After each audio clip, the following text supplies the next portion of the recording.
It was like, and it just depressed me because it was like, not only is he homeless, but he's got a homeless girlfriend, but the homeless people are finding love. Yeah. Do you mean that's really depressing, Carl, isn't it? Unless they both became smackers together or whatever. No, Carl's found love on the street before, haven't you? How's it going with your bird, Carl? Are you married? Yeah. No. How long have you been out with her? 7 years. Because, you're quite a simple man. Yeah. You're sort of a simple in a nice way. ways. You're like Helen from Big Brother. Yeah, you're sort of nice enough, but I look normal. Well, yeah, you sort of do. But you could be one of those that just suddenly go mental with a pen. Yeah, do you know what I mean? Stab people through the eyes. Yeah, you sort of look normal. But if I wouldn't really want to wind you up to a point of frenzy. How did you meet your girlfriend? Through work. What, through her work? What, you phoned up and said you worked at the same place. Oh, you're right. Yeah. You're quite an enigma, aren't you? Could you give us more on that? At work. You met her at work. What, she came in selling sandwiches? She was going through the bins outside. What do you mean you met her? Why are you having an attack on me? You're the one who's sad and lonely. No, he's done you again. Yeah, but what I thought was interesting was I just scratched at him and he just went mental. Yeah, no, it's like a bear caught in a trap. It's funny, isn't it? You'll never learn. Carl. No, I was just interested to find out what the story was, because it might be a really romantic story. Well, it's not. All right, jeez. I love the fact he doesn't want to talk about his love affair. I was thinking about you in the week, and does it worry you? You sort of joke about it now, and we're talking about it in the office, is Steve really touchy about the way he looks? And what's this? Where's that come from? He's done it again. He's done you again. I was walking home the other night, and I was thinking about it. And do you worry that when you're old, you will be on your own? You did start it, though, didn't you? Well, Carl, I'm glad you brought this up. because for me, a lightweight, frothy entertainment show on XFM on a Saturday afternoon is exactly the place where I want to discuss the desperate, lonely future that's inevitably coming my way. Oh, God. I'll tell you what will cheer you up and forget all that. A bit of Embrace. Oh, one of the most hated bands. What are these fellas doing? There's a couple of... It's quite noisy, it's just distracting. Yeah, there's a couple of fellas behind us taking pictures. I don't know why it takes two of them. I think one of them just got, a couple of hours out of the office. Yeah. They're from the... what are you from, X-Mag? X-Ray. X-Ray. What's X-Ray? It's the XFM magazine, Steve. The XFM what? Magazine. And where's that go, is this available in shops? Is it just a giveaway thing? It's kind of giveaway, bit of information on bands. Right. Gigs are coming up. How is it available? Who gets it? It's in top magazines. You're really selling it, Carl. You're obviously a fan of the magazine. It's all right. Yeah. I don't want to make it... This seems now like you've said, let's pretend we don't know what it is. You sell it on air, make it sound... I don't know what it is. Well, I'll show you later. Okay, cool. And if people want a copy of it, they can go to the website and subscribe and you get it for free. That's all right. Yeah. Cool. And you're going to be in it. And we're going to be in it. Centre pages. I don't look my best. I don't dress for radio. And, Well, it's okay, because I'm photogenic, so I'll make up for whatever you... I'll push you forward. White Stripes and their version of Jolene. What did you make of it, Rick? I loved it. Good. I want to ask Carl a question, though, because Carl, sometimes in awe of this newfangled world that we live in, what do you think of the scenario? What do you think is going on there? Because it's a bloke singing to a woman, begging her not to take his man. What do you think is going on there? Say again. Well, that's a bloke there, singing. Yeah, to his wife Jolene. Right. Were you listening to the lyrics, or? You see, I got mixed What do up you mean? anyway. I thought it was about that one about the person who chucks himself off a bridge. So I was thinking more about that than listening to that one. Right, listen. Well, go on it. Right. Jolene, I'm begging of you, please don't take my man. You flaming locks of auburn hair, even though you can, don't. He's all I've got. You're a beautiful woman. Don't take my man, because I can't compete with you, right? Yeah. What do you think's going on there, though? Because, it's Dolly Parton singing it. We know what's going on. They're fighting over the same man, aren't we? Yeah. What do you think's going on when a bloke's singing it to Jolene? What do you think of the scenario there? That's one of them names, isn't it? That could be a bloke's name. It's like Leslie. Oh, Christ. Okay, sorry, it was a... I wish you'd not asked him that question. It's so exhausting. I love him. Do ants sleep, Carl? Which bird's got a cock? Swan. Okay, nice one. I don't care what he's doing. Well, basically, right, there was a load of hassle because they were using these monkeys in this Alfred's advert. Yes. Right. And what happened? Get to the point. It turned out there wasn't a problem because they were mechanics in the first place. Well, they were monkey mechanics? Yeah. What are you talking about? Mental. What are you talking about? It's not a story. Right, anyway, listen, let's get back onto They were mechanics in the first place. Right, listen. Right, so they're making this documentary. Right? And stumble across a little gang of... Come on! Get on with it, please. Little gang of monkeys. That's the first time I've ever laughed. I'll hear that. I know. Well, brilliant. What do you want, a cake? Come on. Can we play a song? Oh, I don't understand what is wrong with you, you freak. It's making me laugh. Just tell us the story. All right, then. All right. So anyway, right, so there's this documentary being made. They found a little gang of monkeys. Right, play a song. I don't know what's going on here. I apologise. It's just if you were looking forward to monkey. Got to hide your love away. According to the Beatles on XFM 104.9, I'm Ricky Gervais with me, Steve Merchant. Right, Carl, come on. Monkey news. Everyone's composed. The jingle, please. Oh, chimpanzee that monkey news. Excellent. Okay. Right, where were we? We were just start again. There's some people making a documentary. For what? Okay. Making a documentary in the jungle and that. Right. Stumble across a little gang. Okay, come on. All right. A little gang of monkeys. Yeah. Oh, come on. So the camera crew are there filming it. Yes. Everything's going normal. It's all fine. Nothing odd about it. Okay. They're not running a restaurant. They've not got any barber shops. Nothing. No. Just regular monkeys going about their business. Yeah. So anyway, what normally happens is the monkeys sleep with the partner. They already do what? They don't sort of sleep around and that. Once they find the girlfriend or the boyfriend or whatever, yeah, they stick with them, right? Okay. But anyway, they were watching this one, right? And it's going around a bit, sleeping around. Oily. And it was getting fatter. They thought, this is a bit odd. Yeah. Right? So followed it round and see it having it away.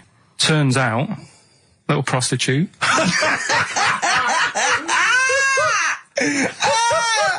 Oh, God! It's a little monkey prostitute. And it was getting fatter because it was charging them bananas. What a load of old rubbish. Charging them bananas! What was it, a boy or... It was a... Woman. Little woman monkey. That's the most extraordinary monkey news I've ever heard. Oh! That is genius! Has this documentary been televised? I don't think it's been on yet.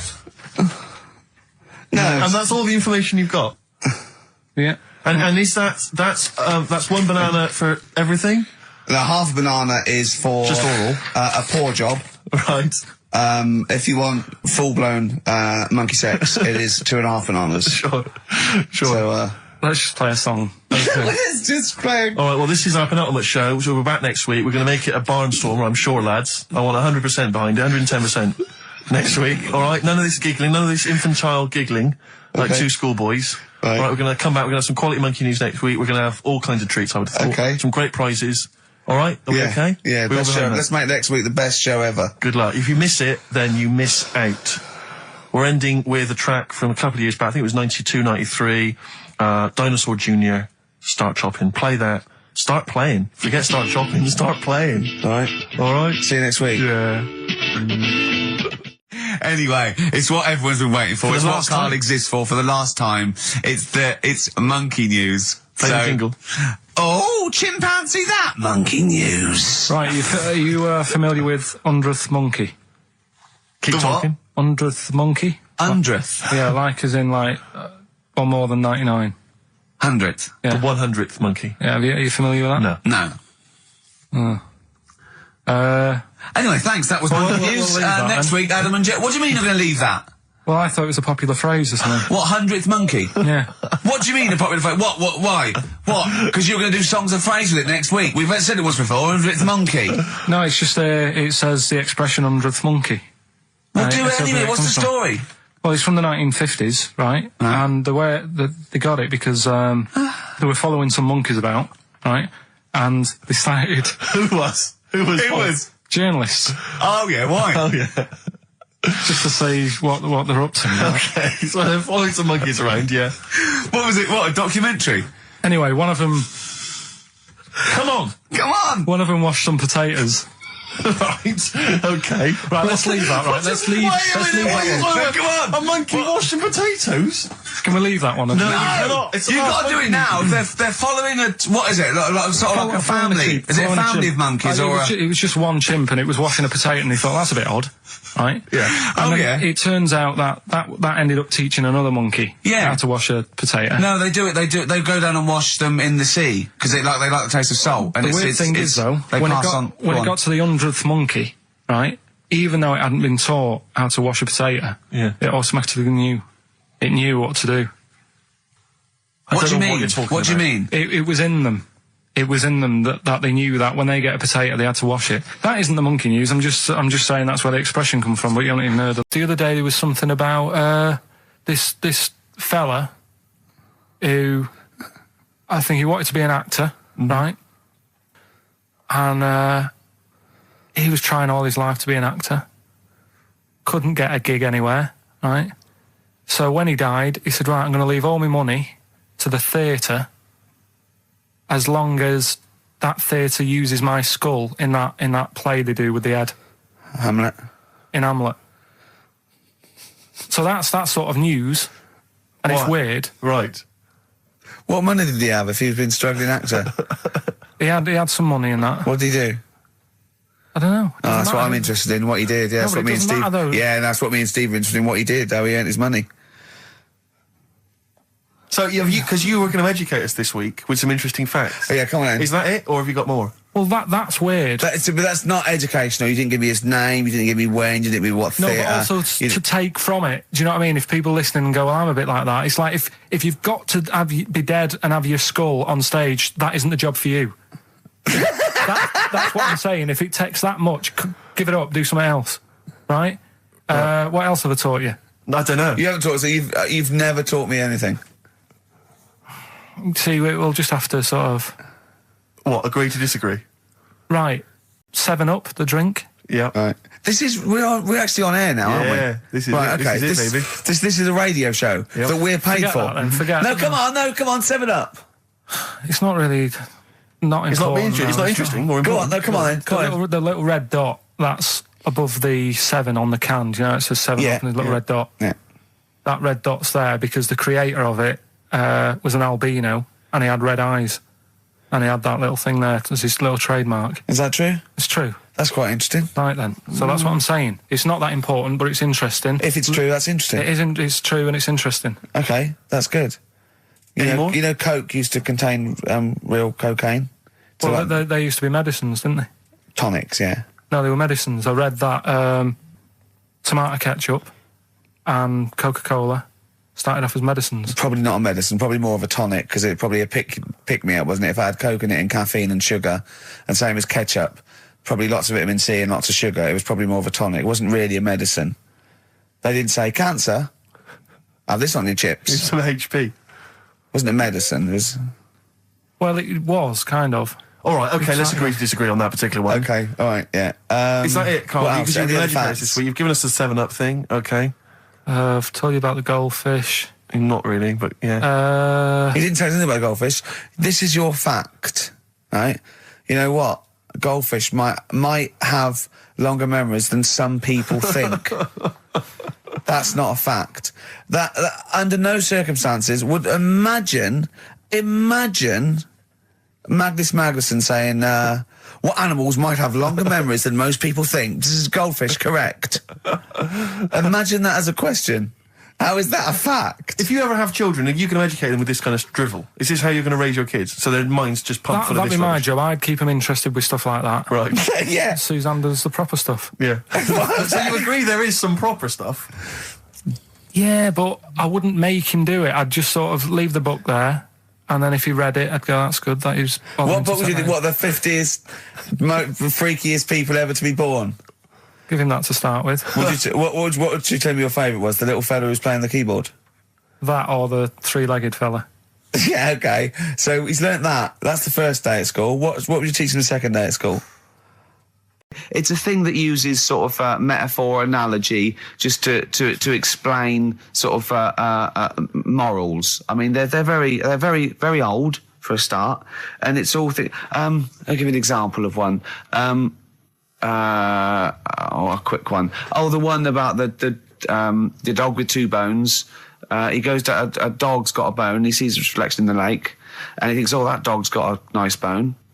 I'll have that." And as he goes to get that one in the reflection, he drops the one he's got, and that's one about, you know. I think I was told one when I was younger. Go on. I think it was one. This young lad, he's got a dog, right, and he's about 8 years old, and this dog, he's had it since he was about 4, and it's a bit tired now, and he chucks sticks for it, and it doesn't go for it, and he's saying to his mum, "Oh, I want a new dog because this one's useless. It doesn't do what, it doesn't have any fun with me." So they say, "Oh no, but Rover's a good little dog. You should look after it." And he's like, "Oh, I don't like it. I want a new one." So they buy him a new puppy. And it's running around, yapping about, and he's loving it, and he's playing around with it in the grass. And then one day he goes to the park, and he's messing about and rolling about with it, and he falls into the lake, right? And the little puppy's like yapping at him, and he's going, "Help me, help me." The little dog's yapping. And then the old dog comes and gets his collar, and it pulls him out of the lake. And he goes, "Oh, God, why did I forget about you? You're the better dog."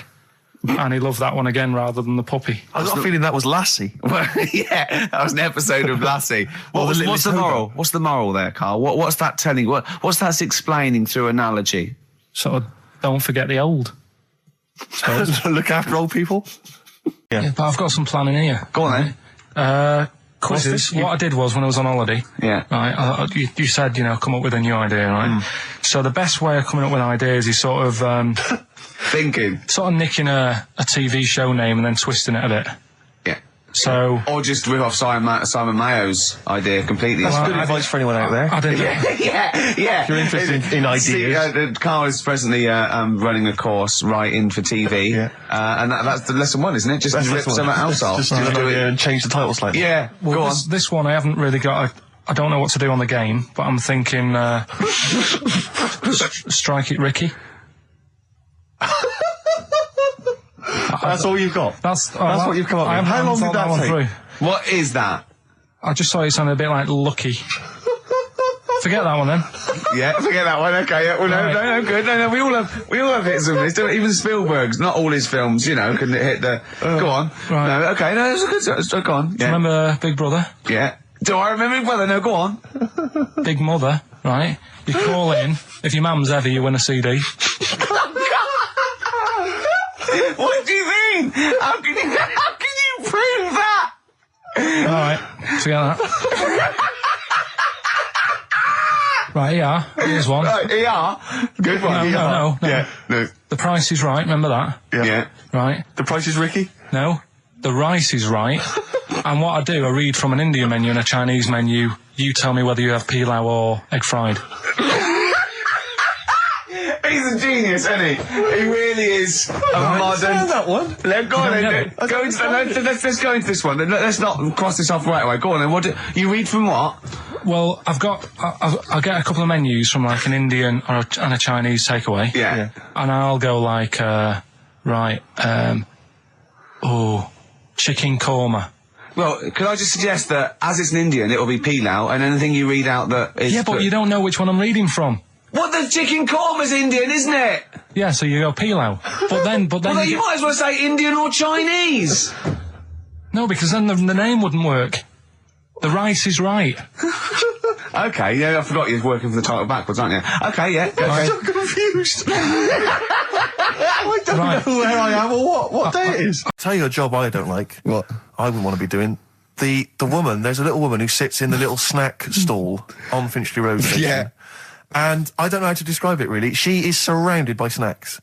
She can't move for snacks. Does it look like American Beauty, but with different... Not dissimilar to that. Yeah. It's a little hut on the station. Yeah. And it's like, if you go to the seaside, you can put your head through one of those cardboard cutouts and it looks like you're a big fat person or whatever, and you can have your photo taken. It's like an equivalent of that, but it's just snacks everywhere. She's got bananas up to her chin. She's got chocolate coming down to her eyes, crisps either side of her. She can't move. She can't do 360 degrees. She's like packed in there. I don't know how she gets in there. I think they put her in there first, and pour in the bananas. Yeah. Then they go pour in the nuts. She has 2 hours of makeup before they open. Exactly, yeah. Dressing her in there. Because I'll ask for something from the fridge, and she cannot turn her head to see. She has to go by feel alone, just to feel the fridge and get stuff out and pass it. And often I'll say, that's not what I wanted, but she can't. You've got to let her off. It's extraordinary. Dear. But there's no music playing, Does she have there's to nothing. sell her way out of it? Exactly. If it's a slow day, she's stuck there till the next day. Yeah, it's like a world-breaking attempt. Talking about jobs and that, though, I was reading the other day about, like, you know, rubbish jobs that people have had and I stuff. haven't got time when I'm at work, man. I just get on with it. I'm not squiddly diddly. Fingers in pies, different jobs. Go on. Do you know Ivor the Terrible? Ivan. He, His Russian. Yeah, that was the Welsh fella. It was bloody awful, but not as bad as his Russian cousin, Ivan. Go on. he had a fella doing some work for him, right? This fella built his house. After it was done, right, the terrible fella was like... fella Ivan. He was going, oh, it's brilliant, you've done a good job there. Yeah. I don't want you to build another one like that. Took his eyes out. Just stopped him making an house like that. One. Blimey. That's bad, isn't it? Why didn't he take away his trowel? Then he could have seen that he couldn't have built a house without a trowel. You can't build a house without a trowel. Yeah. I suppose he probably later thought that once he'd been nicknamed Ivan the Terrible. Yeah. He thought, why? Because you gouge people's eyes out. Yeah, but I didn't want to build another house. I know, but Take his trowel away. What would I have been then? Ivan the crafty at most. exactly, yeah. Ivan the jealous, Ivan the spoilt brat. But Yeah. gouge someone's terrible, eyes. it's That is bad. bloody terrible. I'm surprised you're not called Ivan the... Do you know what I mean? Yeah, you're going to get on in history like with Vlad the Impaler. Yeah. He's mainly remembered for impaling people. Yeah, he did a lot of other stuff. Did a load of great charity But work he did. It's the not impaling remembered. is the thing that's really Yeah. gone down in history.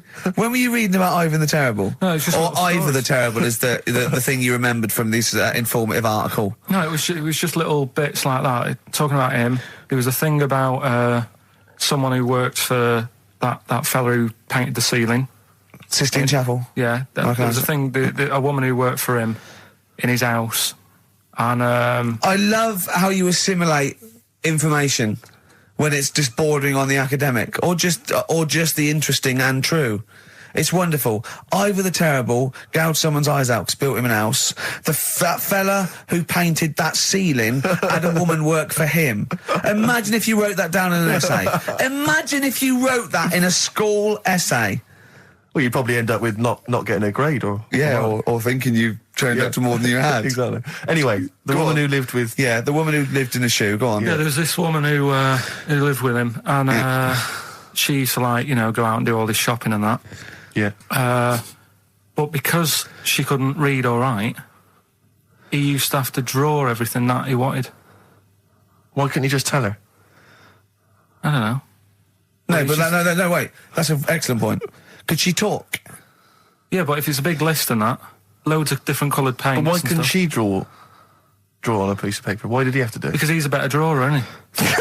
I'm not sure. I just am. Crazy beat, Blair on XFM 104.9. Right, we're going to do Educating Ricky instead of Rockbusters. Incidentally, on the subject of Rockbusters, we've just an email from Phil. He says, I could do with this week's rather shoddy array of prizes, as I'm doing a car boot sale tomorrow and need a bit more tat to fill the table. Probably send it we to him. might as well do it anyway. Yeah. But Educating Ricky, it was a feature. Well, actually, about a year ago, I started a feature called Educating Karl because we found out he had 1 E at O level at history. And I'd educate him on things like Rasputin, things that I thought he'd be interested in. Winston Churchill, some of the greats, some scientific facts. And then I said, it's your turn. And he started telling me about people born without legs. Some people have got a funny eye. There's a woman whose tongue's longer than her arm. And really, turning the screw on education. Yeah. So I don't know what he's got for me today. Maybe a dog born a cat. Let's have a look. We've done that one, we've done that. Is there, because often we should point out there's sometimes a crossover between Educating Ricky and Cheeky Freak of the Week, just in terms of subject matter. Yeah, so we've done Cheeky Freak of the Week, we've done all the freaks. What have we done with the Freak of the Week? There's a dog. There was a woman that had the back legs of a dog. There was last week, what was last week? It was the girl who was born with 4 eyes, 2 mouths and 3 legs. Sure. You weren't that impressed. I thought if we've got to that and it's not impressing you. Let's we are a spin that, tough let's spin audience, it, I let's spin admit. it, let's move on. Is there a jingle for Educating Ricky? Educating Ricky, oh. Oh, God. You've told me educating Ricky. Very similar to some of the other jingles I've done. Well, they're made by the same people. Yeah. Right, Okay, what have we got, it's just, I mean, educating Ricky is just stuff that I learn in the week, and I think that's interesting. I keep it up here, and then I share it with you, right? And some interesting stuff. One of them, right? Mount Everest. Go on. I need more. Right, well, there's a problem. Yeah. Because people are leaving rubbish up there and that. And, like, people, whoever owns it is saying, he's saying, forget this. They're leaving a mess and all that. But do you know why it's called Mount Everest? What was that? That's one, is it? That's one. There's rubbish on Mount Everest. No, How many people go up there? Are we talking about people dumping old tellies and washing machines? Who's fed up? The Yeti? What are you talking about? No, I mean, that isn't what I'm educating you. I'm just telling, this is part of the story. I'm just telling you. It's just a bit of context for you. Like, they're leaving loads of rubbish up there. Well, they're not leaving loads of rubbish up there, are they? No, they are. They're apparently. Not like trams and washing machines and seagulls flying everywhere. Fine. Still trying to write the book then? Yeah? Yes. Good. Funny, someone told me the other day, weird thing about a typewriter, the top row of letters, the longest word you can write is typewriter. I'll just show you.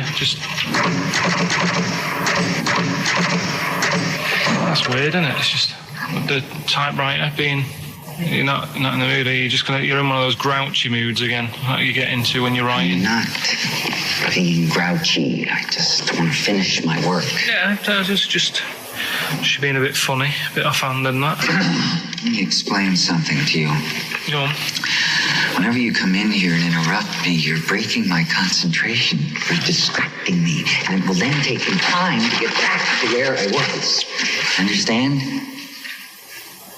Yeah, but I just was coming in to try and cheer you up. You know, I'm full of ideas as well. You know, if you're having a problem coming up with stuff, got loads of ideas you could write about. The other day I read about this airy Chinese kid. What do you want me to do about it? No, it's just that it could make a good book. Do you know what I mean? Sort of following round. That's swell. Well, I'd buy it. You know. But if you don't want to know, don't bother doing it. But do you know what I mean? It's just airy Chinese kid. It's weird because they're not normally that airy over there. Yeah, this kid caked in it. But if you don't care, I wouldn't touch one hair on his goddamn little head. You don't have to touch any hair on his head. Like I say, he's covered. Leave the head alone if you want. Touch his hands. He's totally covered in it. But I love the little son of a bitch. Well, don't go that far. You haven't met him, but I can sort it out. I'd do anything for him. I don't think you'd expect that much. Just take him to the barbers 3 or 4 times a week. You know, he's a good little kid. In fact, I'll do it. I think I'll write a book on him. Yeah? How do you think you can handle that? Yeah. You're not too busy, are you? Well, yeah, I'm pretty busy. I've got to sort out some monkey facts for the show this Saturday, but I reckon I can still... Why don't you start right now and get out of here? All right. I will. You're going to be like that? Couldn't borrow a pen, could I? See you later. There you go. Haunting stuff there. Karl Pilkington in The Shining. You know, in the film, Jack Nicholson goes crazy because the suggestion is he's maybe possessed by demons that maybe are in the hotel. But, you know, if I was stranded in a desolate hotel, removed from all human contact with Karl, I'd go mental with an axe without being possessed by demons. That's more chilling to me, trying to get some work done and you keep wandering in. I'm trying to get Karl to spend a couple of days in the caravan with me, just for the hell of it. And he won't. I've offered him money, won't I? I think it'd be a great laugh, wouldn't it, Karl? Oh, yeah, great. That would be terrifying. No, I want to film it. I just want to film it. Like a little video diary. There's Karl there, he's just waking up. Well, if I was stranded in that would be like being... I may as well be with Freddy Krueger and Jason Voorhees. That's more scary. The thing The two of is, you. Ricky doesn't mess you about as much as he messes me about. No, you see, you've given him an inch. You've given him an inch, and he's taken a yard. 12:30 got in today. In 30 minutes between 12:30 and 1. The old bin lid on the head. He wanted to do that again. Yeah. Squeezing my head, I think he had a go at. And karate chop on the back of the neck. Yeah. All in 30 minutes. Yeah. Who else can say that? What's this story? Well, Your father was a taxi driver? my dad he had loads of jobs, which he did back then. And they don't do that anymore, do they, people? They don't Have a do variety of loads jobs? stuff. Sure. But at one point, he had a black cab, and I used to go with him. Used to get a beer crate and put it in the front of the black cab, and sort of sit just next to the meter. And anyway, we got this call, and the guy on the end of the radio said, "Oh, you've got your son with you, haven't you?" So he said, "Yeah." So it's just like, we've got to pick up at number 11 Village Lane or whatever. And I said, "All right." And it was this woman. It was like a woman version of the Elephant Man. Wow. The Elephant Woman. Yeah, it looked like... it was really strange, because I was in the front of the cab, and when you're a kid, if something looks odd, you're a bit scared of it, aren't you? Yeah. And my dad was like, "Look, be all right." And we're driving towards her. Look, don't worry, son. I've got loads of buns. And just to I think give I'll you- just throw one down the street if it lets you run after You're it. being mean, right? I am a little bit, So yeah. how old were you, 18? No, I was about 12 or something like that, 11, 12. And as we got closer to her, it looked like she was holding like a bag of spuds on her shoulder, For a snack. Right. and her head was all a bit mangled and messy and that. And my dad said, "Whatever you do, don't stare at her face." Yeah. And she got in the Because you back. turned into stone. Well, she got in the back, and I had like the mirror, the driver's mirror thing, and sort of having a look, trying to work out. And he said, "Don't stare at her face." I couldn't work out where her face was. It was that weird. Oh, God. So I'm not sure you're from Manchester. I think you're from like Narnia or something. Yeah, you got frog boys walking around. the Lord with of the Rings. That got like the claws of a lobster and the head of a toad. Yeah. And you got women getting in with spuds for heads. I mean, what This is not what Manchester. is This is not the place you grew up. This is Yeah. mad. Oh, you can't believe it in London, can you? You come down and you go, look, symmetry. It must be amazing. It must be a thing to do with upbringing now, mustn't it? And because, again, do you know, I've said to you before, years ago, when I was a kid and didn't have any worries, good-looking lad, you go through it a bit, have a few more worries, and you look knackered. Now, back there's a lot more worries and stuff, so you get a lot more freaks. Whereas in London, everyone's like happy, aren't they? I love the fact that stress can cause your fingers to fuse and your heads to grow. No, but if She must have been really stressed to have a head. Yeah. She was she an accountant or something? you know what I mean.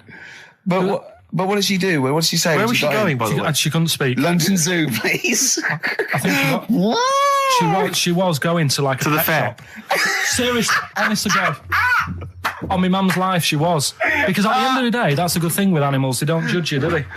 She's not She an was an animal. animal. She's a human being. She's not actually an elephant. No, but she... You know the Elephant Man was not actually an elephant. You understand that? He's got no elephant genes in him at all. No. That was just a cruel name people gave him. Yeah. No, it's the name of the disease, isn't it? Elephantitis. Look, so listen. So this woman, why was she going to a pet shop? She was going to a pet shop. What, to find a husband? Is this true? No, it is true, yeah. Oh, God. I'm not taking the mickey, because it must be so really bad for you. Of course it is. Carl, I we need to haven't- ask. I'm going on to you today about cutting myself shaving. Yeah. I was going on about that. To think that she's probably not alive now, but to think, But you're saying that you're going to say this is a worse problem than a little cut shaving, aren't you? yeah. Yeah. Do you know what I mean? The I think things you're that right. you Carl, worry about. there's a couple of key questions I need to ask. One, if she couldn't talk, how did she tell your father where to drive it? Did she have it Probably written got on a some note? help Did she for point that. with her nose? Yeah. Right, this has got silly. Pick your song. But and also, finally, where did you say she lived again? It was like in a village, a little small village. Right. Just hidden out of the way. All I'm saying is we could maybe get like some sort of coach, book some coaches, get a coach party up there to have a look at her. So, Take some photos. And now You can make some lemonade. the offspring of a woman and some spuds. Yeah. did you have to have that thing done where they say, what side do you wear your member? What side you dress? They don't say what side you wear your member. That would hardly be a euphemism, would it? So they say, what side your dresser? It means what side your little poke, your little John Thomas leans, doesn't it, on rest, usually to the left, isn't it? Your little But left testicles. If I said to you now, what side do you wear it on? Do you know? It would be left. It would be the left. That's what I mean. If standing there, right, with nothing restricting it or holding it in or holding it up, right, it sort of leans. Your one ball is sort of like slightly back and lower, isn't it? And your little John Thomas rests there, so it's left. And the reason they ask it is so they don't put the tape measure up on the left and squash your willy or touch your willy. So it's nothing to do with like, well, you'll need a bit more room of sort of more material on that side, or. Well, no, I don't think they compensate. It's just when they put when they stick that up into your groin, they don't want to come in contact with your little. The thing is, I don't know what side I wear stuff on. I just sort of pull my pants up and wherever it wants to go that day. But maybe it's not big enough to sort of make any, real decision. But like now, I'm sat here right with my jeans on. I don't know where I am. Well, that's clear from hearing you talk. No, but what I mean is, if a fella said to me, "What side are you? What side do you member on?" Member. What is this? The use of the word member suddenly? I'd go. Well, it's not. It's usually not appropriate. And also, I imagine in the old days they had big baggy pants. They used to sort of like hang down. And now, like with those stretchy boxers and briefs, it's sort of held up in a nice little, neat little parcel, isn't it? So it's probably not appropriate. It doesn't come in contact with your little snake. So, Did you ever? What, have you ever heard that? Are you telling me a tailor has asked you that and you went, "What do you mean, mate?" No, I've never. I've not really had one made to measure. I had one made when I was a kid, but since then I've sort of bought a suit off the hook. But when you were saying about buying a suit, I know that question sort of crops up, and I don't know what the answer is. It just annoys me the way I don't know. There's no surprises anymore. Do you know what I mean? People know. What do you mean? He's going to go, right, I'm going to measure you now. Which side shall I measure? Go, well, pot luck, go and have a look. Right, there you go. Oh, you got it. You check me out. What do you mean there's no surprises anymore? What are you talking about? Everything you say is a surprise. Everything you say, every opinion you have is a surprise to me. What I mean is, why aren't people just happy just to go, well, depends, doesn't it? I'll just pull the pants up wherever it wants to go. I'm happy. What do you mean? Why is this such a big issue? But Carl, when they ask you this question, they're not making a note of it somewhere. It's not statistical research to find out what the kind of common leaning is. It's a question so he doesn't touch it when he's using his tape measure. Just be careful. But he is being careful by asking the question. But what's wrong with him touching it anyway? It's only like a slight. Fair enough. But if he just sort of, knocks it a little bit, you can just go. Do that again? To me, it's the same as the prostate thing. It's just happening all over again. But a doctor doesn't go, oh, what side's your arse on, sir? Trying to avoid the arse. He wants to go, he knows where your arse is and he's aiming for it and he wants to get it up there. He's aiming for it for a good cause. This little fella's going, well, I've got to measure his leg. I don't want to touch the knob. I'll just ask him, sir, do you mind telling me where your cock is so I can avoid it? It's a big difference. But like I'm saying to you, I'd have to have a look first to let him know. I don't know where it is now. I don't know. It could be the left, could be the right. Are you telling me you don't know where your knob is without now? looking? Well, what do you mean without looking? How could... Well, you're saying it as if like... Should we have a guess? Well, have a look and tell us where it is. What are you wearing? What sort of pants are you wearing? I've got my jeans on. But you got pants on underneath them? Yeah. What are they? Briefs or boxer shorts? Boxer shorts. Boxer shorts. Well, it's probably free, but the jeans are probably strict in it. I think it's probably either in the middle, dressed in, or just slightly to the left. Have a look. We'll tell the listeners after the break where's Carl's knob. It's a good competition. Oh, brilliant! We've got to send this to the Sony Awards people. Well, big question. Where was Carl's knob? That's what people have been hanging on for. Yeah. Where was it? Well, I can't believe people have been texting in. Hey, what, guessing where it is? People saying, is it in the middle? Is it in the left? It cost them 10p. It cost them 10p to find out. Just wait, I'm going to give out the answer. You don't win anything, right? Like, strike it lucky. Right? Bottom or middle? Right. It was to the left. Oh! Yeah. Now, what I'll do, I'll tell you as much as I know, and then you can fill me in if I'm right or wrong. And then at the end of it, we'll get to the bottom of whether we need them or not. Okay. All right. So first of all, the first thing that I found out is that they have 18 knees. That's not exactly possible. They're insects, so they have 6 legs. Yeah. And a knee is usually the junction between femur and tibia. That's sort of classic human knees and every other animal knee. So with 6 legs, you can only have 6 knees. Could somebody sort of got mistaken for seeing one that was a bit double jointed? I think you're grasping at straws or something. All right. Well, we might have to come back to that one then. Okay. They can hold the breath for 40 minutes. Well, they don't do that because they don't breathe in the same way as us. They breathe through little spiracles, holes down the side of the body. So, no, they're not a very apt simile because the method of breathing is so different. What do you mean? Because insects have a totally different system. They don't have lungs in the way that we do and just breathing through one part of the body. They're actually breathing through every segment of the body all of the time. So even though they've got their mouth shut, they might be able to slide. Nothing to do with breathing. So only just feeding. So you see, maybe that's where someone's gone wrong. Someone's got hold of one and sort of taped its mouth up or something and got bored after 40 minutes and said, well, we'll call it right. That's a pretty unkind thing to do to an insect, even to a cockroach. Yeah, but it's all... Can't do that. Yeah, but... No. Pretty unkind thing to do to anything, even a cockroach. Something else I found out. Yeah. They can live for a week without an head. Well, that's true if they don't bleed to death in the process.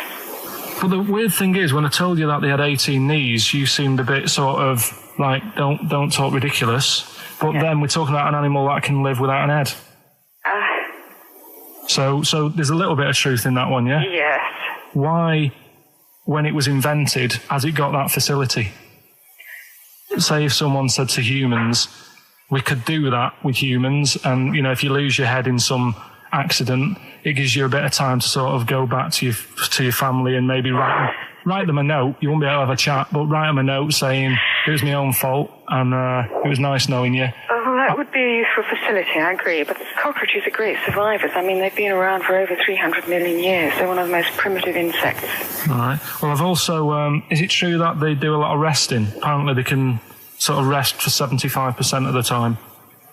Rest?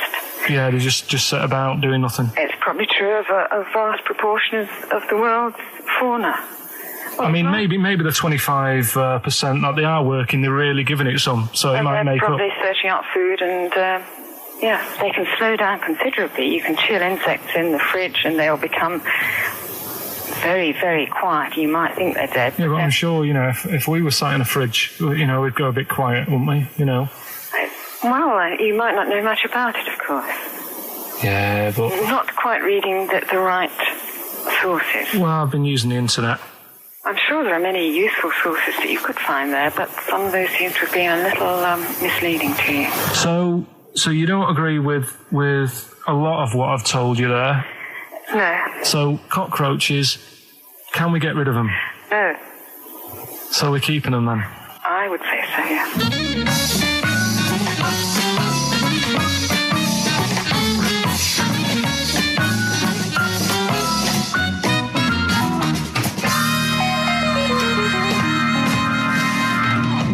I think we should get her on more often because she sounds like she'd be a bit of an ally, really. Because she knew immediately that you were talking nonsense. She even said, I think you should be more concerned about your sources, which I've been trying to tell you for a year, right? The fact, I mean 18 knees, where did you get that from? It was on the internet. They can hold their breath for 40 minutes. I mean, I don't know what you read and take on. Mad world, isn't it?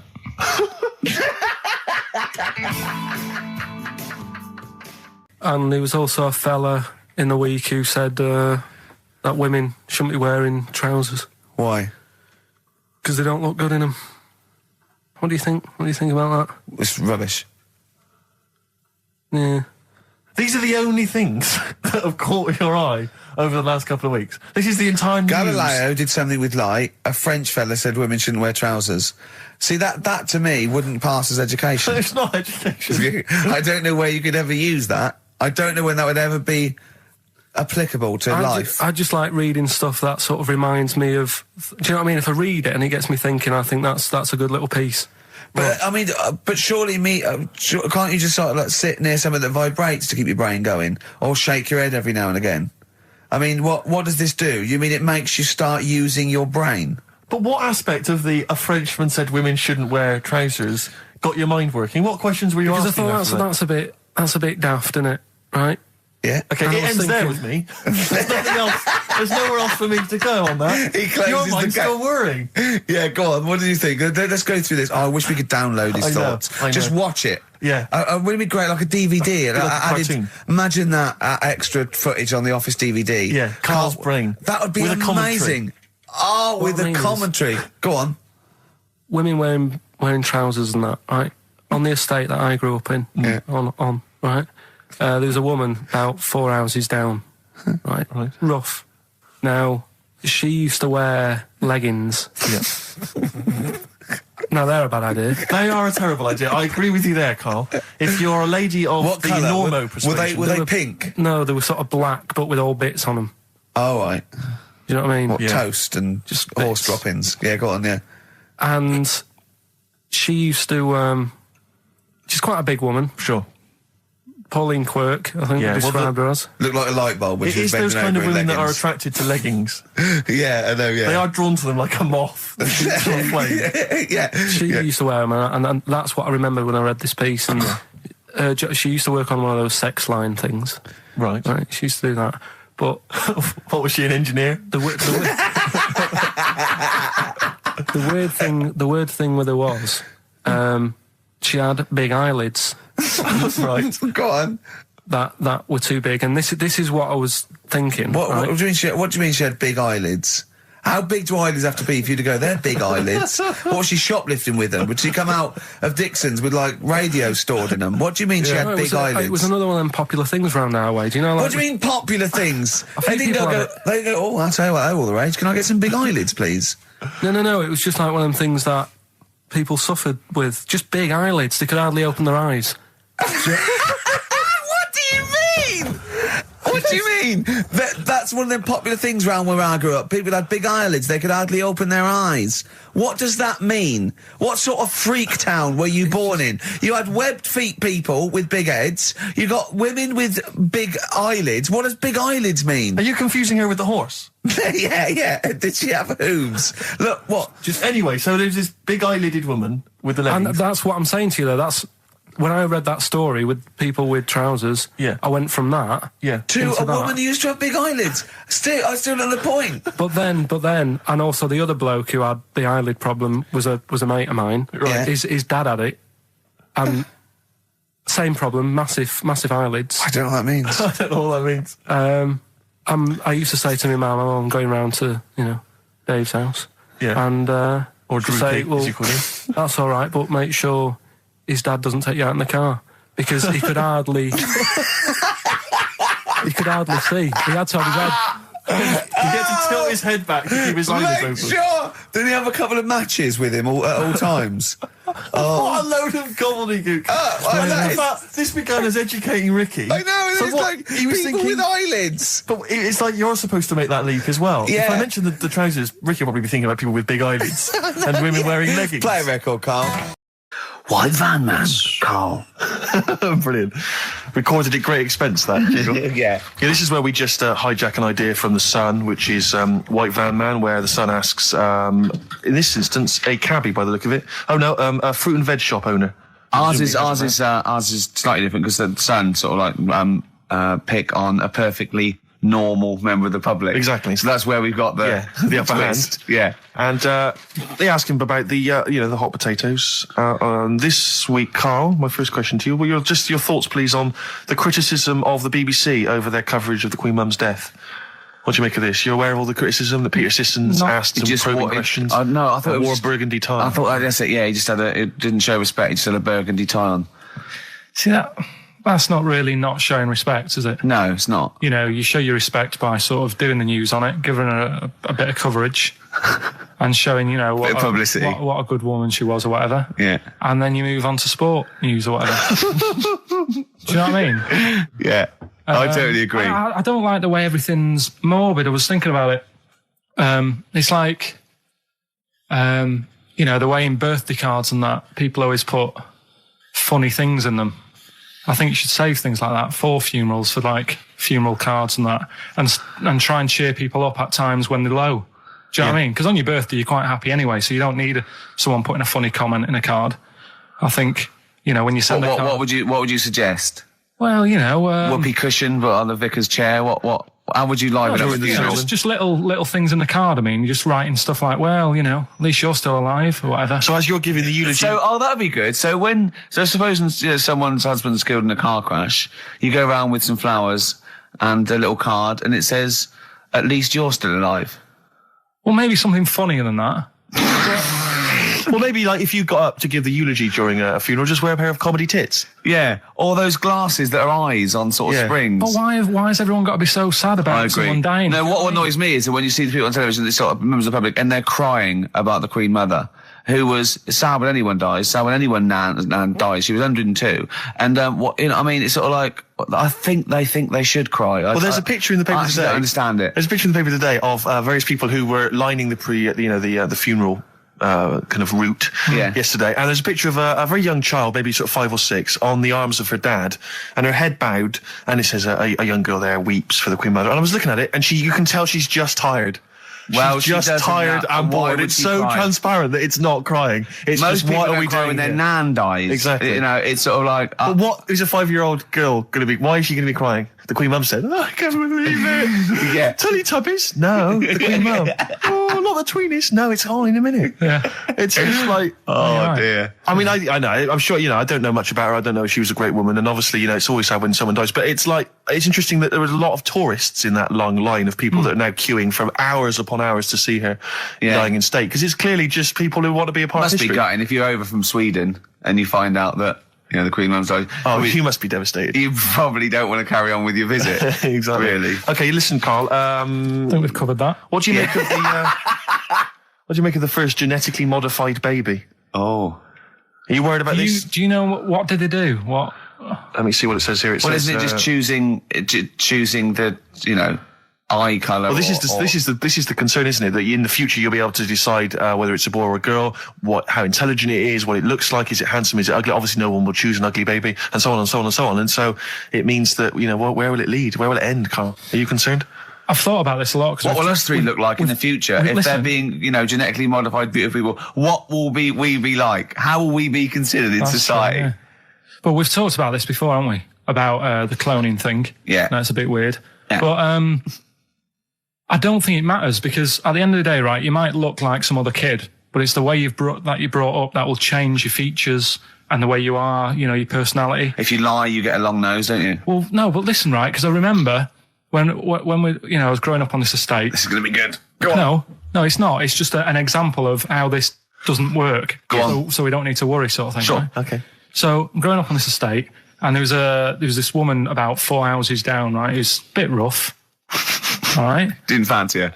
Oh God, no. Right, but she had a baby. Well, tell me about her first. I'm interested in this woman. Why was she? It was a very. Like being a man in a dress. I mean, I didn't grow up in a posh house or anything. I'm not saying that if you live in a bit of a rough house, you're a bad person. What did she look like? But anyone can tattoos, clean up. Looked like Tony Green with a fag on. They didn't clean up much, right? Oh.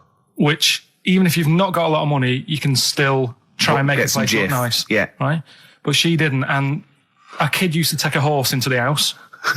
Sorry. Whoa, Neddy. What do you mean a kid used to take a horse into the house? Where did he get a horse?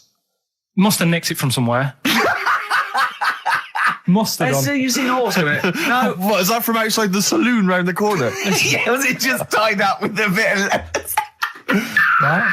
Oh, that's great. Did Big Jake come looking for it? I'd been out. Oh. So let me get this. This was before the lynching stopped or after. Where did he get a horse from? What do you mean he must have nicked it? His mum said, where'd you get that from? I bought it. All right then. But keep it out of the kitchen. I don't want you going Catlin rustling. Where did he get a horse from, Carl? And how long did he have it for? Was he leading it or riding it? Mum, open the door. I can't I stop. can't stop it. Open the patio door as well. Looks like we got us a runaway. What do you mean? I don't know, but the thing is, they couldn't afford to buy one because they're not cheap. So I'm just guessing. Maybe that's wrong of me.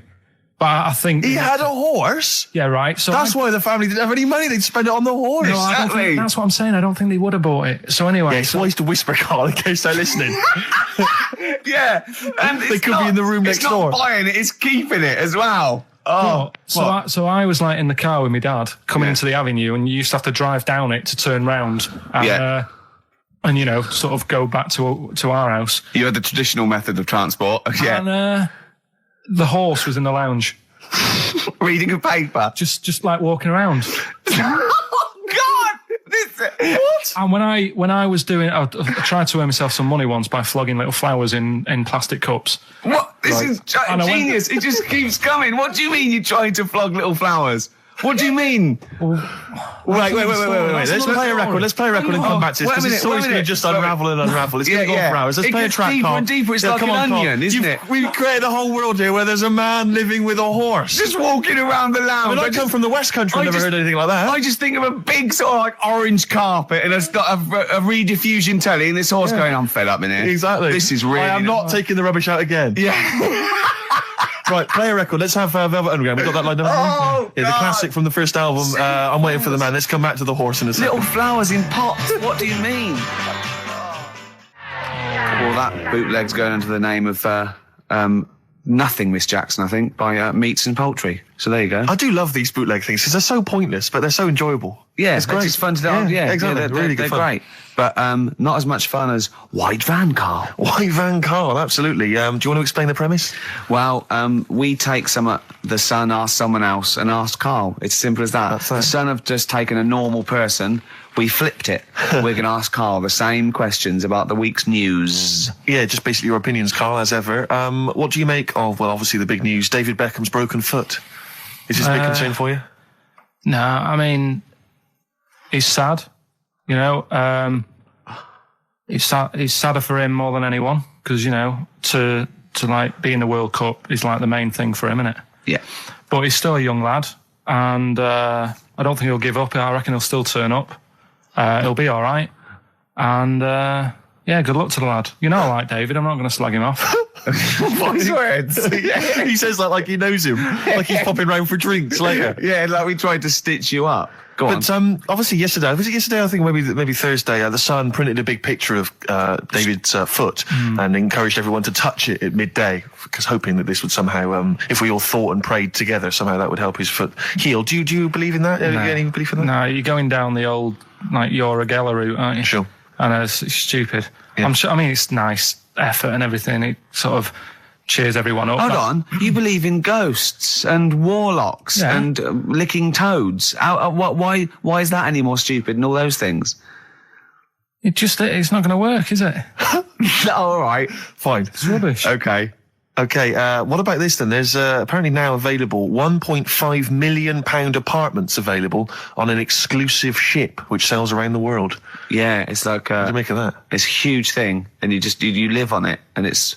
I mean, in theory, How big is it? It's mental. Do you know it's like huge a luxury town liner. centre. Do you know how like people said that the Titanic was the biggest ship? Was that only then? They've got Yes. bigger ones now, haven't they? Yeah, A lot bigger. oil tankers are much bigger, and yeah. No, but actual Liners are bigger. Yeah. It was the biggest then. Yeah. Because my mum told me that there was one that was that big that it had like rough areas on it.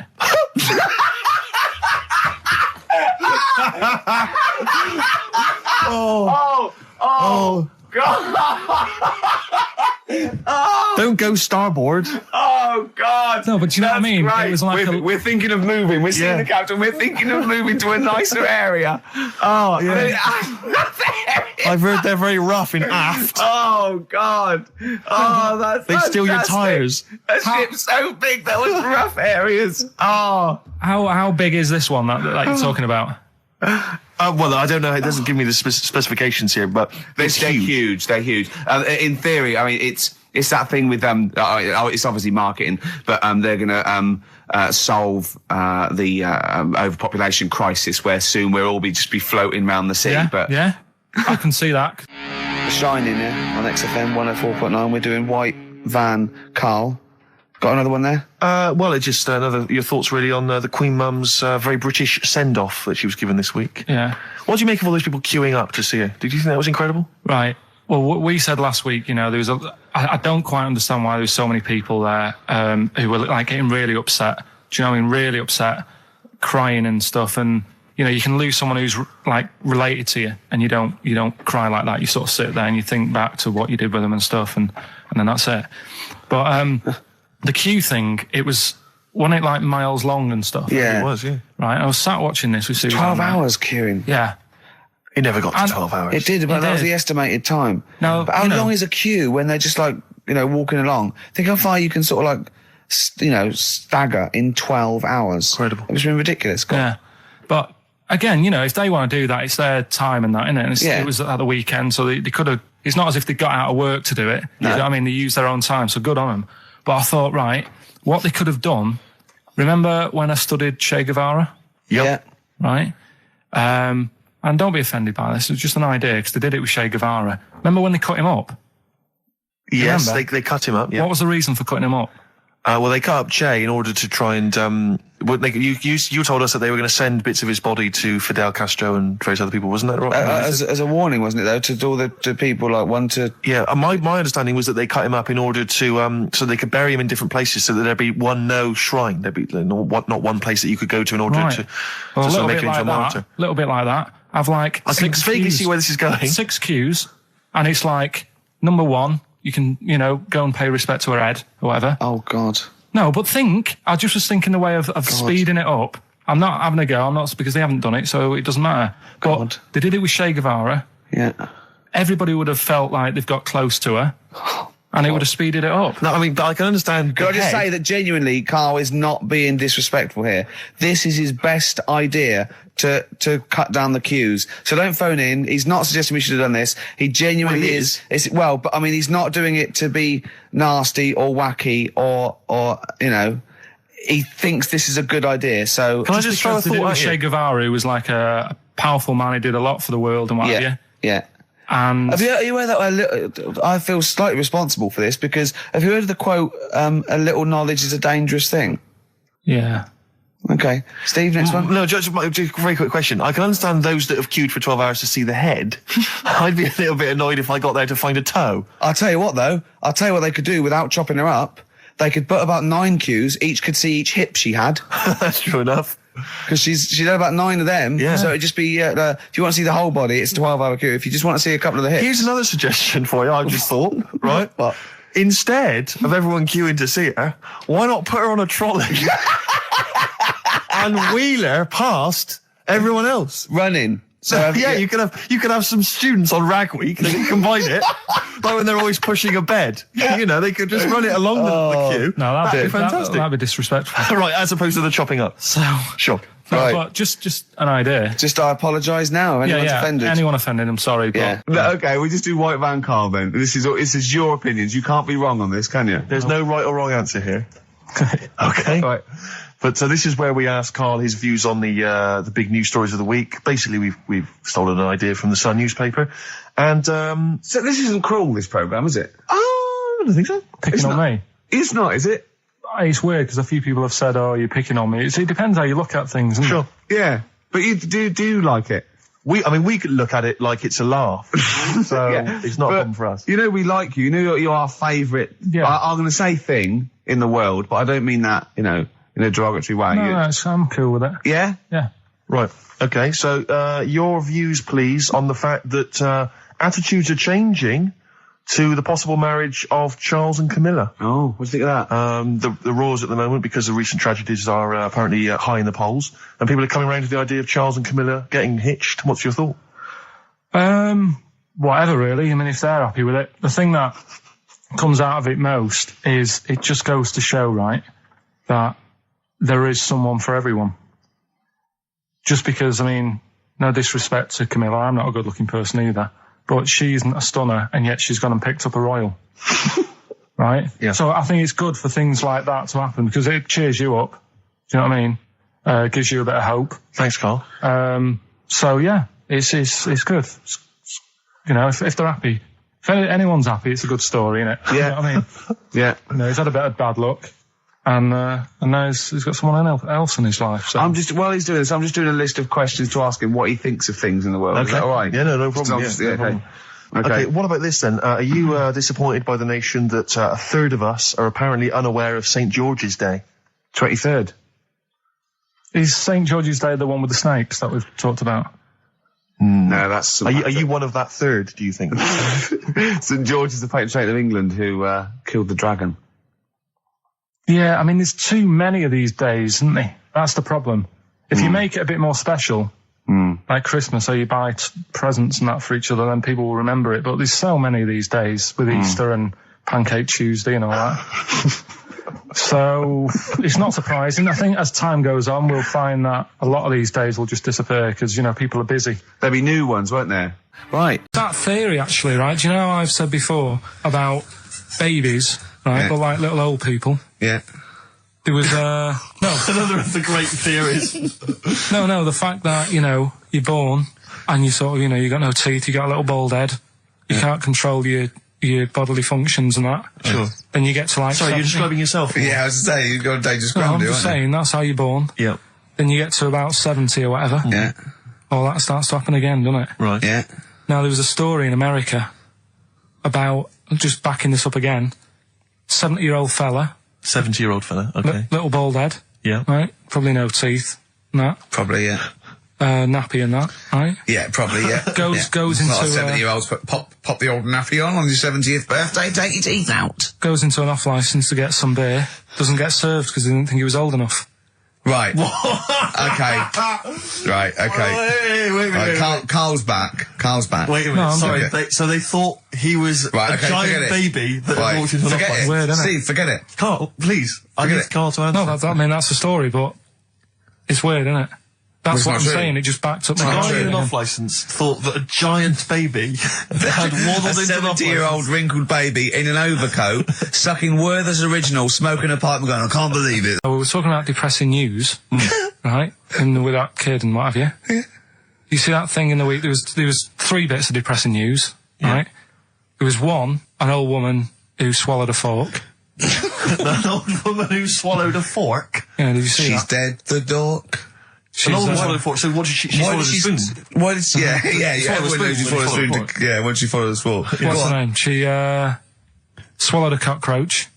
Right? Sorry, whoa, is this the old rhyme Sorry, now? is this a rhyme that you've got slightly wrong? No, You've changed dog for fork.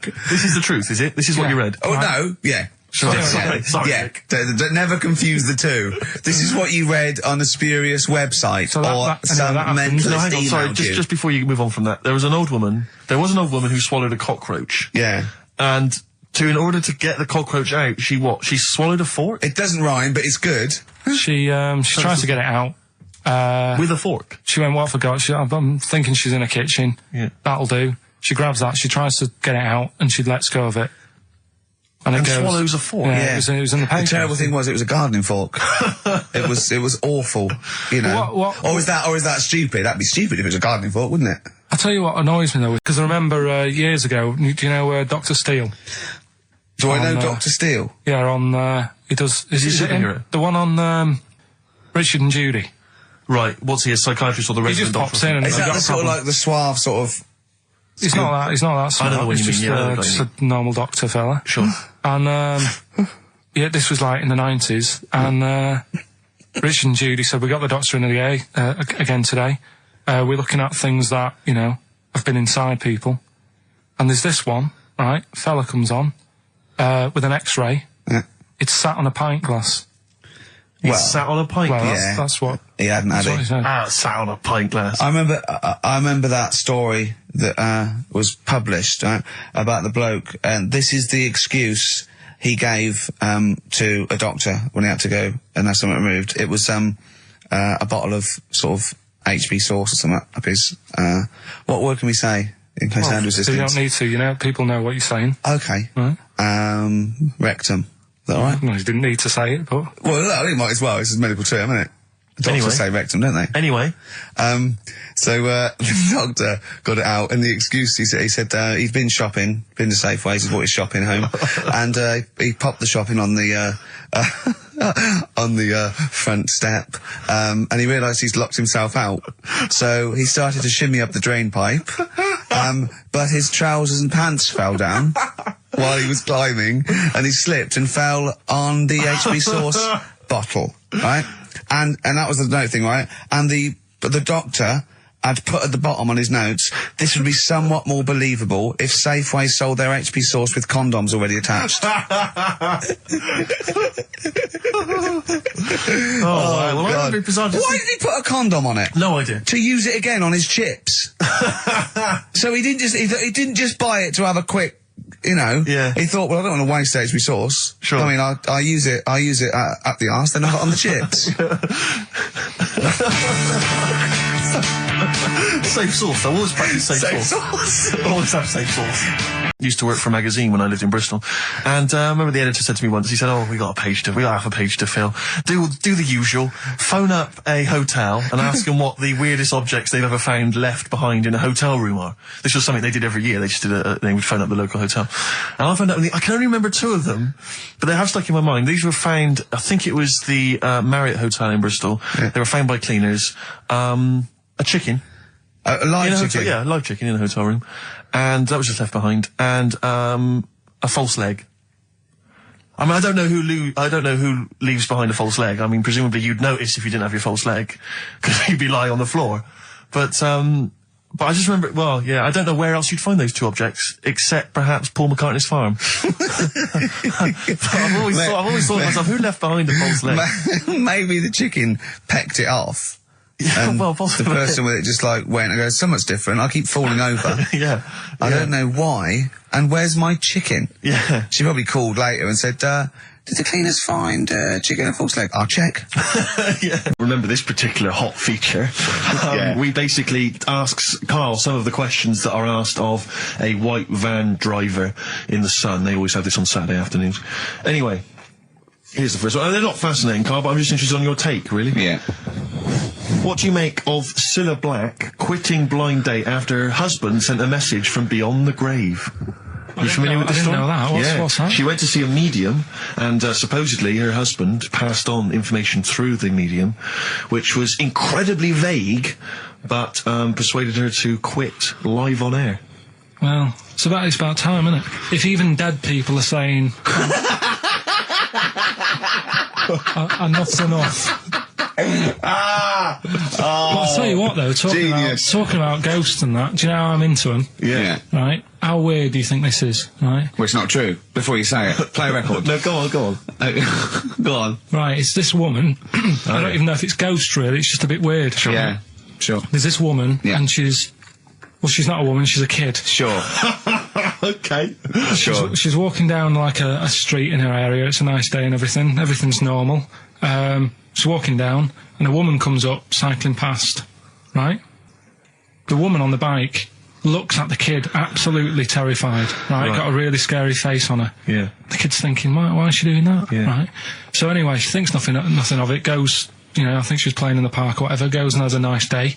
About 15 years later... Oh, right, yeah. I don't know, I think she was going to work, right, on a bike. She was riding her own bike? Riding her own bike. Cycling down the road. Oh, yeah. Looks at the kid. That's the thing that happened, like, 15, 20 years ago. Right. It's her on the bike looking at her as a kid. Right. Not another child. No.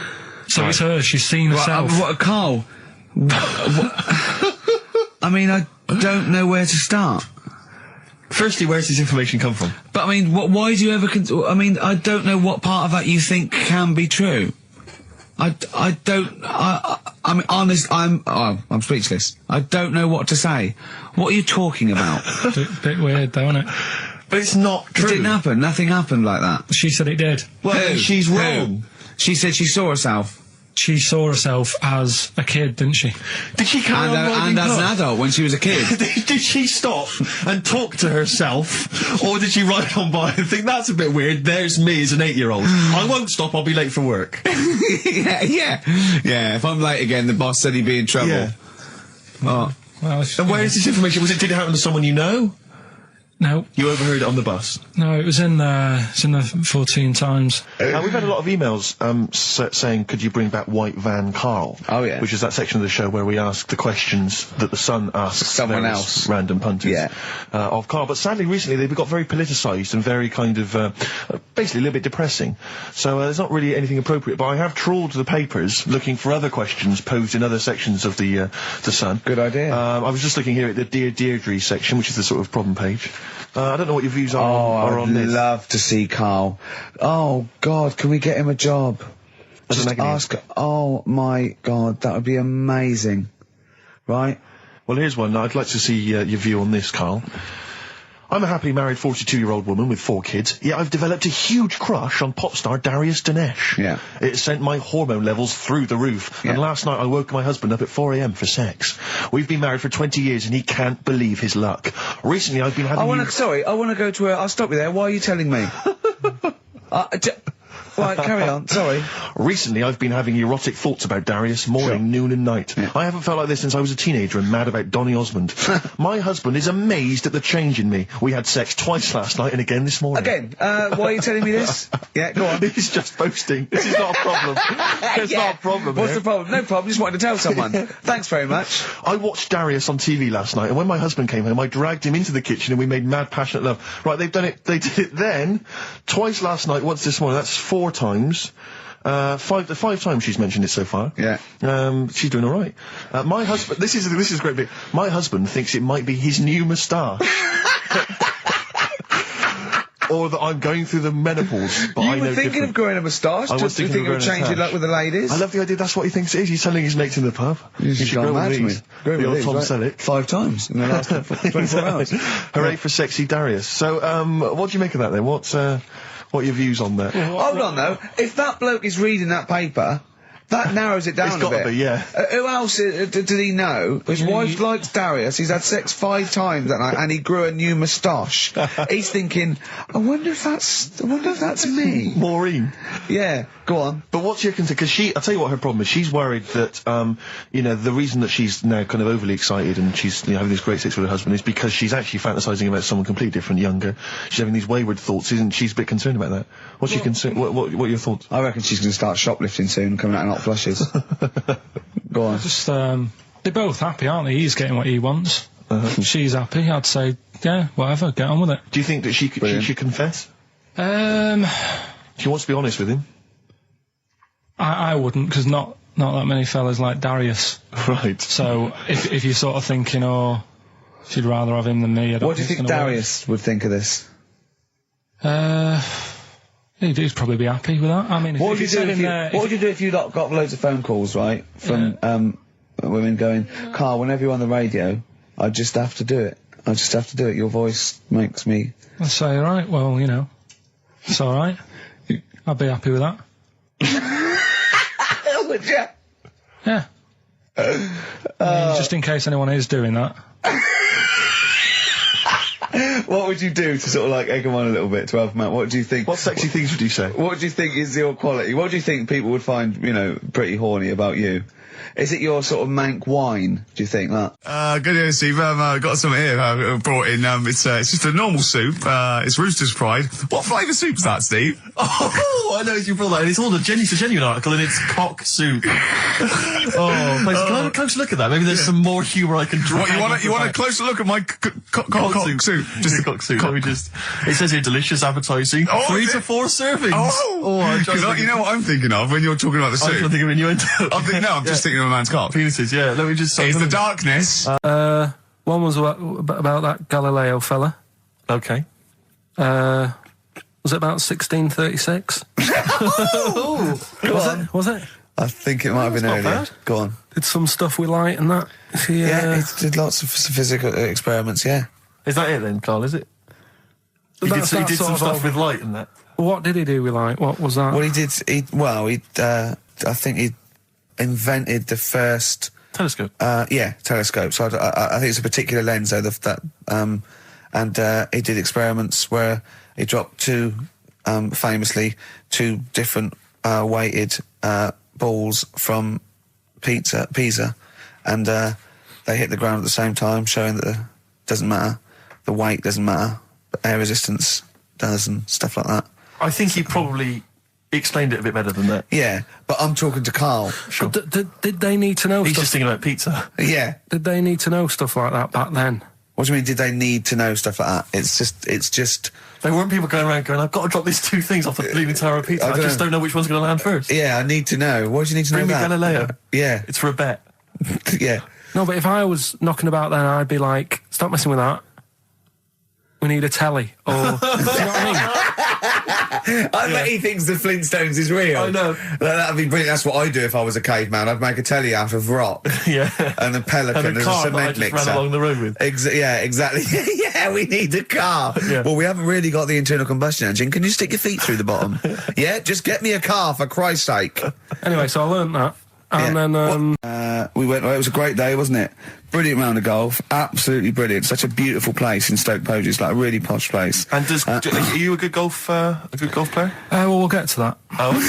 Oh, Well, he bought the shoes especially for it. oh brilliant. I'd love to have seen him in those little shoes. I know, and they were no good because they were metal spikes. We had to change them. He was annoyed straight away. He spent over £22 on these golf shoes. We hired a buggy that was brilliant fun. I was bombing along, wasn't I? I don't drive, but it was great on that buggy. Well, you've been on a buggy with me and you were a bit scared. Yeah. What I nearly killed us once. I was just taking banks and things, but you don't see sort of bunkers, and he'd scream and go, stop! And he'd put his foot down the brake, and then I reversed. At one point, he sort of did a handbrake turn next to the lake, and then we had to reverse, right? And you know, you just flick a switch and put your foot down. He did that without looking. I look behind, there's a big oak tree there. He screams, watch the tree, right? So Dukes of Hazzard. and I kept jumping in and leaving him behind because I had to go to my ball. Because anyway, so the first shot, I got on my driver. I honestly did one of the best shots I've ever done. It went straight down. It was great. I thought, phew, got away with that because it's always the first one because it's a clubhouse and you want to look good. Yeah. So. He tees up, and I've been saying, buy some balls. He just got 6 balls. I was going, what if you lose me? I won't lose 6 balls, right? He tees up, right?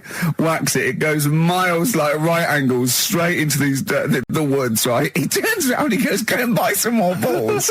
So I'm laughing because it's like impolite to laugh, but he broke the ice for me, and I was falling around. And then his second shot, I go, you know, you're off a 3 now. If you take another shot, he went, oh, right. So it's his third shot. He puts the ball down. He hits the ground before it and misses the ball altogether. And I was on my back, wasn't I? Unbelievable. Actually rolling about on his back. And we were terrible. I went round 107. He went round in like 119 or something. Sure. It was just rubbish. How long did it take? 5 hours. Of course. And there was no one around, luckily. Yeah.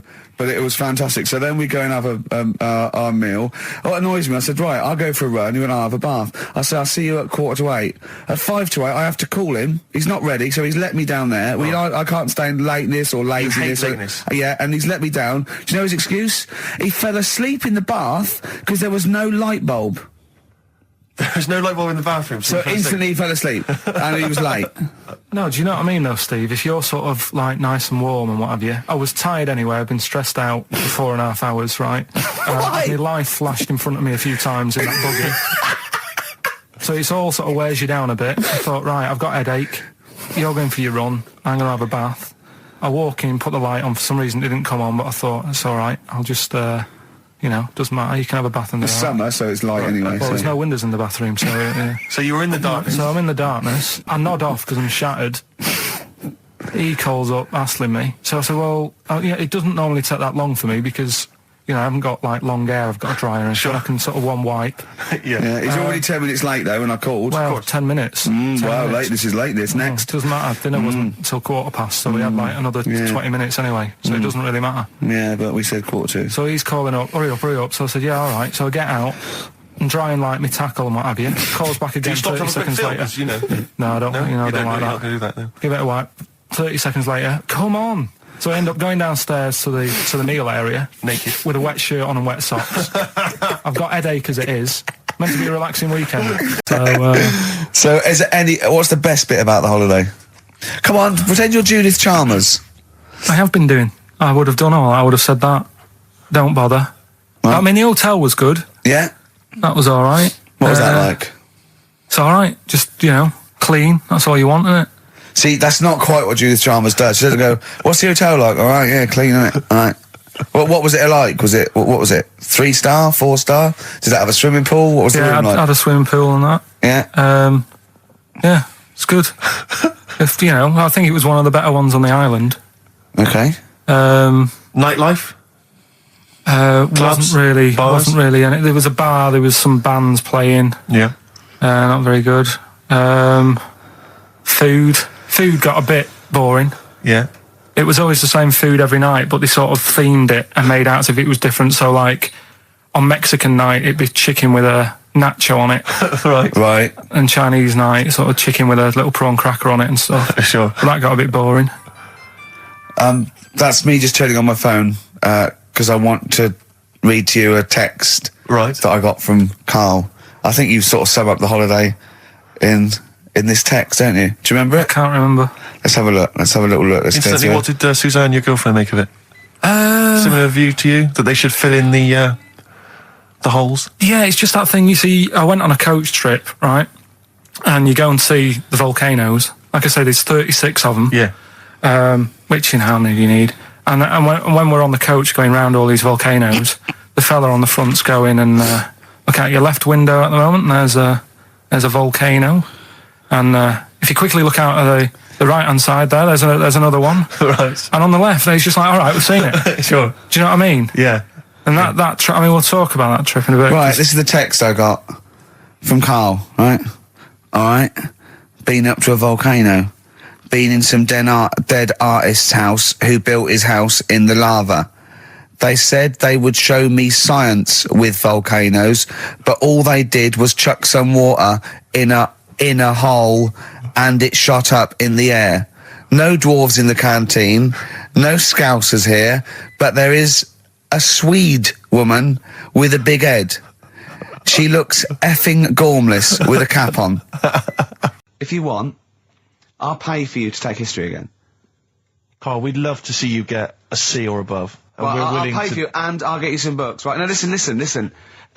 We can, let's get, I reckon, when are the exams? June?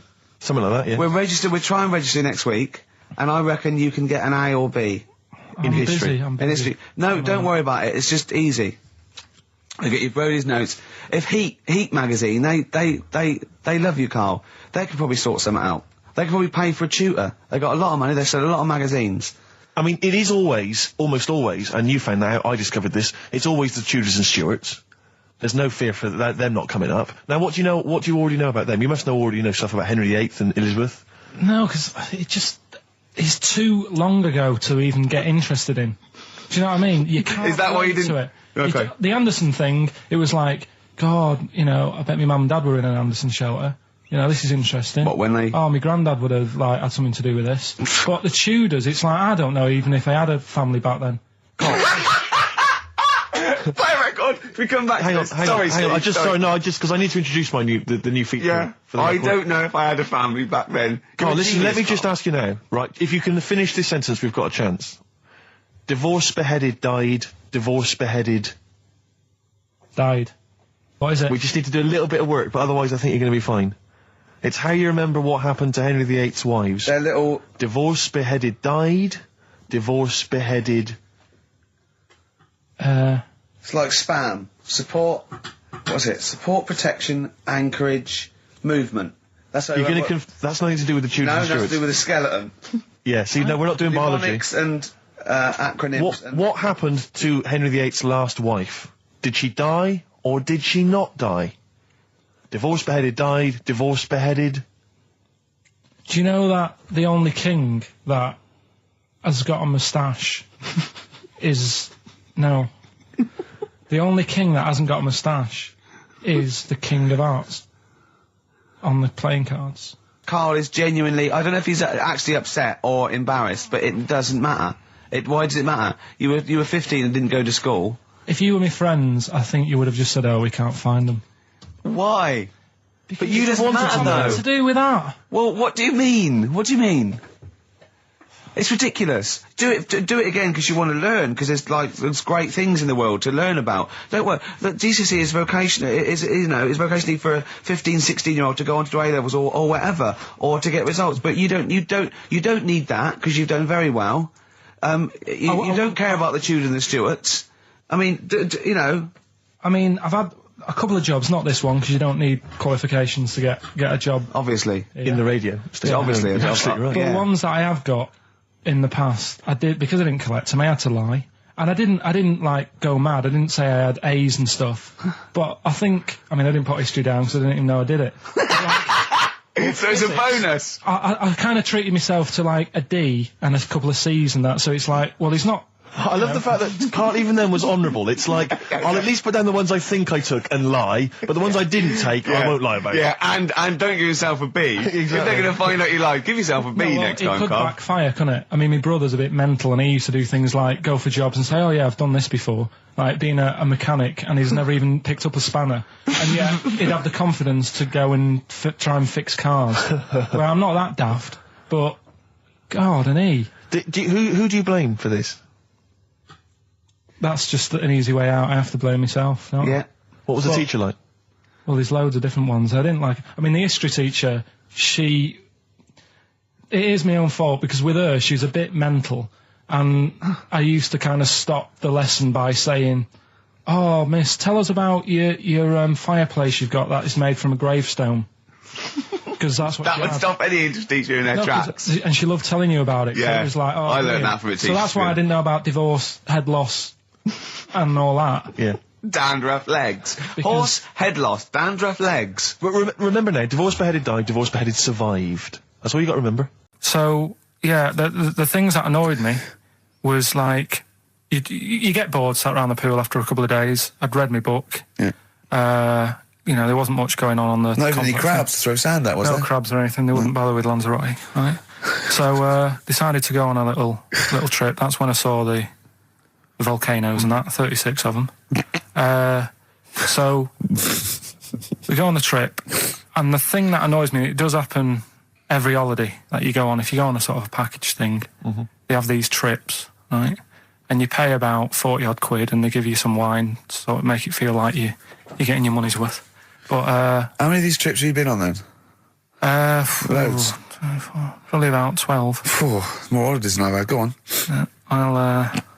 Yeah, so anyway, so you're on the coach, right? And they take you for the volcanoes. They took us in the middle of nowhere. Yeah. Right. There's nothing else round there. Sure. It's like I say, it's like Mars, but with holes in the ground. Yeah. Right. And they sort of drop you off, and they go, right, everybody, see you back here in an hour. There's loads of volcanoes for you to look at, and a coffee shop over there. And you know for a fact, right, you don't need an hour there. You could just say, well, just keep the engine running because I'll have a look in this hole, we'll get back on, give us 5 minutes. Don't need an hour. Absolutely. Yeah. We went, it was a great day, wasn't it? Brilliant round of golf, absolutely brilliant. Such a beautiful place in Stoke Poges, it's like a really posh place. And are you a good golf player? Well, we'll get to that. Oh, okay.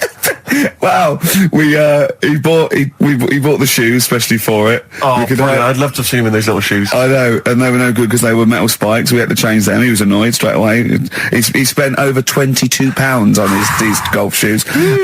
We hired a buggy that was brilliant fun. I was bombing along, wasn't I? I don't drive, but it was great on that buggy. Well, you've been on a buggy with me, and you were a bit scared. Yeah. What? I nearly killed us once. I was just taking banks and things, but you don't see sort of bunkers, and he'd scream and go, stop! And he'd put his foot down the brake, and then I reversed. At one point, he sort of did a handbrake turn next to the lake, and then we had to reverse, right? And you know, you just flick a switch and put your foot down. He did that without looking. I looked behind, there's a big oak tree there. He screams, watch the tree, right? So Dukes of Hazzard. I kept jumping in and leaving him behind because I had to go to my ball. Anyway, so the first shot, I got on the driver. I honestly did one of the best shots I've ever done. It went straight down. It was great. I thought, phew, got away with that because it's always the first one because it's a clubhouse and you want to look good. Yeah. So He tees up, and I've been saying, buy some balls. He just got 6 balls. I was going, what if you lose me? I won't lose 6 balls, right? He tees up, right? Whacks it. It goes miles, like right angles, straight into the woods, right? He turns around, he goes, go and buy some more balls. So I'm laughing, because it's like impolite to laugh, but he broke the ice for me, and I was falling around, and then his second shot, I go, you know you're off for 3 now. If you take another shot, he went, oh, right. So it's his third shot, he puts the ball down. He hits the ground before it and misses the ball altogether. And I was on my back, wasn't I? Unbelievable. Actually rolling about on his back. And we were terrible. I went round 107. He went round in like 119 or something. Sure. It was just rubbish. How long did it take? 5 hours. Of course. And there was no one around, luckily. But it was fantastic. So then we go and have our meal. What annoys me, I said, right, I'll go for a run. He went, I'll have a bath. I said, I'll see you at 7:45. At 7:55, I have to call him. He's not ready, so he's let me down there. I can't stand lateness or laziness. Yeah, and he's let me down. Do you know his excuse? He fell asleep in the bath because there was no light bulb. There's no light bulb in the bathroom. So instantly he fell asleep, and he was late. No, do you know what I mean though, Steve? If you're sort of like nice and warm and what have you, I was tired anyway. I've been stressed out for 4.5 hours, right? My life flashed in front of me a few times in that buggy. So it's all sort of wears you down a bit. I thought, right, I've got a headache. You're going for your run. I'm gonna have a bath. I walk in, put the light on. For some reason, it didn't come on, but I thought it's all right. I'll just. You know, doesn't matter. You can have a bath in the It's summer, so it's light anyway. Well, there's no windows in the bathroom, so... So you were in the darkness? So I'm in the darkness. I nod off because I'm shattered. He calls up, asking me. So I said, well, it doesn't normally take that long for me because, you know, I haven't got, like, long hair. I've got a dryer and I can sort of one wipe. Yeah. He's already 10 minutes late, though, when I called. Well, 10 minutes. 10 minutes. Lateness is lateness. Next. Doesn't matter. Dinner wasn't until 7:15, so we had, like, another 20 minutes anyway, so it doesn't really matter. Yeah, but we said 7:45. So he's calling up, hurry up. So I said, yeah, all right. So I get out and try and, like, me tackle and what have you. Calls back again 30 seconds later. You know? No, I don't, I don't like that. Not going to do that, though. Give it a wipe. 30 seconds later, come on. So I end up going downstairs to the meal area. Naked. With a wet shirt on and wet socks. I've got headache as it is. Meant to be a relaxing weekend. But anyway, so we have our meal, which is really nice. And then we're sitting in the bar. I'm having a cigar by the fire. Yeah. Like, we're having a rather nice Pinot Grigio. Yeah. He's there going, I've got a headache. Is this 1955 that you live in? I know, yeah. It's so right. We are knackered because, you know, he's not used to work. I've seen him moaning, falling asleep. He's not used to it at all. And you've been on your feet for over half an hour. Yeah, right. So, we didn't even walk round the golf course. We had a buggy. Yeah. It wasn't even exercise. That was Bowie and Waterloo Sunset. Did you say Nime at one point? 104.9? Did I? Other than that, it was again, textbook. Yeah, a desperate attempt at being articulate. Sure. But let myself down. With your See, this is the good thing about the boxing thing, because there's no chance of me, you know, slurring the words. Oh, no. I already slurred my words. Yeah, so no one, any damage will be totally fine. Yeah. Oh, the doctor's rushing in. I think there might be some kind of concussion. Jane just going, no, that's just the way he talks normally.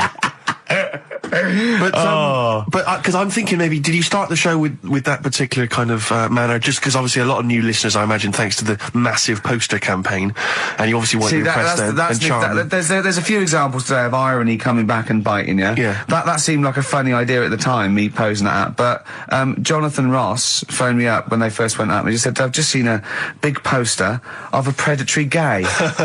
Yeah, you do look a little bit... Hello, and what's your name? Would you like to sit down here? And then you're in the background. And also, I think the funny thing about having you as a partner, I mean, the only good thing is that you look weird and tall, like too freakishly tall and lanky. But in that one, no, because your background and you're smiling, you don't look as weird as you do in real life, or as freakishly tall. So it sort of ruins it a little bit for me. Look at Pilkington. Look. Pilkington, what are you doing? He's not listening. He's just opening a packet. What are they? McVitie's. See, we should mention them. We get some free ones if anyone at McVitie's are listening, because we're not getting the perks of this. Nothing. I'd say I'm not getting anything. I really got in this game for the ladies, for the money, for the voiceover work. Certainly, I'm seeing hide and hair of that. But you're not getting the voiceover work because Jethro the Jethro's getting all the parts that you might get. Yeah, sure. Yeah. Okay, Rick. Yeah. You were the voice of what? The drink driving campaign? You sound like a man who was run over in a drink drive incident. I mean, it's like you don't drive. Yeah, but I didn't get any money for that, did I? Or did I? I can't remember. It's like, I mean, I don't drive, yeah. Well, that's good, I don't drive. No, it said don't drink and drive, so I've chosen just to drink. At least I can formulate sentences using the English language, and I'm not getting the voiceover work. The English language of the 14th century. Well, it's better English language and English language. Rather than whatever kind of Middle England language you speak, the language of the hobbits. All right, Carl.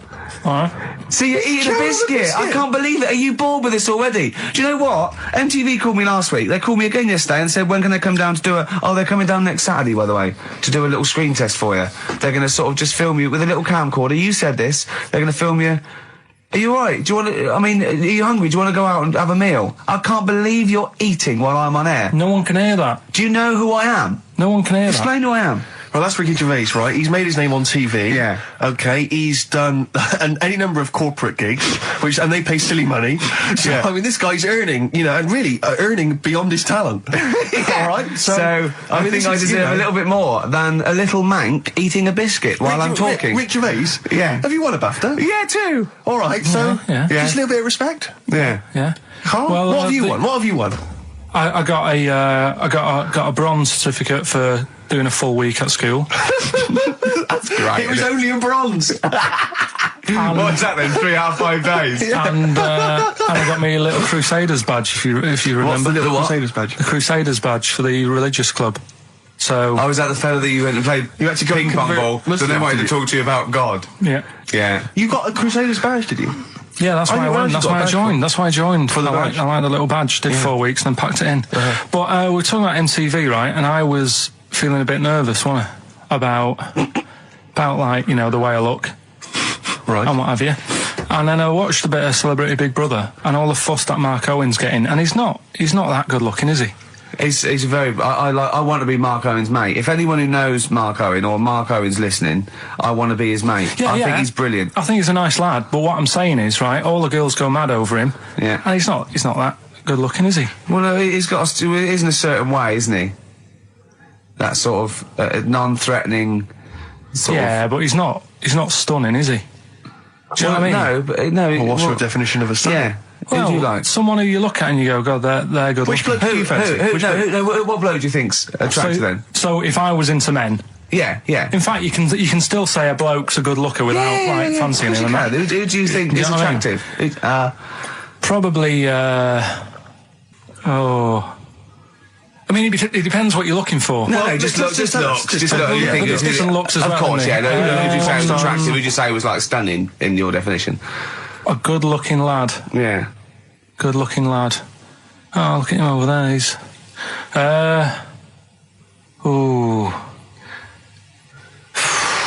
Do you find, Robbie Williams? Do you find him attractive? Boy Next Door. Look. No. Who do you? Carl, hurry up, because it's we've only got 2 hours. Probably.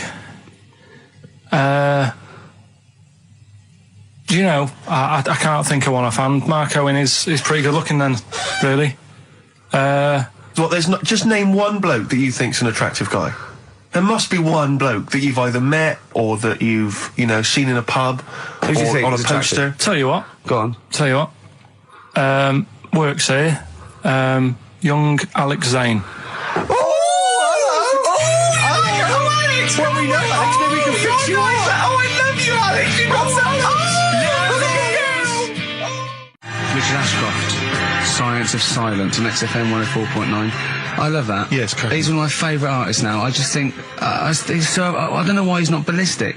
He's got everything. He's like one of our best rock stars. I'm Ricky Gervais. Hello there. You're Steve Merchant. I am indeed.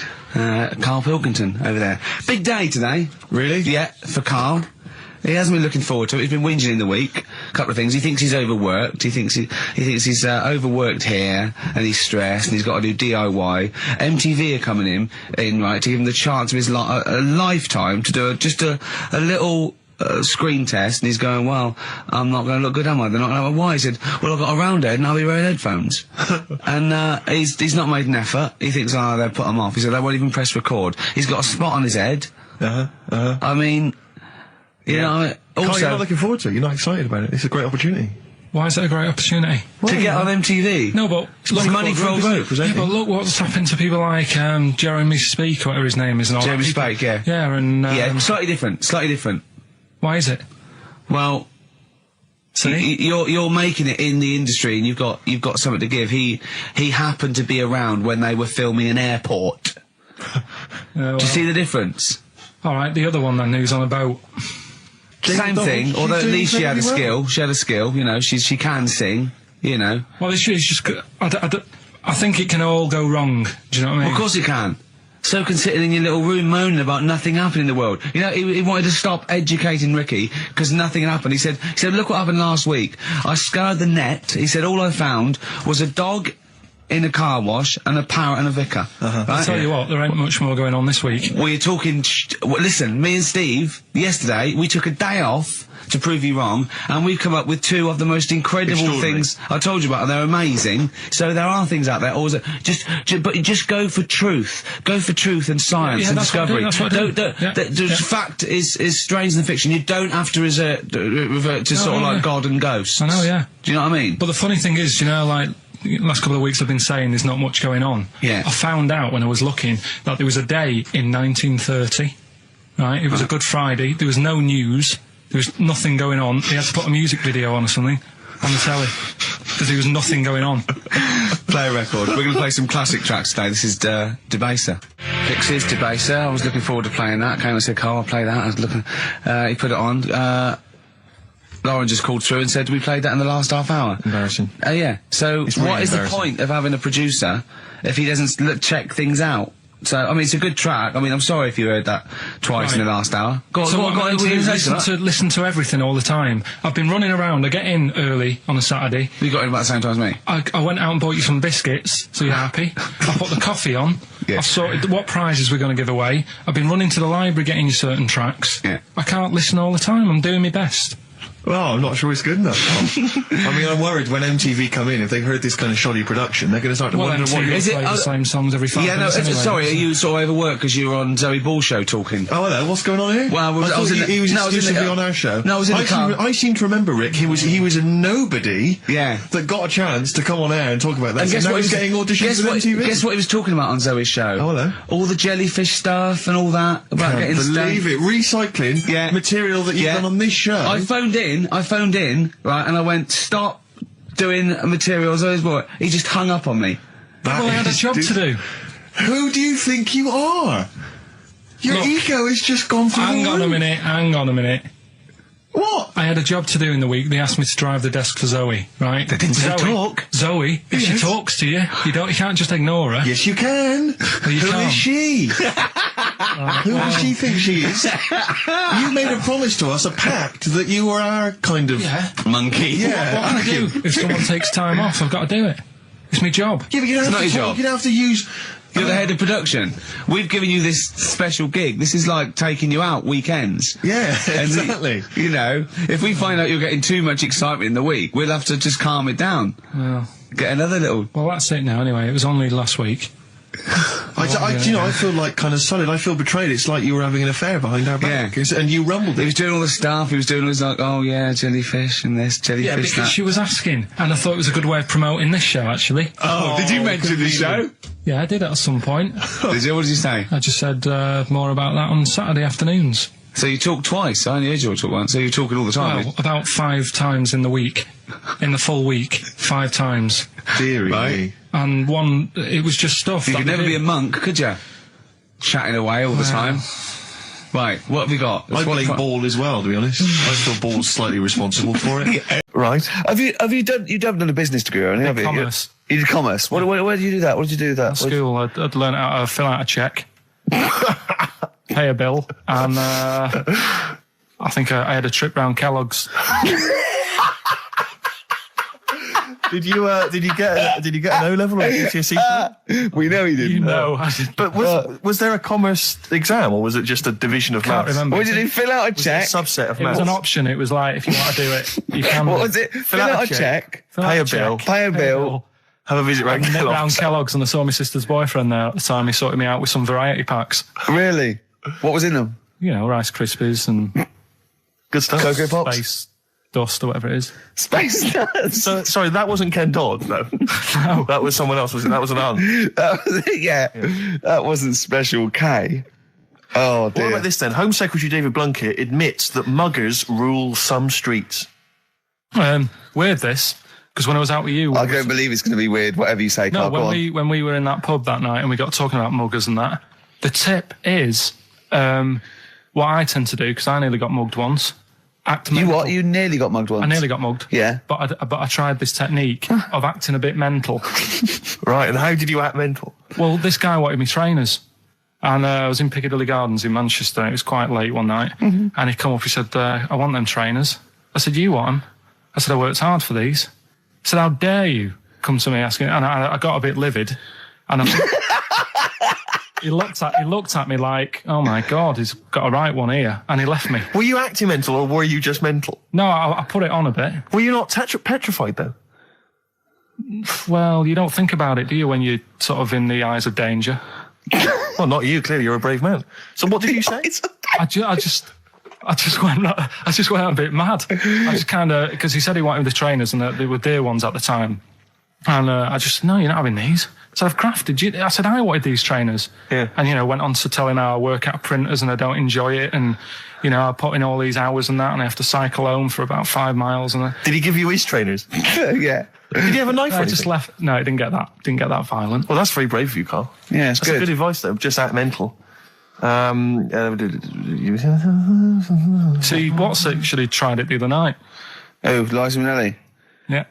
Well, she said, I've worked hard for these diamonds. Yeah. Not easy being the daughter of Judy Garland. You don't know what it's like. You know a lot about paying bills and writing out checks. Yeah. Tell us about Kellogg's. What was it like? What was in the factory? Was it just like squashing bits of corn? And Pretty boring, really. Just loads of conveyor belts, boxes of cornflakes everywhere. Just what you imagine. yeah. So is know it what I more, want to this learn is where from you might be working? This is where you're likely to work if you Possibly. leave There was school. 2 trips. There was that and the trip to Manchester Evening News. Okay. And I left that early because I had a job in Cordon Bleu. In Kellogg's. Cordon Bleu, what's that? It's like a supermarket.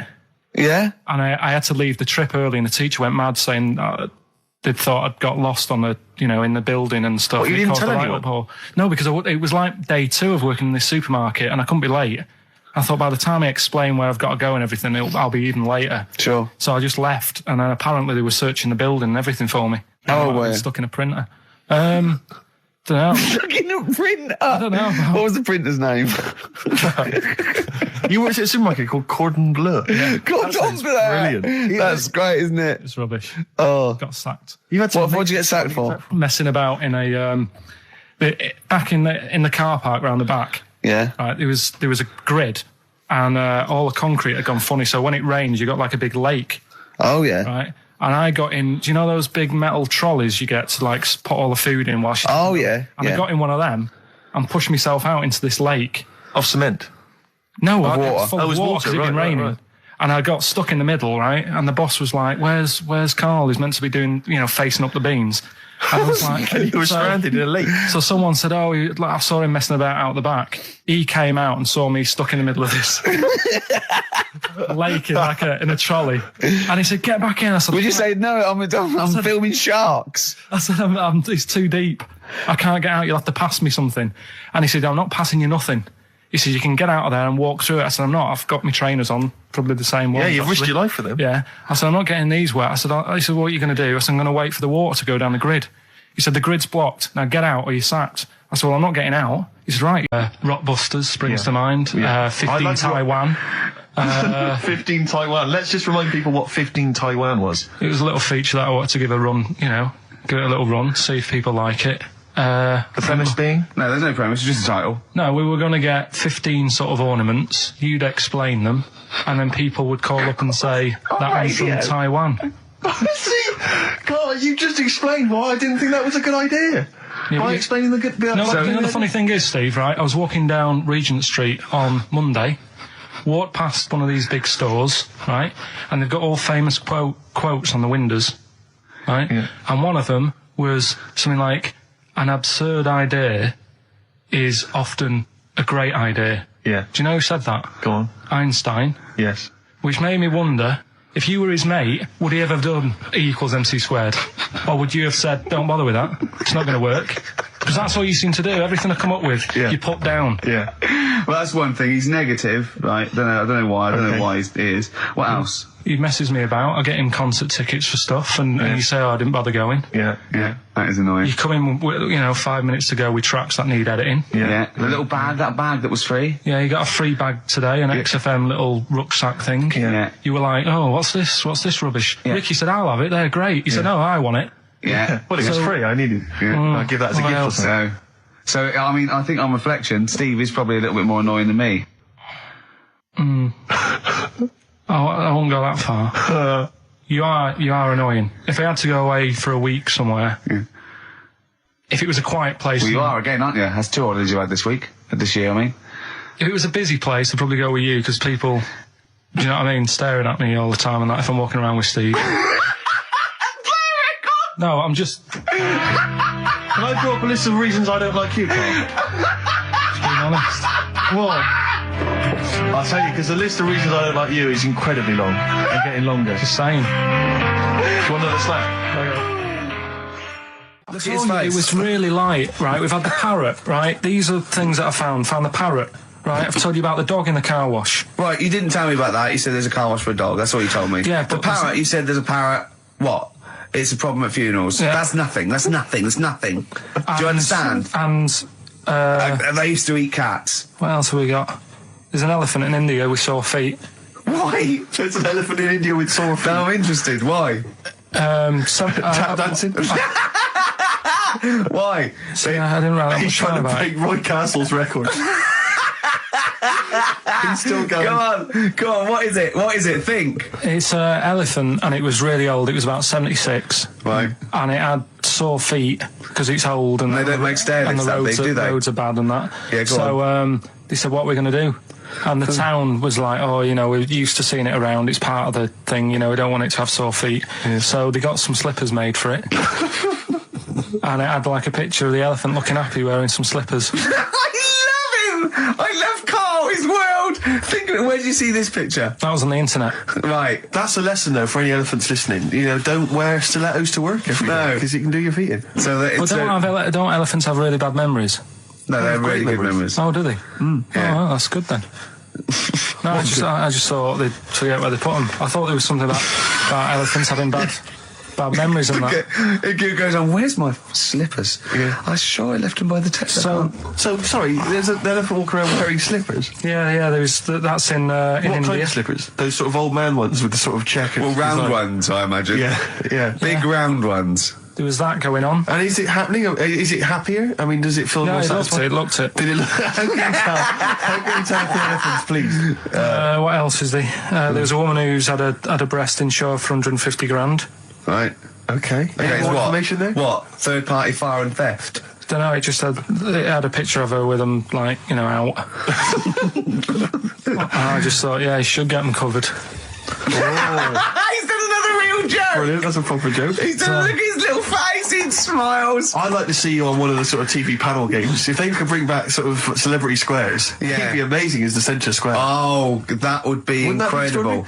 Or on the countdown in Dictionary Corner. I imagine him in Dictionary Corner. I'd come up with cat, if that helps at all. Yeah. Memblent. Yeah, what does that mean, Carl? Just anything you want it to mean. What I've got, there's a dog that's got a cough in Singapore because it smokes 20 a day. Right, okay, another one. No, it's the last one in it, so we'll save it. The last one we've got is where I don't... That's Feeder and Come Back Around. It's a new leaf, Steve, of I'm going to do properly now. I'm not going to be slovenly. I'm sitting up straight, you see. Yep. And it's going to be a proper DJing, because I think coming up soon, some great tracks, including a new one from Abs and an old one from Snow. Informer. You know me, Dennis. Don't me eka boom, a licky boom boom down. I'm joking, of course. We've got some fantastic tracks, some stuff, great yeah. chat, and we've got Carl with Some me, great Steve. chat. Steve. I'm Ricky Gervais on XFM 104.9. There he is indeed, with him, Steve Merchant. And Karl Pilkington, of course. Say hello, Karl. All right. Yeah, nice. And you say you read... The beginning of a radio show is very much your wares, your shop window, laying out your stall. I don't think you could choose a better track than The Only Ones, Another Girl on the Planet. I'd love to hear it. One of my favourite intros, that. Amazing.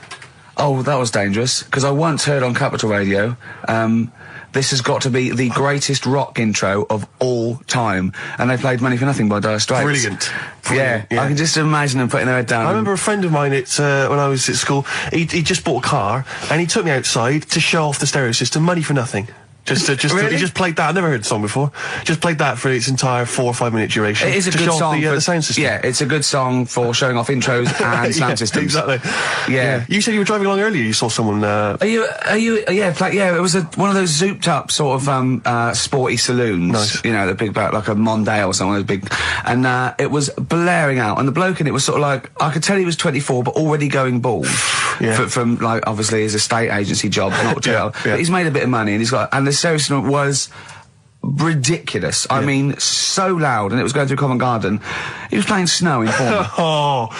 Do people remember Informer by Snow? It was a big tune in my I don't youth. know. It's great. Yeah, I always enjoy it. Can I bring that in next week? Can we play Snow next week? Well, you can play a tiny little bit. Tiny little bit of Snow. Yeah. Informer. Do you remember Snow, Carl? Yeah, You loved it. Yeah, big tune. Yeah, loved it. Oh, Yeah, did you? big tune from the 90s. Happy song, isn't it? Rick, you were saying that you've turned over a new leaf. Yeah, yeah.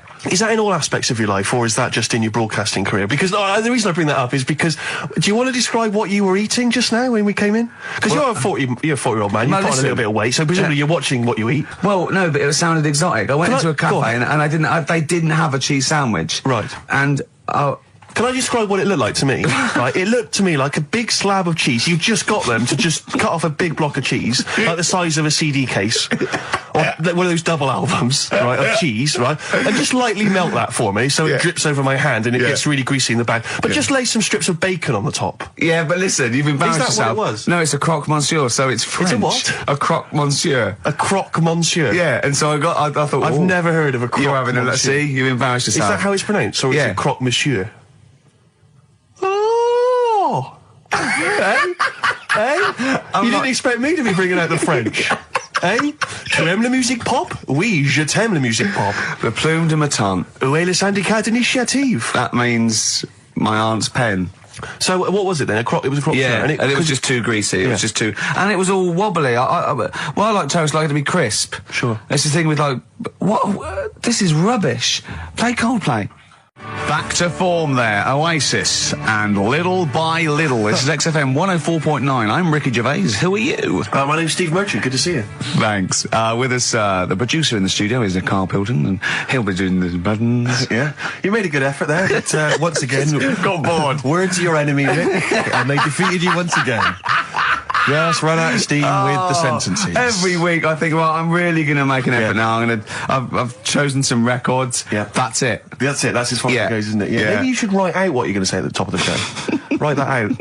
Get a nice big crayon. I like to keep a little bit of, a little bit of something, a little bit of spark, a little bit of liveliness to it. Sure. How are you? Good to see you. Yeah, it's great. It's great to. It's great to be out of the house again. Yeah. Oh yeah. Just I was going to say, because we've been doing this for a long time now with a little break. But XFM are bringing new listeners all the time. I've heard 4 or 5 a week. Really? Yeah. New listeners tune in to XFM 104.9. Radio 1, beware. Yeah. Yeah. And we might take it for granted the people that know who we are, know who you are, know who Karl is. Sure. Now, if you're a regular, then you know exactly who we are. But for those of you who don't, I'm Ricky Gervais. Ricky Gervais, a BAFTA award-winning actor and writer. Steve Merchant, all those. A friend of yours. Yeah, yeah. And this is the important thing. Karl Pilkington. Absolutely. Our producer. I say producer, he was the bloke who was lumbered with a job. When I said, listen, I used to run the desk in the old days when I was like, I used to press the buttons and run the desk and everything. And now I said, listen, I've been on the telly. I do not press my own buttons.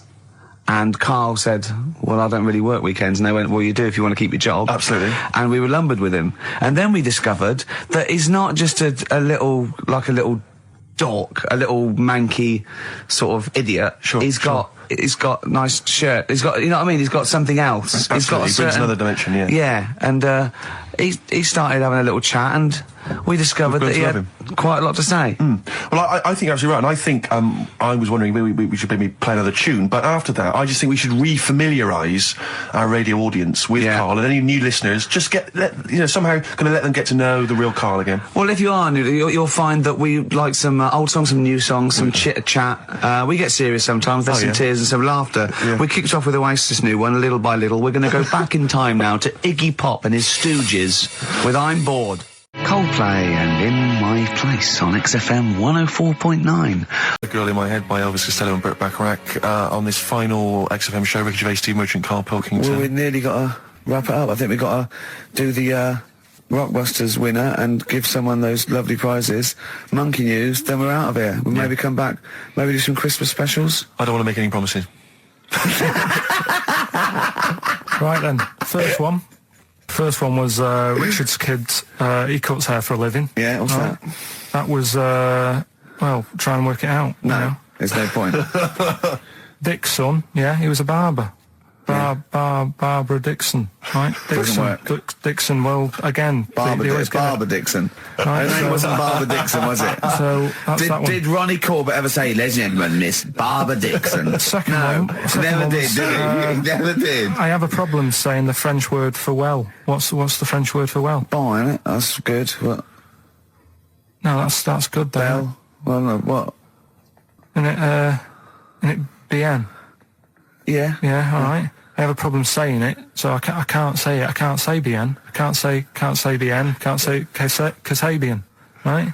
So they managed to work that one out. That's one of your worst. Can't say bien. Can't say bien. Can't say bien. It's not. Yeah. And the last one. Work. That's terrible. 8 kebabs, 2 kebabs, plus 57 kebabs times 27 kebabs. This fella is struggling working it out. What's the answer there? DS, right? A Donna sum, right? So he's struggling working it out. It's a Donna sum, right? So they got that right as well. So what was the answer? Donna Summer. Donna Summer. Yeah, Donna Summer. So just pick went one, out on a Steve. high then.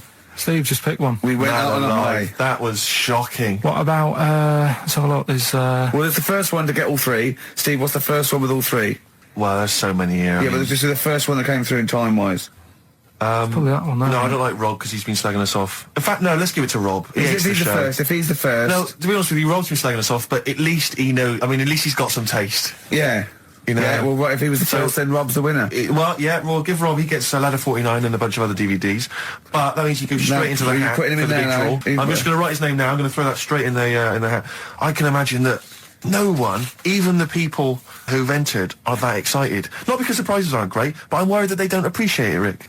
Do you know, I get the feeling that our listeners, they just don't appreciate the fact that we've gone to all this trouble. We've got the Homer Simpson drawing and things like that. I just feel like these people don't deserve it. Do you know what? It's weird. I just wish we had a better quality of listener. Like, people who listen to Radio 2, they deserve it. You know, they're elderly and infirm, some of them. It would really cheer them up. But our lot, you know, drug addicts. Yeah, let me pick you that know, out. truck drivers. So I've just put all the names in the hat, all the previous winners from the previous weeks, and Rob as well. Is this Pilky gonna put it out? Do you want Pilky or do you want Ricky? Oh well, let's have the shaved monkey do it. All right. Plunge your hand in there. It's just, that's one, isn't it? That's it, just pull that one out, check who it is. Right, it's Gavin Thompson in Edinburgh. Well done, Gav. Are we going to get them up there? That's not his problem. You got to post them, you got to pay. They're amazing prizes. Yeah, but the Spinal Tap one, it's about 5 foot, isn't it? Well, they can post it. It'll cost them a few quid. It's a radio station. I think he should have to come and collect it. No, just because then it'll at least it'll prove that Where's he's he interested. from? Edinburgh. Give it to Bob Geldof. I'll give it to Bob Geldof. He's walking up there, so He can look it. XFM. Chewing breaks. Fishing for a dream. That's what we're fishing for, isn't it? We're fishing for a dream today. What's that mean? Poverty. I don't know what I was talking about. Don't know. It doesn't matter what you're saying, Rick. No one's listening. No one's listening. Well, we've got to finish anyway. Think about the fact that think how small our percentage of listeners is anyway. Anyway, and then you two are on stage at the moment. This is like broadcasting during Christmas dinner. This is the same. It's just on the hospital radio. Yeah. Yeah, exactly. Where everyone's got an iPod for Christmas. Yeah. On the ward. yeah. Well, we're going to go through now till 5:30, and I've got to rush off, I'm afraid, to Live 8. Don't apologise, mate. When people see the glam that you're bringing to that event, they don't even care about the people introducing it. Comedians going, ladies and gentlemen, just get on with it. No, I agree. No, I've got a good joint here. Two blokes will get on with it. Bring on Madonna. But we're going to give it to them, Carl. We're going to go through to the end. We've done everything we have to do. And there was also a fella in the week who said that women shouldn't be wearing trousers. Why? Because they don't look good in them. What do you think? What do you think about that? It's rubbish. Yeah. These are the only things that have caught your eye over the last couple of weeks. This is the entire news. Galileo did something with light. A French fella said women shouldn't wear trousers. See, that to me wouldn't pass as education. It's not education. I don't know where you could ever use that. I don't know when that would ever be applicable to life. I just like reading stuff that sort of reminds me of... Do you know what I mean? If I read it and it gets me thinking, I think that's a good little piece. But, but surely can't you just sort of like sit near something that vibrates to keep your brain going? Or shake your head every now and again? I mean, what does this do? You mean it makes you start using your brain? But what aspect of a Frenchman said women shouldn't wear trousers got your mind working? What questions were you asking? Because I thought that's a bit daft, isn't it? Right? Yeah. Okay, it ends there with me. There's nothing else. There's nowhere else for me to go on that. He closes your mind's still whirring. Yeah, go on. What do you think? Let's go through this. Oh, I wish we could download his thoughts. I know. Just watch it. Yeah. Wouldn't it be great, like a DVD? Cartoon. Imagine that extra footage on the Office DVD. Yeah, Carl's brain. That would be with amazing. With the commentary. Go on. Women wearing trousers and that, right? On the estate that I grew up in, on right? There was a woman about 4 houses down, right? Rough. Now, she used to wear leggings. Yeah. Now, they're a bad idea. They are a terrible idea. I agree with you there, Carl. If you're a lady of what the colour? normo persuasion... Were they pink? No, they were sort of black, but with all bits on them. Oh, right. Do you know what I mean? What, toast and just horse droppings? Yeah, go on, yeah. And she used to... she's quite a big woman. Sure. Pauline Quirk, I think we described her as. Looked like a light bulb. Which it is those kind of women that are attracted to leggings. Yeah, I know, yeah. They are drawn to them like a moth. She used to wear them, and that's what I remember when I read this piece. And she used to work on one of those sex line things. Right. She used to do that. But what was she, an engineer? The weird thing with her was she had big eyelids. Right. Go on. That were too big, and this is what I was thinking. What do you mean she had big eyelids? How big do eyelids have to be for you to go, they're big eyelids? What was she shoplifting with them? Would she come out of Dixon's with, like, radio stored in them? What do you mean she had big eyelids? It was another one of them popular things around our way. Do you know? Like, what do you mean popular things? They go, oh, I'll tell you what, they're all the rage. Can I get some big eyelids, please? No. It was just like one of them things that people suffered with. Just big eyelids. They could hardly open their eyes. What do you mean? What do you mean? That's one of them popular things around where I grew up. People had big eyelids. They could hardly open their eyes. What does that mean? What sort of freak town were you born in? You had webbed feet people with big heads. You got women with big eyelids. What does big eyelids mean? Are you confusing her with the horse? Yeah. Did she have hooves? Look, what? Just anyway, so there's this big eyelidded woman with the leggings. And that's what I'm saying to you, though. That's... When I read that story with people with trousers, I went from that to a woman who used to have big eyelids. I still at the point. But then, and also the other bloke who had the eyelid problem was a mate of mine. Right. His dad had it, and same problem, massive eyelids. I don't know what that means. I don't know what that means. I used to say to my mum, I'm going round to Dave's house, and or Drew say, Pig, as you call him. That's all right, but make sure his dad doesn't take you out in the car, because he could hardly see. He had to have his head. He had to tilt his head back to keep his eyes open. Make sure Didn't he have a couple of matches with him at all times? What a load of gobbledygook. This began as educating Ricky. I know, So it's what- like he was people thinking- with eyelids. But it's like you're supposed to make that leap as well. Yeah. If I mention the trousers, Ricky will probably be thinking about people with big eyelids and women wearing leggings. Play a record, Carl. Right, anyway, Rockbusters. Yeah, go on then. I give a cryptic clue Yeah. and a letter, and it makes up a band, He right? never said the word cryptic a few months ago. Woman says partner ran off to become vampire. Yeah. And it says a young mother says her partner has dumped her to become a vampire. Rebecca Roberts from Somerset says Matthew Barrett fell for a blood-worshipping woman in a US cult. The 23-year-old mother says he began shaving all his body hair, dressed in black, and used Rebecca's lipstick to redden his eyes. Rebecca caught him performing weird blood rituals in front of his computer at night, cutting himself to prove commitment. She said, I thought it was just a hobby.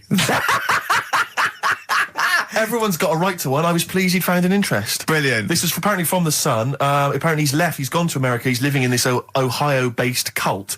But it's the last bit where she's been asked whether or not, if he came back, would she take him back? Sure. And this is where I wonder if the journalist, you know how journalists are supposed to just report the news, be objective. Yeah. I wonder if maybe the journalist here has maybe had some interference. Made the quote better for them than go on. Because it says, I never thought this would take over his life. Now, if he came back, I'd say fangs, but no fangs.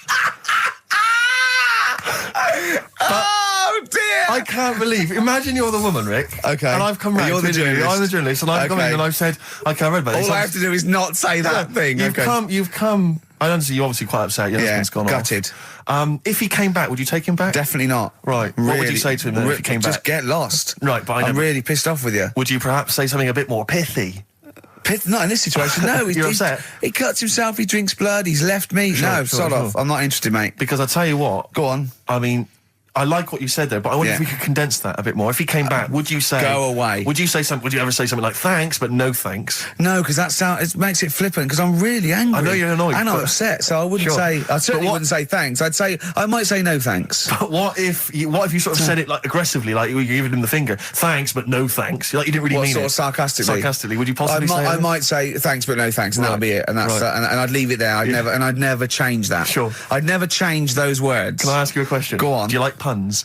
Hate them. Right. I don't like It's Countdown. interesting. I don't like QI. I don't like any of those posh Cambridge, Oxford types. I hate puns. If you had to say thanks, but no thanks in the form of a pun, what would you maybe say? I wouldn't. I never would. Right. I'd say thanks, but no thanks. I would. I mean, I feel embarrassed that I'd even say that because I don't think I would even say thanks, but no thanks. Okay. But if I did go that far, I'd leave it there. Sure. So- have you ever noticed, as I have, Go on. the similarity between the word thanks and fangs? Not really. It's only very similar. Not Thanks, really. fangs, F-T-H. There's a K. Fangs very much. G. It's A and N. Well, the A, the N, and the S, but that's about Would it. you agree it sounds marginally similar? Yeah. Is sort it of. possible you might one day say fangs, but no fangs? I wouldn't know. Right. I could put that though, could I? But don't say I said it. Right. I mean, yeah. Fangs, but no fangs. Yeah. This is the thing. Just, if you ever read an article in The Sun, The Mirror, anything, do not believe it. Really seriously question and query it, because If it ends with fangs, no if fangs. it ends with a pun, almost certainly they never said it. Well, anyway, right, so it doesn't matter. I think I'll go off and do some prep, right? Yes. Do some research for Saturday. Found one of Suzanne's magazines, right? Flicking through, because there's always interesting stuff in there. There was something about swingers. Right. I was like, what's all that about? Yeah. And it had an interview with some people talking about, how they sleep about a bit. Yeah. And I thought, if my wife looked like that, I probably would. Because there was a few pictures of them and they were all pretty ugly. Yes. I thought, right. So I took that in, soaked that up, thought, there you go. Carried on reading. There was a bit in there about how women still have crushes, right? Yes. And the woman was going on about how she's 38, right? But she still fancies Chris Martin from Coldplay. Uh-huh. And, even though it'll never happen, she's still got that little bit in her head that thinks one day she'll leave Gwyneth, right? And end up with her, right? Right. Anyway, so I'm thinking this is a bit boring, but I'm flicking through it all. And, Is this a Rockbusters clue? No. Right. And I read further on, right? And she said, I like to go out with my mates, and we come up with lists in pubs of people who like, oh, you know, they'd be nice to go out with. She also came up with a list of unlikely lust objects, I think she called them. Yeah. Guess who was in that list? Ricky Gervais. Think again. Karl Pilkington. Right, next one. Johnny Vegas. Said, lanky co-writer. Rubbish. Lanky co-writer.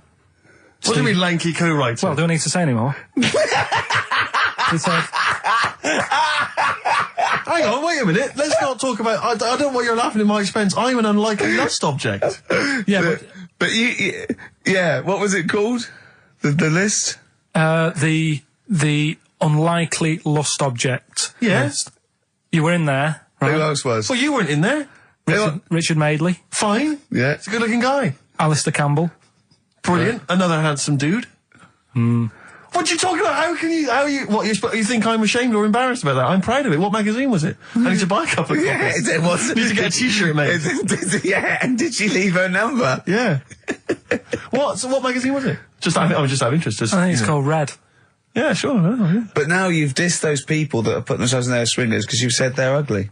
So now we know what magazine it is. People are going to look at that. People are going to look at that poor woman, and they're going to know you think she's a hog. No, but I think they even know. Was there a picture of the woman who'd know. drawn up the list of unlikely lust objects? Mm-hmm. What was she like? I wouldn't waste my time. Thanks, mate. I know you're on my side. I'm 30 now. I can only remember being off 2 times. Oh, his memory's going as well. You had some time off. And both of them were when I was at school. What's school? One when it was windy. Why did you have time off? Because it was windy. But to be honest, Carl, that lasted for 7 years. Your time off at school. Why did you have time off? Because it was windy. Were you windy, or was it windy outside? No, it was like when... Your auntie wasn't out the window, was she? When the winds were bad in the 70s. And my mum said, oh... Whoa. What? I remember space operas and flares. I don't remember the winds being bad in the 70s. Well, my mum just said, you might get blown into the road, so don't do that. She had so much faith in you, didn't she? As a human being. Is that why she got fired from the pie shop? I'm not coming in today, I might get blown into the road. God. The funny thing it was, right, Steve, they had this thing going at school, because a lot of people used to wag it back then. Used to what? Wag it, sort of not go in. Yeah. Right. And they sort of tried to make it interesting for you by giving you an education. A certificate if you did a full week. Reward for the rest of your life with achievement. That sort of carrot. And also, like, let you go home at 3 o'clock on a Friday. Right. If you'd done a full week and that. Yeah. So it was lovely weather all week. Then it just sort of changed on a Friday. And I got up and it was all windy. It's always windy for Friday on the 7th, isn't it? Don't, if you don't go in because, you might get blown into the road and that. So I said, all right, then I'll stay off.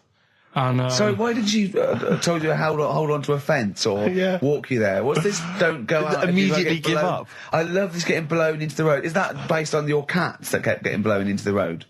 Well, so I got to school on the Monday, right?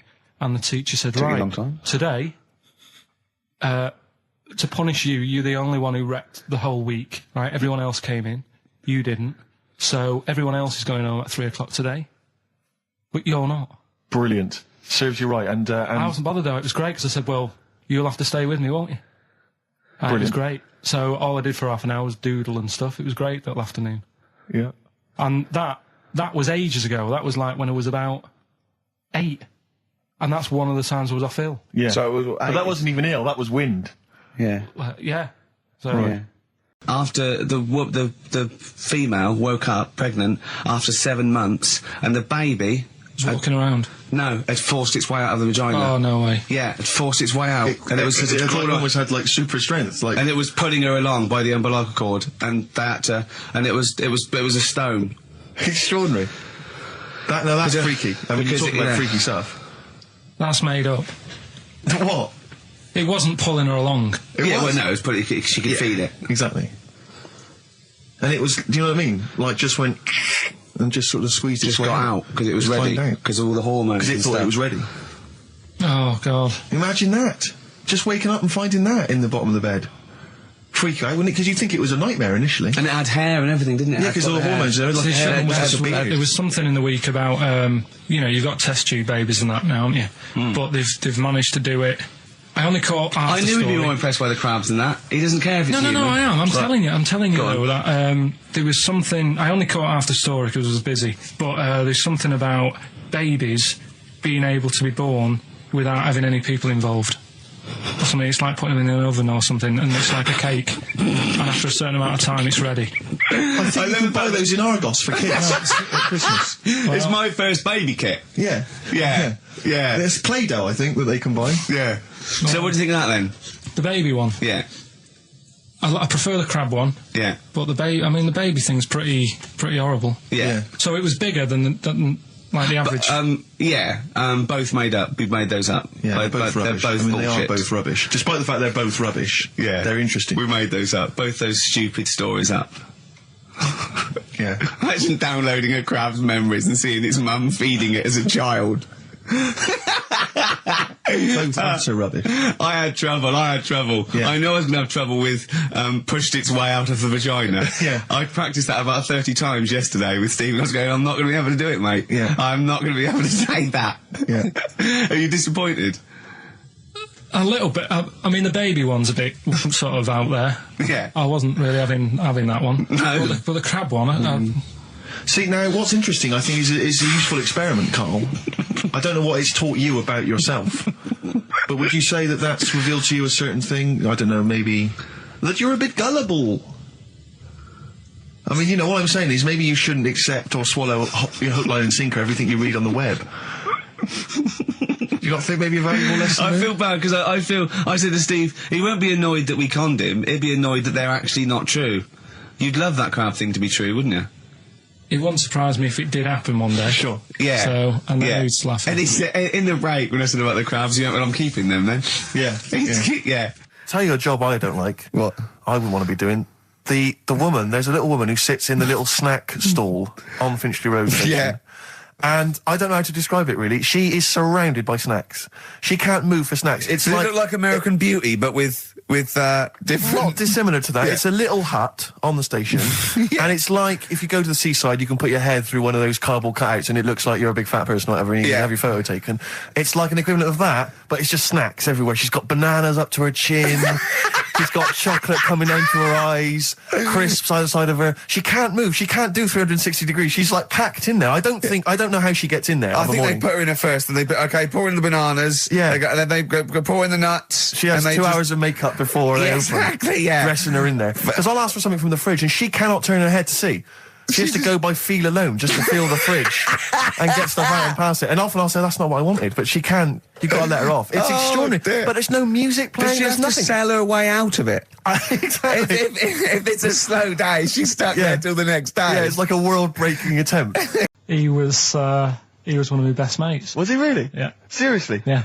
What do you reckon he's doing now? Do you still keep in touch? When my mum and dad were still in Manchester and they had a butty shop, he used to go in because the bookies was next door. I love the way you paint a picture. If you did this in your history exam, Carl, you will walk it. Go on. So your parents had a butty shop. There was a bookies next door. Yeah, and he liked having a bit of a gamble, so he used to. I think he works for some insurance company. Do you think that his fiancée Beth knows he's got a gambling problem? Or that his 2-year-old son Lewis? No. Yeah, they live in Cheadle Holme. Hume. Cheadle Hume. He must be doing well. 'Cause it's He's still supporting the Blue Army and frequents the shrine on a fortnightly basis. funny thing with him is, right, when I used to stay over at his house, and his dad was a copper, and I remember his dad came down and said, right, I want to see you two. And we thought, oh God, what's happened? And got us round the table. And he said, do you know much about drugs? So we were like, what's all this about? So he goes, you know, they're not good for anyone, you know, the stupid thing to get into. And we're like, yeah, we know. And he went, you know, do you? We said, yeah. He said, what's this then? And he'd found something in his bedroom, and it was a Skittle. What, the sweet? Do you know little sweets with the S on it? And Oh, really? Drugs. Yeah. So he said, well, yeah, it's a Skittle. Yeah, I know what it is. Oh, he was bluffing like that as a slang word. Yeah, he thought because he was a copper, he probably had to be down with all the terms and that. So we said, oh, it's a Skittle. And he said, yeah, I know what it is, but what's it doing in your bedroom? Oh. It was like, no, it's a toffee. So, would you like to start on your, to Steve, because I've heard all these. Well, we won't do them all. Well, we'll start off with the Mr. Freeze. Tell Steve the story of Mr. Freeze. This is the first time he nearly died. This is the most serious of the lot, really. So, what it was, do you know, like, don't know if your mum and dad did the same thing, but, like, they do the weekly shopping on like, a Friday. Yeah. So when you got to Thursday, there wouldn't be much stuff left in the cupboard. It'd just be like, you know, your Jacob's crackers and stuff like that. So when they'd been to the supermarket and they came back, I was like, you know, what's that saying? Like a pig in... You know, I loved it. It was like loads of food coming in, loads of biscuits. What is that saying? He nearly said pig in shit. Right. Is that the saying? Yeah. Right. So yeah, all this food comes in. Thank God he didn't. Otherwise he'd have been in trouble. That's true enough. Because he's culpable for our actions because he's the producer. So technically, that twat's in charge. Go on. Right, so anyway, there's loads of food, and I'm like, oh yeah, look at this, and chocolate biscuits, and, you know, penguins and stuff. Bacon. And bacon. Just in case, you never know. So anyway, my mum and dad's putting the food away. Me and our kid are like, he's already grabbed something, gone back upstairs. It's like feral children. it's like a quest for fire. And then they ran upstairs. What did he just sit under the bed, gnawing at some sort of pig's trotter? So I saw, do you remember Mr. Freeze Pops? I do, yeah. So they're kind of like popsicles, icicles. Yeah, but really long, like a foot long, right? Yeah. So I thought, I'll have one of them, so I grabbed it. Went for the nutritious stuff first. Absolutely. And like my mum and dad are putting this stuff away and what have you. And I rip it open and knock it back. Right, straight away, just right back like Swallow that. It, right, but it went down the wrong way, right? So what's down your shirt? So I was like, oh God, I can't breathe. And my mum and dad didn't even know what I'd ate. Do you know what I mean? I ate it so quick. Yeah. And I'm sort of tapping my mum on the back, going, and she's going, oh God, you know, he's choking again, because I was always choking. If it was one thing, I don't know if I've got like a small throat, but I mean, even Ricky knows I can't drink that much, can I? Yeah. Do you know, or eat pebbles. I'm not a quick drinker. I'd always, I think I'm scared of like swallowing stuff. Yeah. And it was like bottle tops and mint imperials and stuff. I was always choking on stuff. Oh, jeez. So anyway, she's going, oh God, what's he picked up on it now? Drop it. So, hit his nose with a stick. So I was going, I'm choking. At this point, my dad had I think he'd put his share away, you know, his food away, and he'd gone. His share, I love it. Yeah. He'd gone to watch like Winner Takes All or whatever in a lounge, and I was in the kitchen, and I was starting to I didn't care anymore. Do you know what I mean? I just got to that point where I wasn't struggling anymore. You just thought, I'm done. I just was like falling to the ground. And my mum's going, you know, get in here, I think it's serious. And my dad comes in and sort of starts shouting at me, saying that's what you get for being greedy.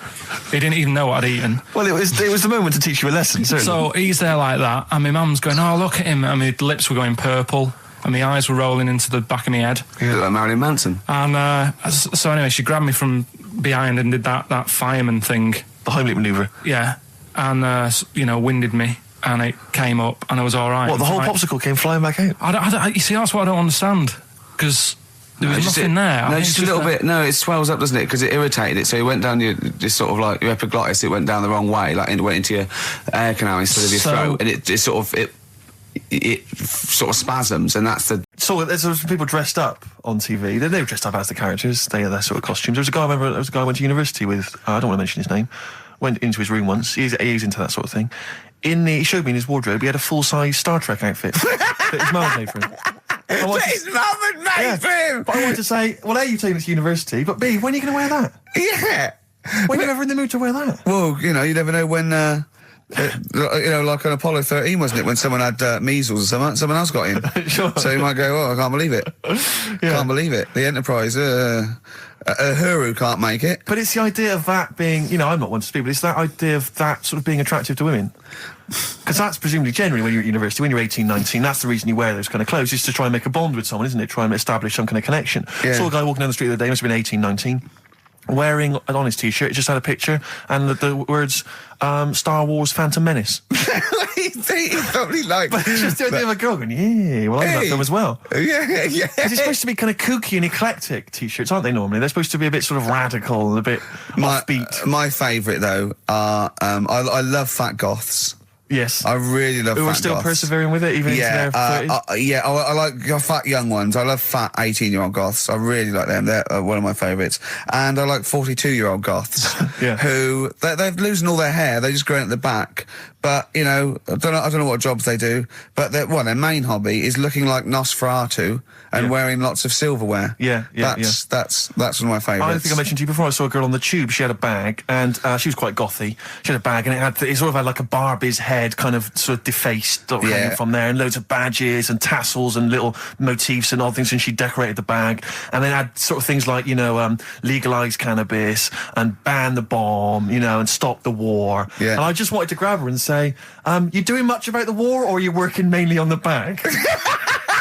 Yeah, you spent most of the year. Yeah, you're filling in the petitions. Are you doing the marches? Or is it largely the bag you're focused on? Oh dear! I'll tell you another thing that a fashion mistake always offends me whenever I see it is an Englishman of any age wearing cowboy boots. I had cowboy boots. I can't believe it. When I was 18, right? I went out and got a pair of cowboy boots. The cheapest. I mean, they were the only ones I could afford. Awful. Why? I mean, was that 'cause they were like clogs that came up to the knee. They were so uncomfortable. And why did you get them? Who was wearing them at the time that you thought they were cool? Clint Eastwood. Right. Okay. And I had cowboy boots. I put segs in them. What segs? Which the little things you nail into the bottom. So right? they sort of clip clop as you Clip clop, right. So I'm 18, right? Those tight jeans, so tight in fact, I thought I had to went to the doctor and I said my balls are aching, and I went off. I said I've got a pain in my epididymis and all this, which I was doing biology, and he went, your jeans are too tight, they're squashing your balls. Right? So I had cowboy boots, right, and pale ones, not even sort of like finished properly, sort of like just the raw sort of leather, cheap wooden bits at the bottom, segs, really tight Levi's, and a red sweatshirt with bullshit on it. That was a present. Just embroidered on. I looked pretty hot, baby. Oh yeah. Yeah, and I remember once as well. This was really embarrassing. I had leather jacket, and how old were you? Oh, this is embarrassing. 26, I think. And I just had a nice leather jacket, right? But I was bored one day, and so it's about 1986, 87. Yeah, 87 must have been. And I just painted on the lapel a little acid. And that didn't last. And were you going to acid house raves at the time? No, of course not. No. This one you might be interested in. Headline: Woman says partner ran off to become vampire. Yeah. And it says a young mother says her partner has dumped her to become a vampire. Rebecca Roberts from Somerset says Matthew Barrett fell for a blood-worshipping woman in a US cult. The 23-year-old mother says he began shaving all his body hair, dressed in black, and used Rebecca's lipstick to redden his eyes. Rebecca caught him performing weird blood rituals in front of his computer at night, cutting himself to prove commitment. She said, I thought it was just a hobby. Everyone's got a right to one. I was pleased he'd found an interest. Brilliant. This is apparently from The Sun. Apparently he's left. He's gone to America. He's living in this Ohio-based cult. But it's the last bit where she's been asked whether or not, if he came back, would she take him back? Sure. And this is where I wonder if the journalist, you know how journalists are supposed to just report the news, be objective. Yeah. I wonder if maybe the journalist here has maybe had some interference. Made the quote better for them than go on. Because it says, I never thought this would take over his life. Now, if he came back, I'd say fangs, but no fangs. Oh dear! I can't believe. Imagine you're the woman, Rick. Okay. And I've come round. You're the journalist. I'm the journalist, and I've come in and I've said, okay, I read about this. All I have to do is not say that thing. You've come. I understand you're obviously quite upset. Your husband's gone gutted. off. If he came back, would you take him back? Definitely not. Right. What would you say to him then if he came back? Just get lost. Right, but I'm really pissed off with you. Would you perhaps say something a bit more pithy? Not in this situation, no. You're upset? He cuts himself, he drinks blood, he's left me. Sure, no, sod off. I'm not interested, mate. Because I tell you what. Go on. I mean, I like what you said there, but I wonder if we could condense that a bit more. If he came back, would you say... Go away. Would you ever say something like, thanks, but no thanks? No, because it makes it flippant, because I'm really angry. I know you're annoyed. And I'm upset, so I wouldn't say... I certainly wouldn't say thanks. I might say no thanks. But what if you sort of said it like aggressively, like you giving him the finger, thanks, but no thanks? Like you didn't really mean sort it. of sarcastically? Sarcastically, would you possibly say I that? might say thanks, but no thanks, and that'd be it. And that's and I'd leave it there. I'd never change that. Sure. I'd never change those words. Can I ask you a question? Go on. Do you like puns? Hate them. Right. I don't like It's Countdown. interesting. I don't like QI. I don't like any of those past Cambridge, Oxford types. I hate puns. If you had to say thanks, but no thanks in the form of a pun, what would you maybe say? I wouldn't. I never would. Right. I'd say thanks, but no thanks. I would. I mean, I feel embarrassed that I'd even say that because I don't think I would even say thanks, but no thanks. Okay. But if I did go that far, I'd leave it there. Sure.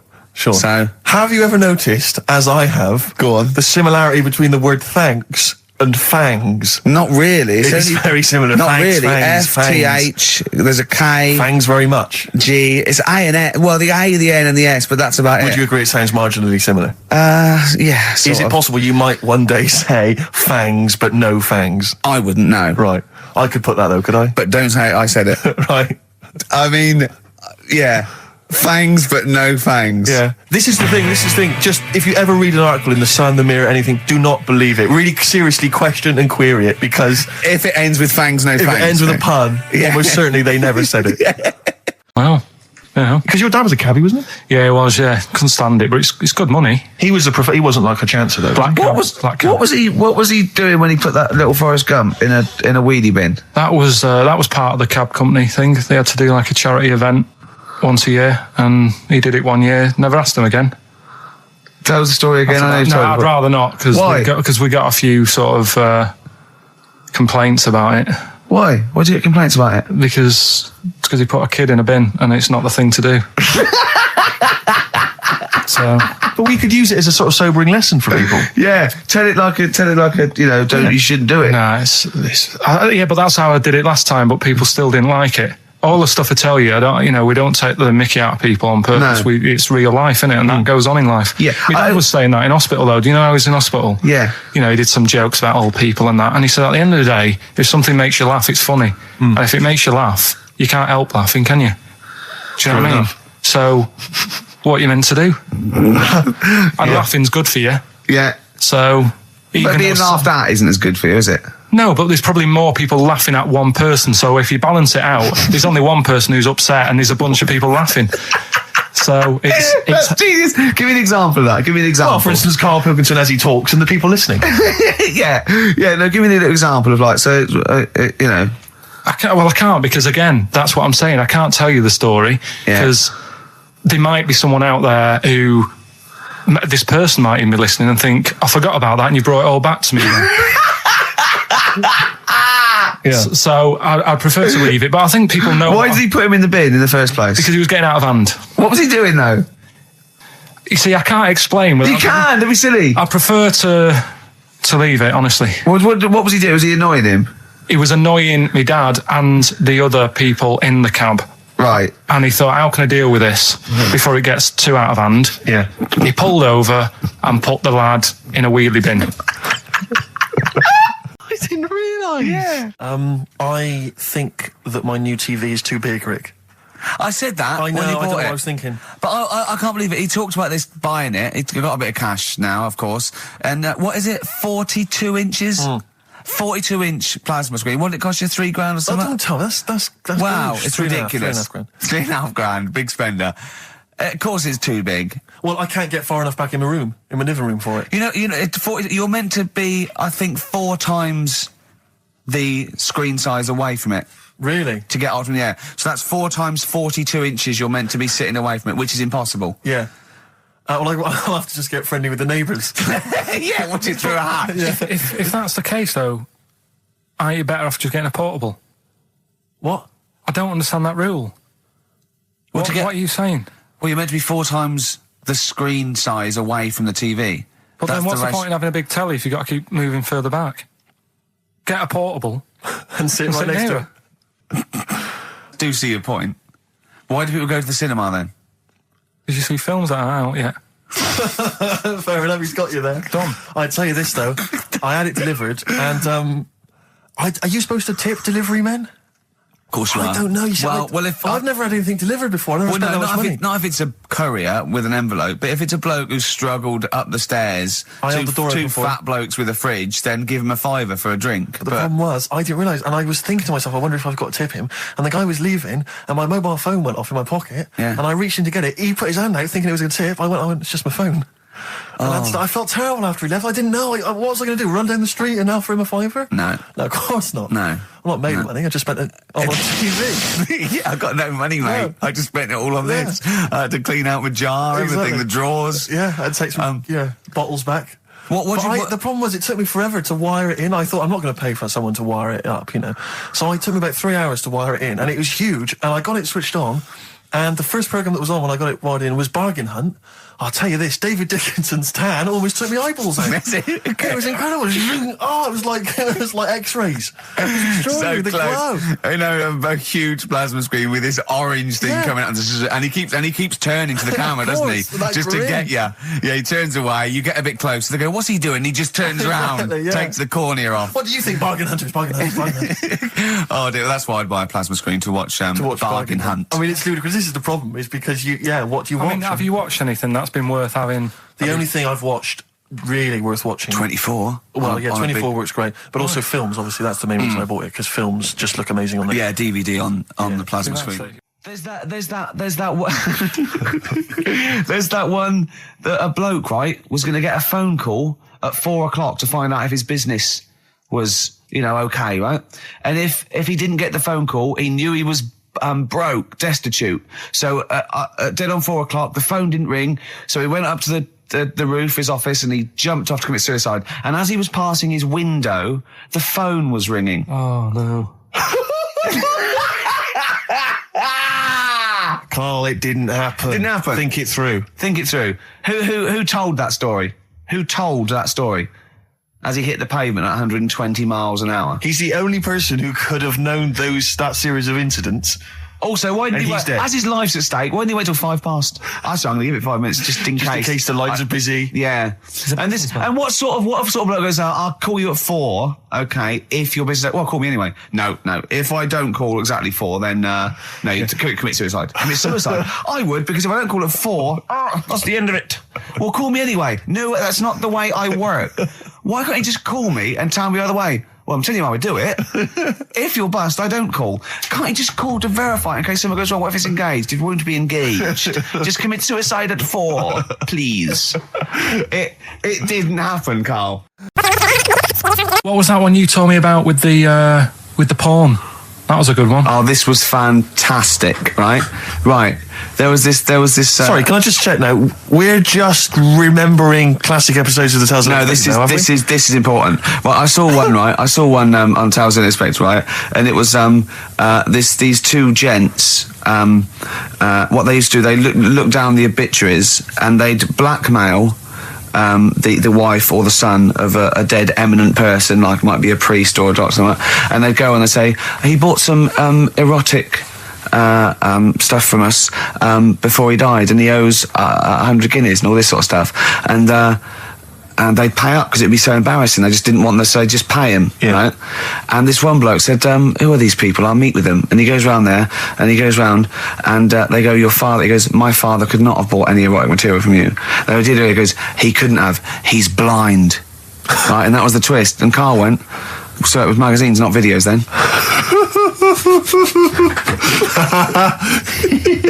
Yeah. Now think about it, Steve. Is that so stupid? Well, presumably it was set in olden times because professional pornographers don't tend to call it, erotic material. Yeah. They tend to call it, juicy jugs or whatever. But more than that, I don't understand how a video is going to be any use to a blind person either. I know that you can hear the sound, Carl. Look at you nodding like you caught me out. Yeah, what sound will you hear? Do. Your meter needs looking at? Yes. Cut. What's then? What's that? Then it's just noises, occasional groans. Yeah. Right. You could listen through the wall at your neighbours. He does. I mean, that's why I save a lot of money. But I thought you were going to point out, Carl, that they could have had a Braille porno. Now, have you thought of that? Look, feel the lumps on that. Exactly. Think about it, Karl. Think about it. You're excited now. Yeah. Your girlfriend's away, Karl. Yeah, the cheese grate is only under the cupboard. No, she's a good-looking lady. Karl, you're making noises while I'm talking. Yeah, but you do this all the time trying to wind me up. And I'm not saying Manchester's the best place in the world, but what I'm saying is there's bits of it that I really miss. Yeah. Like last Sunday, right? When I'd met up with Ricky, we had spaghetti bolognese, which was all right. And then I said to him, I need some soil. Damn, I wish you'd invited me. It sounds amazing. So I need some soil. What do you think? You need some what? Soil? Soil, yeah. I need to repot a plant, right? Yeah. So you need to repot a plant? Yeah. Fair enough. So I'm like, where you can't see these shops in London. Do you know what I mean? There's nothing around. I took him straight to one in my street. Yeah, but near your street, and that's probably the only one in London. Well, you say that, Karl. No, it does annoy me. Round my way, it's like, you know... You can't move for soil shops. There's earth. You can just pick up handfuls walking down the street. Yeah, incredible. People just lean over into someone's front garden. No, you can take the plants as well. No, but what I'm saying is, Manchester, there's loads of decent hardware shops. Yeah. Here, you know, if you want a panini and a latte or whatever, you can't move for them. But for soil, I had to go virtually how many miles away from me to carry that soil home and stuff. Yeah. It's not good. I mean, London's all right, but if cities were sort of marked... It's neglecting the peat market, really. Well, there's barely any mulch available in central London. I'm sick and tired of not getting a good decent compost of a Sunday. Indeed. So I'm thinking of moving to the north, where there is loads of soil and gravel. Indeed. And animal shite. Whatever. Yeah. So you were going to say, if you were marking cities out of 10, what would you give London? Well, if you were marking them on, like, you know, on what they have. Right. As opposed to what? Well, as opposed to how you spell it. Say, like, I think the greatest city in the world is Rome. Right? Okay. It's pretty amazing. Yeah. Have you been? What? Yeah. Why do you think that, though? Just because, like, you turn a corner and there's something there that's really old. Right. Like, you're going down Normal Street. Go and stay in a Derby and Joan club. Yeah. No, but it's like you're going down the road and then you turn a corner and like the Colosseum's in the middle of a busy road. It's like, what's that doing there? Yeah. And just when you think there's no more, you turn another corner. It's almost as if that was there first. Yeah. Well. Yeah. But do you know what I mean? London. Yeah. What have we got? You know, Trafalgar Square is world known. And you go there, what's there? Yeah. Do you know what I mean? So there's a lot of space there. Get one big B&Q. In Trafalgar Square. To cater for the whole of people who live sort of central Londonish. Yeah. And then I'd be happy, but what I'm saying with Nelson just popping up through the middle? Because you can still see it, couldn't you? Yeah. It's a great idea. So B&Q could be like the whole sort of flat thing and make it sort of grey so it looked like rock, and then Nelson popping up. Make it classy is what you're saying. Yeah. Stone clad it. Yeah. So it looks like you've made an effort. Exactly. And then you can pop in, and then you can go out and go, oh look, Nelson's column. Oh, look at that. Isn't Nelson? Oh, look at that. The victory. Defeat. That's fantastic. One of the greatest living. Yeah. I need some nails. Yeah. Perfect. Killing two birds with one stone, you say? But why isn't there more than them shops? Because when I went into yours, every time I've been in there twice now. The first time was to get a shower head. Right. And I went in there, couldn't resist buying something else. I ended up getting some super glue as well. Blimey.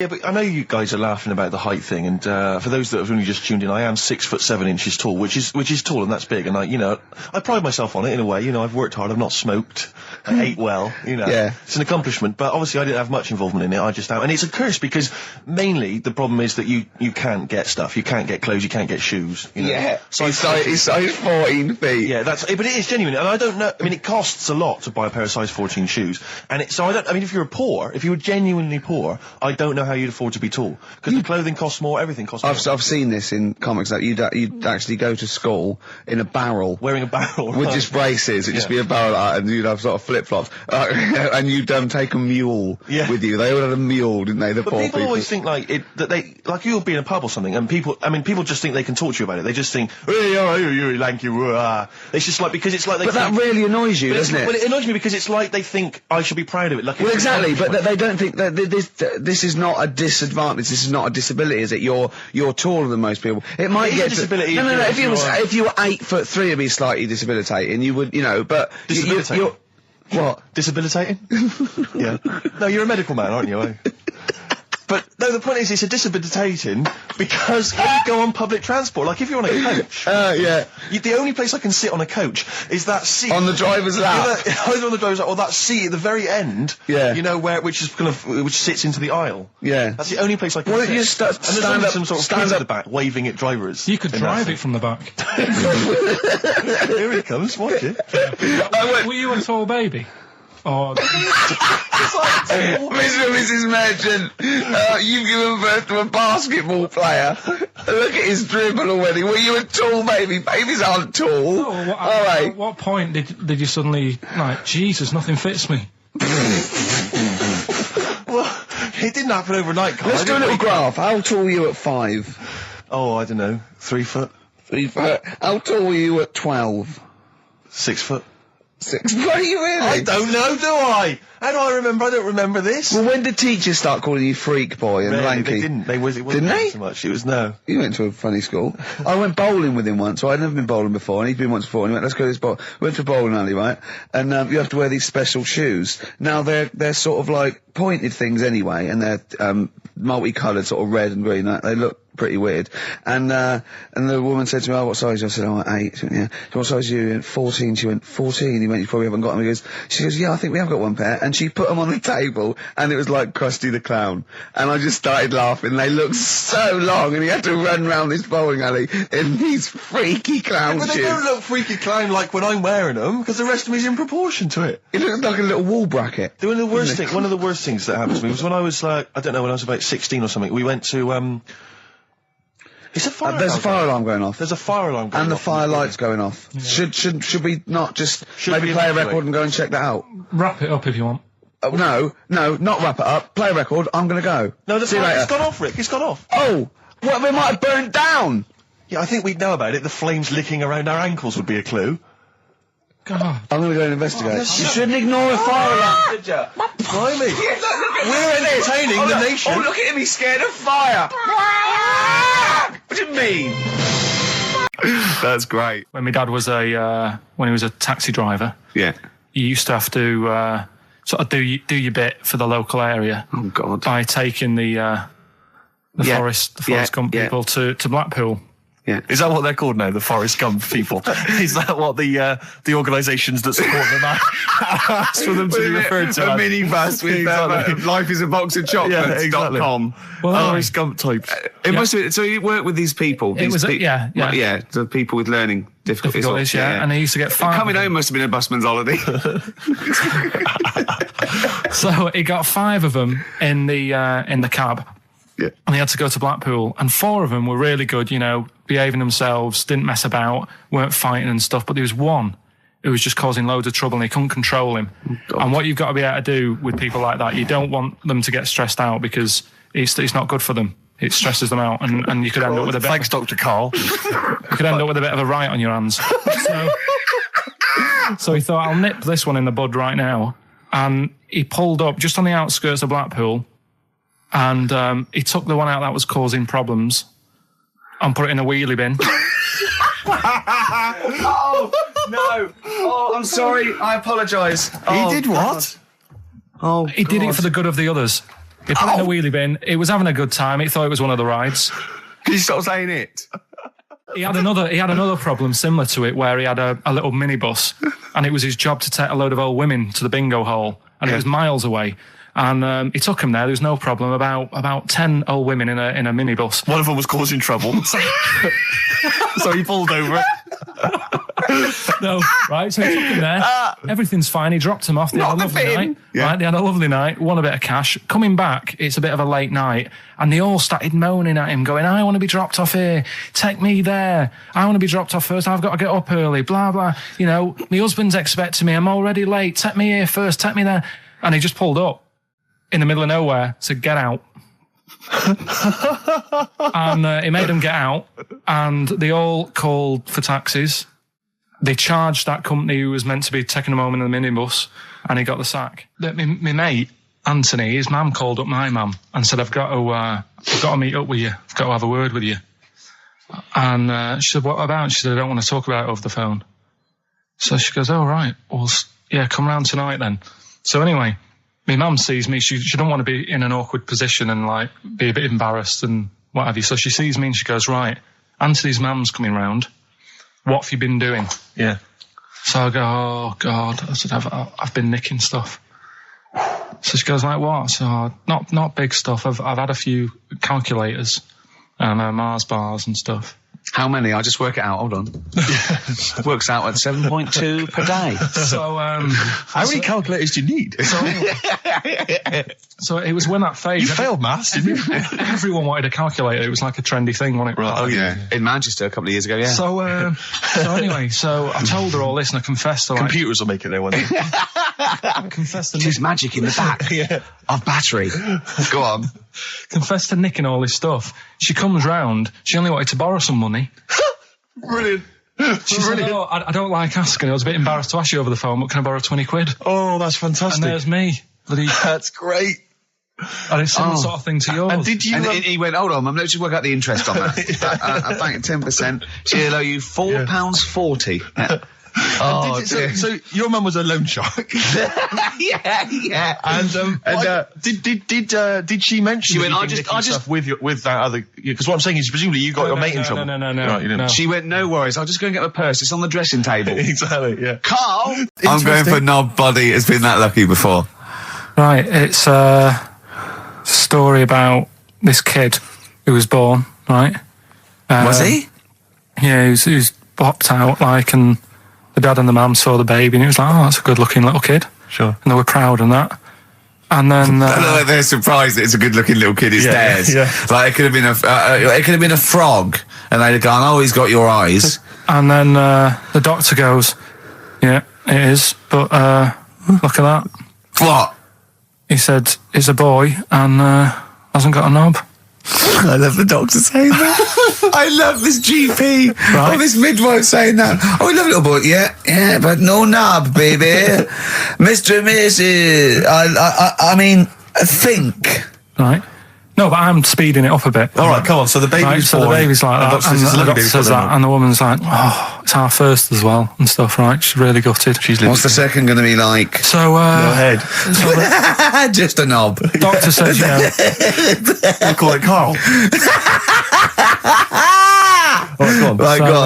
So the doctor says, well, I'll leave it with you for a bit, get used to the idea, right? As opposed to throwing it away. So he wanders off. Yeah. He comes back with a smile on his face. Right? Found the knob. So the mum and dad are like, what are you smiling about? He said, you're not going to believe this. Baby's just been born. It's got 2. Right? You can have one of them. And they did a little operation. Where did you get this information from? That's in a book. What book? Is it the same as the book that you carry round with you? No. With the woman with 3 legs, the juggler with 9 arms, and the bloke who found shagging a chicken under a rock. Is it in that book? Weird though, isn't it? Well, it's not true. It is true. What, in the same hospital, there was a baby born without a knob. Luckily, Carl. It happened. You swear to God you're not making... The doctor came back smiling, because he won't believe it. There's a baby there with an excess of a knob. It happened, honestly. I'm not... All these things are not made up, the educating stuff. That's why I do it, isn't it? Teaching you stuff. Always teaching you stuff. All right, if anyone can confirm the baby with no knob, they're going to confirm it because they're going to go to the same dubious website that Carl got it from. I always try to be level-headed and reasonable in these situations. And it's always Guatemala or Mexico. Rodriguez was born without a knob. Luckily, baby next door was one 2 knobs. What a load of shite. Play a record. Caught by the River on XFM 104.9. I'm Ricky Gervais, Steve Merchant. Hello. Carl Pilkington and everything. No, I'm going to be honest with you. Go on. A little bit hungover. Yeah. Don't feel very well. Yeah. I don't know if I'm hungover or still a bit drunk. I don't feel... You sound like you're still a bit drunk. Yeah, so what I'm worried about... You do every week, so... But what I'm worried about is that the standard will slip. Yeah, sure. If I'm not right on the ball. And the other thing is, I haven't had a lot of time to prepare the show today, so I don't feel, 100%. Yeah, I haven't done the Carl. Right. Look, have you finished that sentence? I don't make me laugh because it hurts as well. And sure. the other there's the other side effect to me being a little bit hungover or drunk or whatever, right, is that I can be annoying. Right, yes. Because just to amuse myself, I sort of like turn my body off a little bit and just poke and like that and annoy people and that. I want to sort of like. Well, you do the physical equivalent of freewheeling. Don't you? I sort of want to climb on Karl and go to sleep on him. Yes. Do you know what I mean? Yes. They both annoy him and it'd be comfortable. Yes. Which is, can be annoying. Just a little thing just to make this show a bit easier. If you'd put your hand up when you want one of us to speak, because I'm not quite sure when the sentences are finished. The hands are up. Okay, good. So, the hands are up. Okay. Good, alright. Okay. Are you gonna just keep them up the rest of the show, or? No, Karl, do what you, huh? Good, alright. Do you want to, is there an excuse as to why you're a bit hungover? Too much wine. Okay. Last night, yeah. Yeah. Good.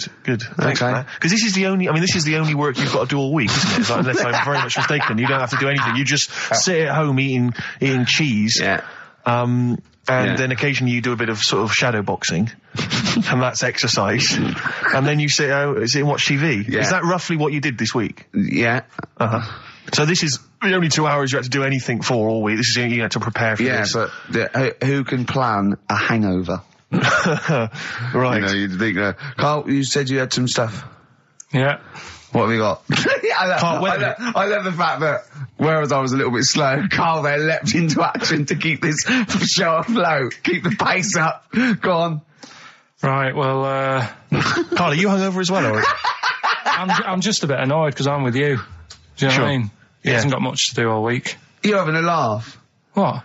What angers me is I kind of hope that maybe I could have quite a long career in radio, and I sort of feel like I don't know, the word sinking ship.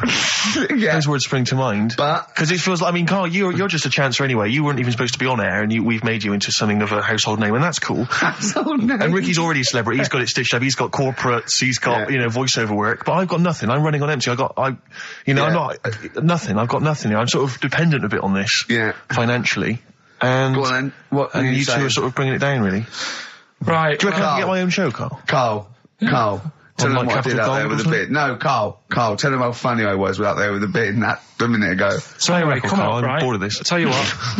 will we tease them with what we've got coming up next? Yeah, Karl, tease us after the next record. I think we've already got them for 2 hours. Yeah, we've hooked them, Karl. Don't worry, this is textbook radio. What's this? Badly Done Boy. Yeah. Rick, can I I don't mean to abuse our position again, but Bruce Springsteen's performing in London tomorrow night, and you remember I made an appeal to try and get a free ticket. Yeah. Well, I don't even mind paying. I tried to pay, but that's good of you. No, I'm a generous kind of guy. And I thought you were mean. No, go on. What are you going to say? You were all I'm saying is, face value. You don't want to be ripped off, do you? No, don't be crazy. Ideally half price. Yeah. And I've been chasing kind of my tail, really.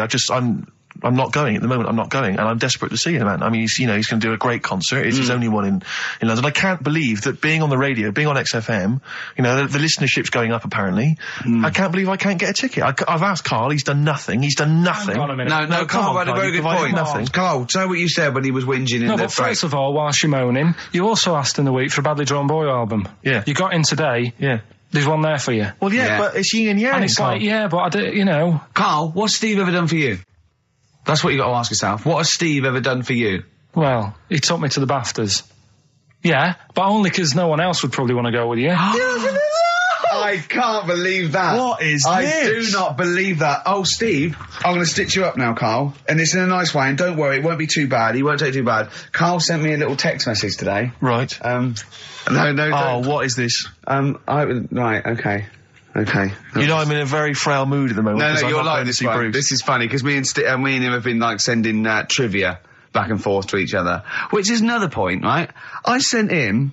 Oh, well, I'll get to that in a minute. I thought he'd really be amazed with, Well, while you're fiddling, if you can make my dream come true, to go and see Bruce Springsteen tomorrow, then give us a call on the usual number. But like I said, Steve... What? Right, It wouldn't be right. You just said when the song was on, can't believe it, right? We work at XFM and I can't get tickets for Springsteen, right? Yeah. We work in radio, we should get tickets. Right, now think Which of I'm the willing amount to pay for. Yeah, but think of but if it's sold out, it's sold out. Yeah. Yeah, right? but that's just something they say. Right, that's just what they say, is it? Right, so everybody on local radio stations say, do you know, I like that Bruce Springsteen, I want a free ticket, right? So another say... I tried to phone. I phoned for an hour and a half. I couldn't get through. Not long enough. I've put the hours in. Not long enough. Not long enough. What are you talking about? I've put the hours in. No. Right, so another 400 people turn up at the gig. They cram them all in. There's people being crushed.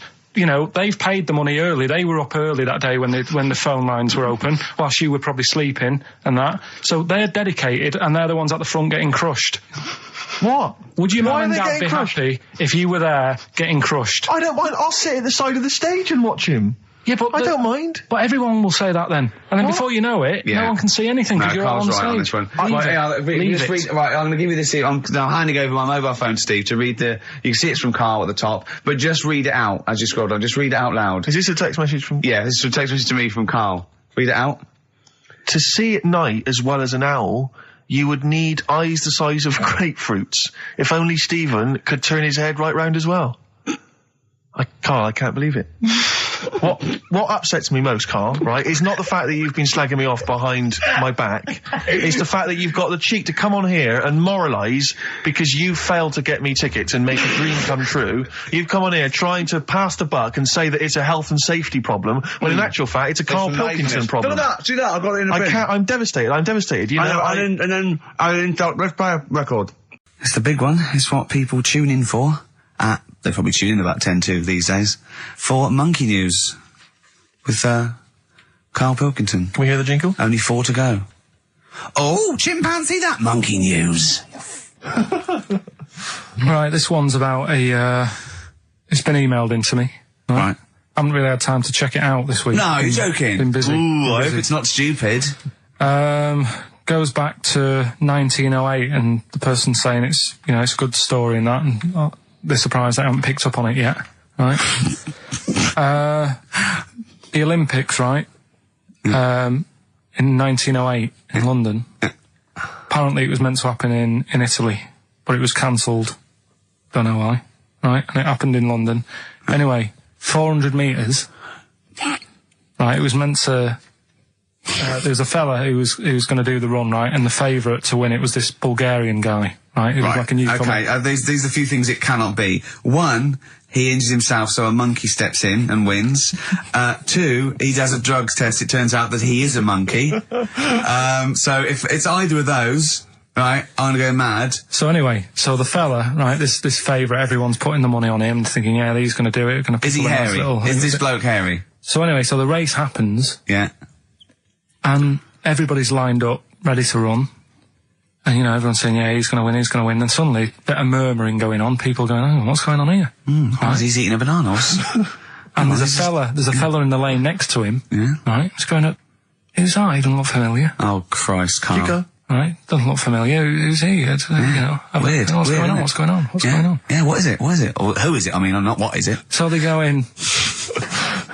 So they say, well, he might not be that any good. Do you know what I mean? He might not be good. He might. It's just a bit short. And he's only 3'6", and he's hunched over on his knuckles. So I didn't realise it was fancy dress. Yeah. So I don't think he's going to be any good. No. So the race starts. Oh, he's put his finger up his arse. That's weird for runners to do that before a race. It's weird, isn't it? Yeah. Race starts. Yeah. The fella that no one recognises wins it. People go, what's gone on here? Yeah, sure. Do you know what I mean? We had our money on the favourite. What's gone on? Who is this guy? Yeah. Anyway, he stood up there, right? He's looking well happy. Yeah. He's lifting the trophy and everything. Right. Long arms. That trophy's higher than... So anyway... He's only 3 foot, but the trophy's 9 foot in the air with those long arms. I'm suspicious. Go on. They had the picture in the paper the next day. Sure. And everyone's going, yeah, he was fast and everything, but... quite hairy for a run. Oh, I'll tell you what. Quite hairy for a run. Because normally they shave themselves, don't they, to make them faster. And how did he manage it? It's really hairy and that. So anyway, he wins the stuff. He walks away with a cup. The people who are in charge of the running, or like the Olympic Committee, look further into it. Turns out it was a chimp. Right, keep talking. Right? No, don't keep talking. Shut up. This is Monkey News. If you can't handle the news... It's news from 1909 and I haven't heard about a chimp winning the Olympics. Right, be quiet. What happened there then? 400 metres, right? Now, Don't the thing is... talk shit. The annoying Please, thing was, Ricky. it took so long for the Olympic Committee, right, to find out that it was a monkey.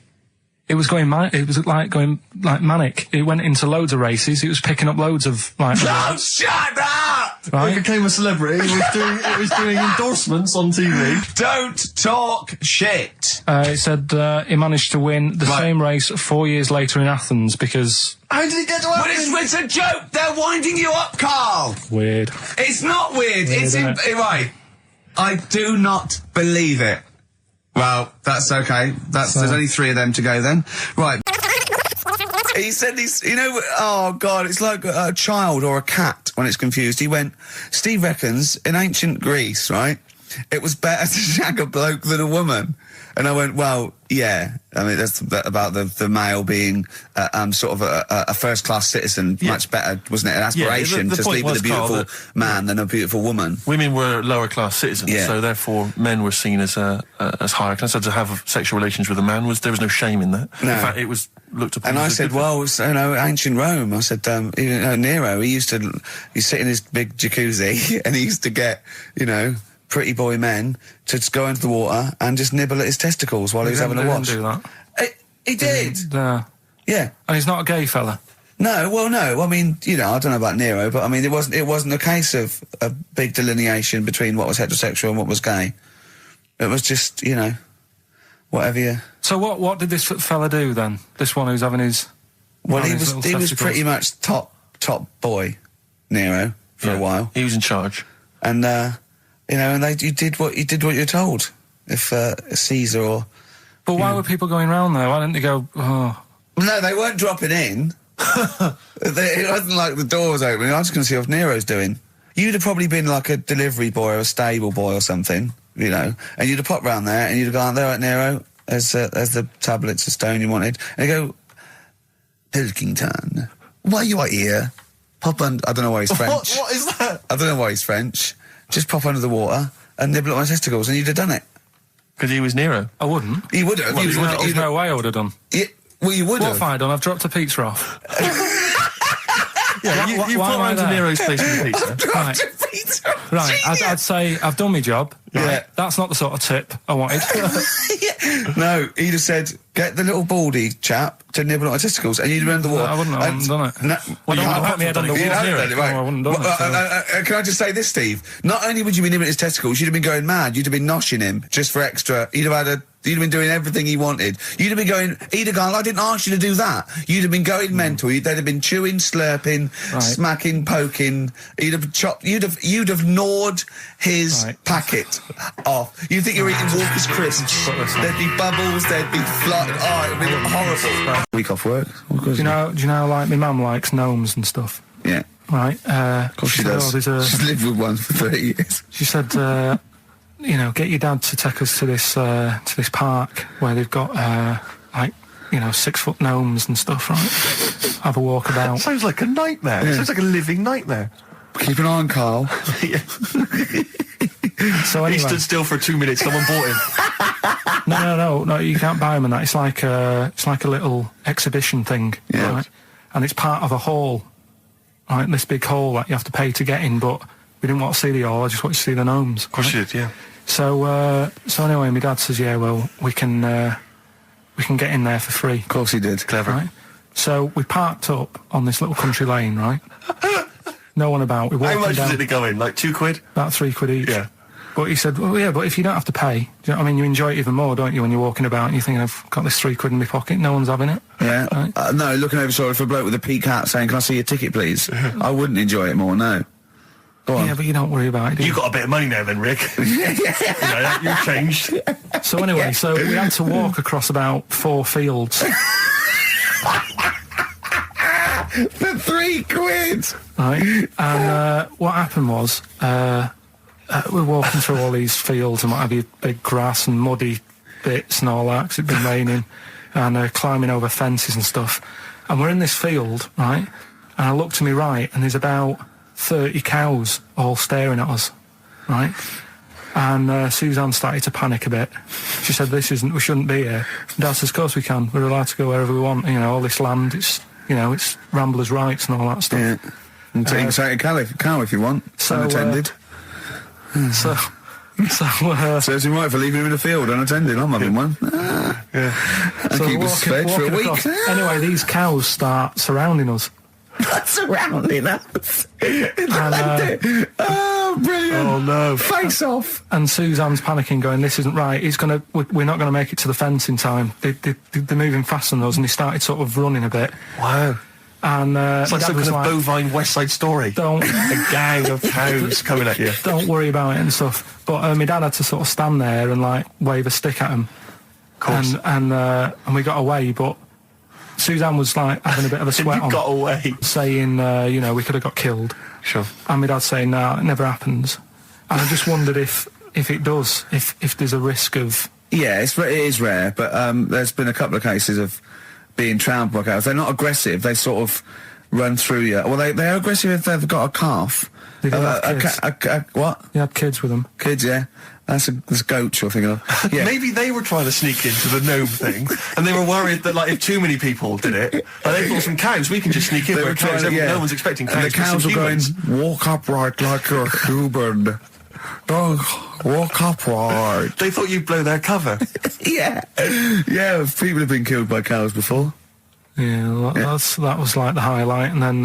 So when you arrived there, you were presumably covered in mud, looking like something that had just come from Glastonbury, staggering around this exhibition. It wasn't that bad. It was just like a woods, and it had like a funny sort of funeral, like a graveyard thing. Right. Yeah. With bodies sort of hanging out the ground and that. And we had these 6-foot gnomes. Right. And then we just set off again, walked back. What you got for us, I just thought we ought to maybe go through some of the emails. I mean, I don't want to query the calibre of some of the emails we get sent on this show, but here's a typical one, Rick. Go on. There's no name, it's just from Glicko, that's his email address. It's just a question to you, Rick. Did I see you walking around Marylebone High Street last Sunday? Yes. Okay. Well, I don't know. Well, I mean, I was in Marylebone High Street last Sunday, yeah. Yeah, but did you see Glicko? I didn't see Glicks. Okay. I didn't see the Glickster. But... All right, this is one from M. Ricky, what do you think of Richard Bacon's show? I can't decide if he's better than you. Nor can I. Any thoughts? Nor can I. I can't help her out on that one. Sure. That's a really personal thing. She's got to dig deep. She's got to look at both of us. She's got to find out what she likes. Yeah. And then whether I provide more of that than Baker's. Yeah. I mean... Baker Foyle's brilliant. Yeah. I'm not going to put myself up against him, so I can't have you. Next, Steve, next. Well, there's a lot of emails last week which were saying how much they enjoyed the Christmas specials. Thank you very much for that. That's very flattering of you. Cheers. There was also a couple... there was one, it was a guy... I'm sorry that I think I might have deleted it, but I should have sent a reply, because there was a guy from Canada saying, if there any chance you're around in March, whether you could pop in and have a surprise birthday dinner for his wife. Oh, God, why don't you keep that? I know, sorry about that. I can't let it go now, can I, you idiot? Okay. I really apologise for that. Yeah. There's also, this is interesting, this is more for Carl, really. It seems unlikely. Is it from a doctor saying you're an idiot? We've got plenty of those. I tend to delete them. Okay, all right, yeah. Look at his face. No, it just says, don't like to complain, but I won the film competition about 5 or 6 weeks ago, and I haven't received my prizes. Oh dear, that's all Carl has to do on the show. We provide the chat, the records, the light entertainment. I mean, the glamour. Strokes of comedy genius. All Carl has to do is send out the prizes and say there was a monkey that was a bank robber at 5 to 3. Yeah. What's your excuse, Carl? Do you remember her winning? I've got all. Well, you calling her a liar? Well, I am, because I don't remember ever seeing. Right, he's calling her a liar. So, Joanne Ogden, you're claiming, is just making this up. She sent this in on a whim, trying to fool us and get some cheap tat. Wow. I don't believe that. I don't believe anyone would lie to try and get Knowing Me, Knowing You on VHS. I really don't. Well, I'll look in the records, because we keep all the details, so... Do you know what I mean? Right. Well, one of you's in the wrong. Do you know what? Knowing you, Carl, I don't think it's Joanne. No. Has anyone else ever emailed in saying they haven't got the bag of crap? No, they haven't. They haven't. Well, yeah, but one mistake's one too far, because that's one person. So you might send out 30, but that one person, that's the first time they've won a competition. They want the history of Wind narrated by Donald McIntyre on VHS. Yes. And Stephen King's It on Betamax. Yeah. No, sometimes they want the best of Primal Scream on a cassette. Exactly. So, You've got to make sure you're sending these flags back. Did a bit more research this week. Okay. Found a good story out about a monkey. Right. Which I'll tell Ricky a little bit about it. Tell me, come on, tell it now. No, no, tease I me reckon with we it. should keep this. It sounds exciting stuff. That's got him, right? Tell us about this monkey, Carl. You're going to love this one, Steve, right? So last week we were talking about how, like, a lad left his family because there was problems at home and that. He went and lived in the wood. He got airy. Right? No. Leave it there, Rick. We haven't got time to go into it. Right, so... That's what happened. And that's what happened. He lived with the monkeys. He went airy. That's what happened. Looked into some other stuff about, like, airy kids and all that. Yeah. Came across this story about a bloke, right, who worked in a zoo. Oh, dear. Right? So... Trouble's brewing. Loving his job and that, but it's quite a lonely sort of job because you don't see many people. You're just dealing with animals all the time, right? So, anyway, he gets a bit pally with a monkey because it's the closest thing to a human. Well, that ape is. Right. Yeah, but you can't really go that close to apes. Well, they're dangerous. What do you mean? What type was it? Do you Just mean let him tell the story. Was it a chimpanzee? I reckon it was a chimp, yeah. Yeah, you don't even know, so that's an ape. It was a chimp. Yeah, but it doesn't matter, does it? So he gets pally with him? Right, so he gets pally with him. Did they go on holiday together? Well, no, I mean, it starts On the pool together? starts off just checking each other out and, probably sharing lunch and that together. Yeah. Right? Anyway, this goes on for a while. They're getting on well and that. And then after a while, right, the monkey starts sort of imitating him a bit more and sort of walking upright. Oh, God. Yeah. Right? So he thinks, oh, that's a bit weird. Anyway, they get on really better and what have you. So he thinks he could live at home with me, this. Yeah. Because we're getting on the storm. Yeah. Right? So he takes him home and before Is you this know the it... beginning of Beneath the Planet of the Apes? I think it is. I think you've seen this on video. I'm worried, because he's already imitating him and they're moving in together. I'm thinking it's maybe a bit like Single White Female. Single White Zookeeper. Oh, brilliant. Right, so anyway, so it's moving in and it's getting used to sort of the normal human life. It's having a cup of tea in the morning. Yeah. PG tips. He finishes the day off with a dear. Finishes the day off with what? He doesn't have to move a piano at one point, does he? Finishes the day off with a little brandy. Yeah. He pours himself. Is he wearing a smoking jacket? I'll tell you what, Carl. You're a maniac, listen, mate. no, this is why it attracted me. It's amazing, right? So he's having his brandy and that, loving his life. Next thing you know, he sort of, I don't know if he loses it or he gets shaved, but the top half of his body is hairless. Right? Apart from his head. Right, so he's got a nice... So it's the opposite of the kid. No, yeah. this is what I'm saying. That would happen. Right. Well, hang on, but so you don't know if he was shaved or if How did it say?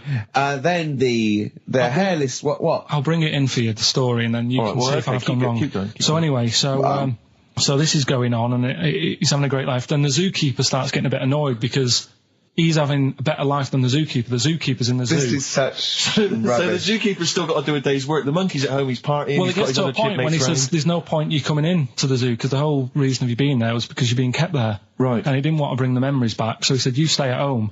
So you're talking such... Just let him finish. God, I don't know if I can sit here and listen to this drivel. I'm fascinated. It's nearly over anyway, right? It sounds extraordinary, Carl. So he's walking upright, he's having a tea in the morning, finishing the day off with brandy. Gets a bit out of hand, only tries it on with the zookeeper's wife.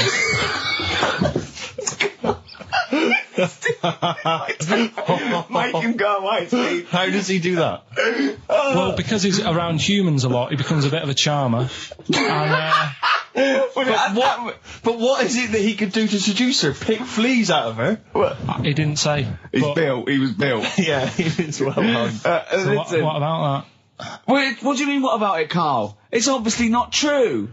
It's obviously not true. This wasn't on the internet. This was in a book. So it's not a quick joke and just put it on a website. This is in a book. I don't understand how... I love that he becomes a charmer. They're monkeys! Oh, Christ. No, right, okay. Right, Carl. She's a girl and I'm a man. Good, that, innit? On XFM, 104.9, Ricky Gervais, Steve Merchant, Karl Pilkington. As ever, Rick, there's always someone who steps in to defend Karl. Okay, what is the defence? What is the defence? Here's an email from Scott Coomer. He says, Karl is actually right. I've got an A-level in statistics and probability. It doesn't matter how long they have and how many monkeys you have. You cannot guarantee they would type the complete works of Shakespeare. Infinity makes it probable they would get it right, but not definite. Well, yeah. Yeah. That's what I was saying. No, you weren't saying, Carl. You don't understand it. Infinity sort of sorts it out. That if they do anything, they'll nearly do everything, won't they? No, I mean, they'll give it a good shot. No, that's not the point. But the I'd point be is surprised if they did one page right. Right, listen. It's not to do with consciousness. It's not to do with them aiming. They are just bashing away at the keyboard. It's like they're used to show that there isn't consciousness. They chose the chimpanzee because it can type, presumably, hit the keyboard. It's because they hadn't come across you at the time. Yeah. It's to take out thought out of it. It's to take out reason and trying, right? It's just random. They're saying that if you typed enough things, if the computer was left typing everything, if you left it for an infinite amount of time, and they chose Shakespeare because there is meaning behind it, and it's difficult to get it exactly right, to show you that Infinity would come up with it's not just Shakespeare, it's every novel. It's everything. Fairly eloquent there from Gervais. A quick riposte, please, from Karl Pilkington. No, I'm just saying, what I don't understand, if it hasn't read it, then how does it know where it's going? Listen, right, listen, right, can I just explain to people, right? Some people have said, why are you cruel to Karl? He drives me mental with things like that. As I say, this discussion began because we were talking about a quote that Noel Gallagher supposedly gave. Now, I don't want to misquote Gallagher, but the gist of it was that he said, had I written Wonderwall or whatever, instead of the Beatles writing Strawberry Fields or whatever, I'd be the one that was considered the great songwriter, and it wouldn't be the Beatles. You know, it's just the fact that they came first that meant that they get all the credit as being the greatest band. I don't know where to start with that statement either. I mean, that's Gallagher's thing, and he's, you know, well, whatever. We know what we think of that. What was your point, Carl? You agreed with him, didn't you? Yeah, I reckon. Right? Do you know we've talked about putting a baby in a room before, and it'll know what colour it is and stuff. If you've got a room that's painted red, right? But forget that, because that's going to confuse them. Hear him out. Listen to me. Say if they did some new TV show, right? Like, what's that film with Jim Carrey in where The Truman Show. The Truman Show, right? So they make up a little room, and some woman has some kids, and you say, right, let's put the kids in this room, and they don't know what's going on outside. They don't know anything about, like, EastEnders and that. It's like their little world, right? They don't know anything that's gone on. How could a child survive without EastEnders? Right, listen. So, you sat in the room, right? And then, when they're all asleep... Right, wait for this bit. Someone Have you heard this bit? Wait for this bit. They're all in a room. Yeah. They're asleep. Yeah. Someone pops in, puts a guitar next to the bed. Right? Nips off out again. They wake up in the morning... And one of them goes, what's this? They don't even know it's a guitar because they've never seen one, right? They're talking English, though. Yeah. We just left guitar out of the vocabulary. Right, so... There's plenty more to come. So, one of them will pick it up, and they'll go, I don't know what it is, and they'll start strumming, they'll go, that sounds good, doesn't it? Give them a few weeks, they could come up with Hey Jude. Whereas, typing Shakespeare... A monkey that can't even spell. I see that. Can't answer it. I might come with you, Rick, if that's all right. We've got to sort out that Christmas special as well. Yeah, no, sure. All right, I'll see you later. I'm shooting off then as well. Cheers, Carl. Oh, God. 17th century? But it happened in Hackney, right? If you're outside London, that's in a place in London. And it's this monkey that's going about Hackney, nicking DVDs. Even the monkey didn't go for videos. Even the monkey knew, well, there's no point getting on VHS. The Grudge on VHS. You're having it. Threw it back. Right, and there's a girl called Lisa who works in our office here, right? And I mentioned it to her because she lives in Hackney. I said, you familiar with this? And she said, I remember something about it, which annoyed me. The fact that a monkey's running riot, but she didn't know the full story, and she lives there. What do you mean a monkey? Do you mean a chimpanzee or a monkey? I don't know. Is he a zoo in Hackney? Is he a zoo there? I don't know what sort it was, but it was like. Is there a zoo in Hackney? I don't know. That's what I was asking. So right, get on with the story. So anyway, yeah, it's been robbing stuff, and the other bit that really puzzled me, right, is the fact that. And you're not easily puzzled by monkey news. They took fingerprints. What do you think about that? Well, they took fingerprints, presumably because they didn't know it was a monkey to start with. No, they did. They saw it, nicking stuff, and he said, get fingerprints. So that means there's more than just one doing it. I'm gonna have a heart attack. He had to fax them to Interpol. Yeah. We know that is. Yeah. It's Brian the monkey. Yeah. Yeah. So Sorry, I don't understand. He was stealing DVDs, specifically DVDs. DVDs, I think it said watches and stuff. What, breaking into homes? Yeah, in Hackney. Maybe. Are you sure it wasn't a kid with a mask on? No, seriously. How was he breaking into homes? Be good Up the drain pipe. They're good, aren't they? They're good, aren't they? But how would they do So that? is that the news? Well, that's how much do you want Is that monkey news? for this week? Well, I don't know that it's true. Again, I've got nothing. There was other stuff. There was another story that I found about a monkey, but I would like to know from someone if in Hackney if. Do you know what I mean? And I missed that one on Crime Watch, which would have been good, right? But there was another story about one that kept getting on buses, not paying its fare, and just sat in a corner reading the paper. Reading the paper, Carl. You're an idiot. Well, that wasn't in London. You're an idiot. That was in America. It wouldn't read the paper. Why would it read the paper? Because it was its way of sort of going, oh, well, if I'm reading something, maybe the inspector... The inspector won't notice my hairy hands. Oh, Carl, you're such a fool! Well... Pilkington. Karl We've just had a news flash that an infinite number of monkeys in Hackney and an infinite number of typewriters. Yeah. We don't know what for. At this stage, we've got no more information. And they've taken back an infinite amount of graduate on the video. So this is rubbish. Actually, on the subject of Men in Black 2... What? Have you seen that, Steve? No, I haven't, Carl. Tell me about You it. should see it. Go on. Why? Because there's this thing in it. Go on. What, a stupid, bald Mancunian tosser? No, weirder than that. There isn't anything weirder than that. Big eyes, it was gangly. Keep talking. And, you've got to see it, because you wouldn't believe how the likeness and that. You've got to get the film out tonight. Right. It's not as weird, it had a normal voice, right? He's done you and he's not even here! I'll tell you what, mate, it ain't worth coming in next week. Oh, stay on the line, Carl. Play a record, Claire. Kings of Leon, Molly's Chambers. What do you think of that, Carl? Alright. There's a surprise. Another insightful remark. Steve is not a fan now. Not only does he know you've been slagging him off behind his back. No, I wasn't slagging Steve. If you get it out on DVD tonight, you'll know I'm not slagging you off. It could be your brother. I love the fact that it makes it worse, but he's thinking you're going to go, oh, he wasn't slagging me off. It does look like me. I do think I'm an alien. I love the fact that you hope Steve will go, he's got a point. It's a spitting image. Yeah. I am, seriously, Carl, I'm really angry. I'm so angry with you at the moment. You haven't seen it yet? No, I know, because I know what it's going to be, and I'm just... Why? I'm fuming. I'll tell you why I'm angry, because he doesn't do it in jest. No, but what do you think it's going to look like? What do you think this thing's going to look like? Going to look ludicrous. It's not going to look anything like me, but he's going to pretend it does. Go on, what? Go on.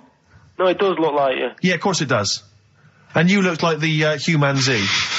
Well, I mean, to be honest, you did a bit, Carl. You walk like him, you're bold like him, you got a sort of gormless face like him. Any more? I don't smoke. That does.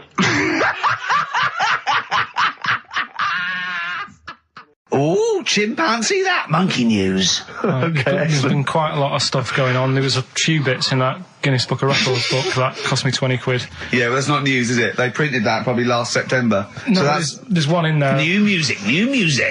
New monkey news from last September. You're a lord. Come on. Waster. Please, Ricky, monkey news. Right, there was this monkey in a zoo in Brazil. Right. And there's a little man monkey, a little woman monkey. And you're a scientist, aren't you? Go on. And they said the people in charge were like, oh, wouldn't it be good if they had kids? Brilliant. Right.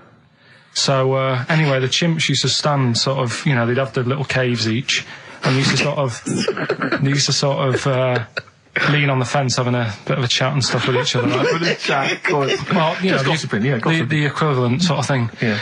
So anyway, they were getting on a storm, and like the zookeepers were like, "Can you hear that, cheapest chimps this week?" I thought it was fascinating. Yeah, just gossiping. I understand. So what's any monkey news? I don't know, let's tune in. What was monkey news this week? Come on. It was from last September. So they were, there was, stood there having a chat, and the zookeepers were like, I wonder if they're ever gonna, have kids and that. Yeah.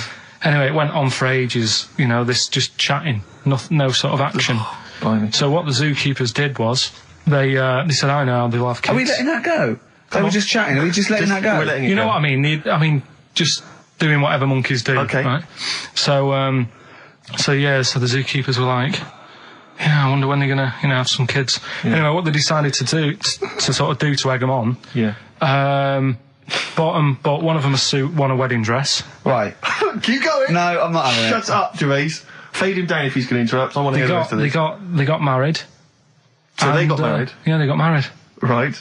What? That's the end of it. This is why I don't. Right. That's the end of monkey news. That's the end of monkey news. Don't do that again. You've got no features left. Why don't you like that? Well, it's not a story.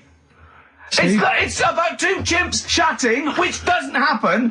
The zookeeper's going, I wonder if they're going to ever have kids. Egg them on. They got married. That's the end of the story. What are you talking about? Hang on, just calm down. Let me just check that you didn't make a mistake there and didn't lose out. What do you mean you didn't make a mistake? Wait a minute, he may have just left out a fundamental piece of information. What, the story? That would have made it into a story. Right. Let me just check the facts. So they bought them wedding outfits. They were married. Did they propose to each other, or were they just forcibly Don't married? encourage him. Just forced onto And it. then what was the outcome? Once they got married, what happened? They fell in love? Yeah. What? Whoa. It's not a marriage, Carl. Be quiet. It's not a real marriage. I don't know what you've got in your head. It's like the head of Homer Simpson. I'd go in there and there'd be a wedding reception and there'd be a couple of fights and they'd be talking about stuff. They got married. They fell in love. Did they have children? They're not back off the honeymoon yet. Could go wrong if it was a lot of needles that it just came down like 1,000 needles. That was an imprint. Yeah. But obviously, I'm asking someone who hasn't delved any further than there's a machine that can give you a tattoo. That's all you've got at the moment, isn't it? Well, yeah, basically. That's all you've got. I mean, that's what I've got because I'm not a fan of tattoos. I don't. But where did you read this again? This was internet. This was on the internet. Yeah, it was. Yeah. Okay. And I just don't understand why people do it. That's what got me attention. Because me. Sorry, what have I learned from this? That if you wanted to get one, you can get one done by a machine now. Well, you'd think it'd be Bughead, wouldn't you? What? Well, you'd think it'd be Bughead, wouldn't you? You'd think it beat. No, you'd think it'd be. Yeah. You'd think it'd be Buggered, wouldn't you? Bughead. Bughead. This can't be. If this is anything with a bug living without a head, I'm not interested. Because we've done it. All you've done is fun. Let's just do what a cat. So it is that. Well, do that one first. Which one are we doing? No, do the Bughead one. Right, well, the Bughead one. Well, we've talked a lot about animals and that, haven't we, without heads. Surprisingly, we have. I think a disproportionate amount on it. If you're a new listener and this is the first time you listen, you'd be surprised. Yeah, we've done all that. We've covered worms, the way if you cut their head off, it grows back if you don't cut too high above its neck. We've covered the chicken, the fella who blinked. Yeah, I can't go into it again. Right, let's not go into it again. We've had the chicken with no head that lived for 8 months. Yeah, and we've had cockroaches living for a week without an head. Right, okay. Well, it's a bit more on the cockroach front, really. Right. They've found that if you get a cockroach and you cut its head off. Yeah. Right? Yep. And then you find a cockroach that's still got its head, but it hasn't got any legs. Right. Right? It's not over for both of them. Right? Because what you can do, you get the one that's got the legs. Right. With no head, sort of running around. Get the one with the head, sit it on top of it. Right. Get a little tube. Okay. So that the fluids. So is this auntie's go out of the room? Finish. This is like Blue Peter. Let him finish. You can get this for Christmas. Right. You get a little tube. You sit that on top, so the bodily fluids are still running between the two. Right. The head of the one on the top will control the feet of the one on the bottom. Okay. What about that? Good. And will it continue to live? Yeah. Okay, you don't know that for sure, do you? That was just a question out of the blue he wasn't expecting. Well, what do you think of that? Good, yeah, it's great. Yeah, just a primitive nervous system that can, yeah. Did you expect us to be more impressed and excited by that? Did you fall off your chair when you read that? Did you literally topple off? Snowbird from Mark Heights are part of his covers album. He's so happy that the XFM listeners understand his stupid clues, and he knows it annoys me. We've got some right answers. We'll be giving out the answers just quickly, just in case someone sort of missed one of them. I'll just quickly do them, yeah? Yeah, go on. First one, there's a load of letters. There's a load of letters there asking for advice. Put them on Claire's desk. Oh, a Merry Christmas. Ask your mum if you should. Oh, a Merry Christmas. And a couple of people were arguing in the supermarket. It was Christmas, that's why. Counter. And that's B. Okay, we'll give those answers out shortly. Yeah. Right, here's the last clues of the year. You had, there's a load of letters there asking for advice. Put them on Claire's desk. That was F. That was for foreigner. Foreigner. I don't know what you mean. Claire Rayner, she took advice, she gave people advice, so that's a foreigner. That is shit. Right. I'm sorry, that might be Christmas, that is absolute dark. A lot of people got the right answer. I know, that annoys me even more. The second one, ask your mum. Foreigner. Yeah. Foreigner. Second one, ask your mum if you should. That was S. That was Shalimar. Shalimar. Right? No, bizarrely, what was the clue there? Ask your mum if you should. Now, we got a lot of people saying Smashing Pumpkins as the answers to that. But I don't know who's saying that today, Mum. Smashing Pumpkins. Merry Christmas, Mum. Smashing Thanks Pumpkins. very much. Nice bollocks. Yeah, exactly. Oh, that's great. That's great. Right. Smashing Pumpkins. Wow, here's a bit of a turn up for the books. Karl Pilkington on the line. Right. Yeah, where you been? I'm off ill, aren't I? Right. Okay, what's the matter with you? Just a bit bunged up and that, and got the shakes, got that sort of, that shaky thing to get. Yeah, that's because you didn't eat last time when Suzanne was at work. Yeah, well, I think that's what brought it on. Plus, she was away in the week and I put some wet jeans on. And I think that's what's caused the problems. Well, when did you put them on your head? No, they were just on the Maiden and the legs felt dry, but they Just on the what? On the what? Have you got the Maiden? What was she doing there? What do you mean? On the Maiden that you put clothes on. What? Your clothes horse. Maiden. Your clothes horse. Well, yeah. Right, okay, so you put wet jeans on, yeah? So that's why I'm ill and that. I'm not having a good time. I've been watching the football. So you're just sitting at home watching telly where you could have been sitting here? Well, I would have been better off there because I've got a chair there. I've got no chair at home at the moment because I sold it last week. Why did you sell a chair? What, you only had one chair? What? Look, can't we just, I just was calling up to let you know I was alright and that. We're not interested in that, we want to know about the chair. I sold it. I had a little two-seater and I sold it because I'm getting a new one, but I've got to wait another month. So you've got to sit on the floor for a month? So you sold a chair before you had another one? Well, she might not have wanted to buy it in a month or something. So I got rid of it whilst I could. She was alright, buddy. We'll talk about that next week. Oh, you're going to be in next week? I look forward to that then. That's a dynamite piece of radio to tune in for. The day Karl sold a chair. Brilliant. Alright. So you alright then? It's going alright? Well, why did you take this long to call? We asked you to call since the very beginning. We've been phoning you. Why is your phone switched off? I heard the beginning. I heard the beginning of the show. I thought, yeah, it's going alright, did air and stuff. Turned it off.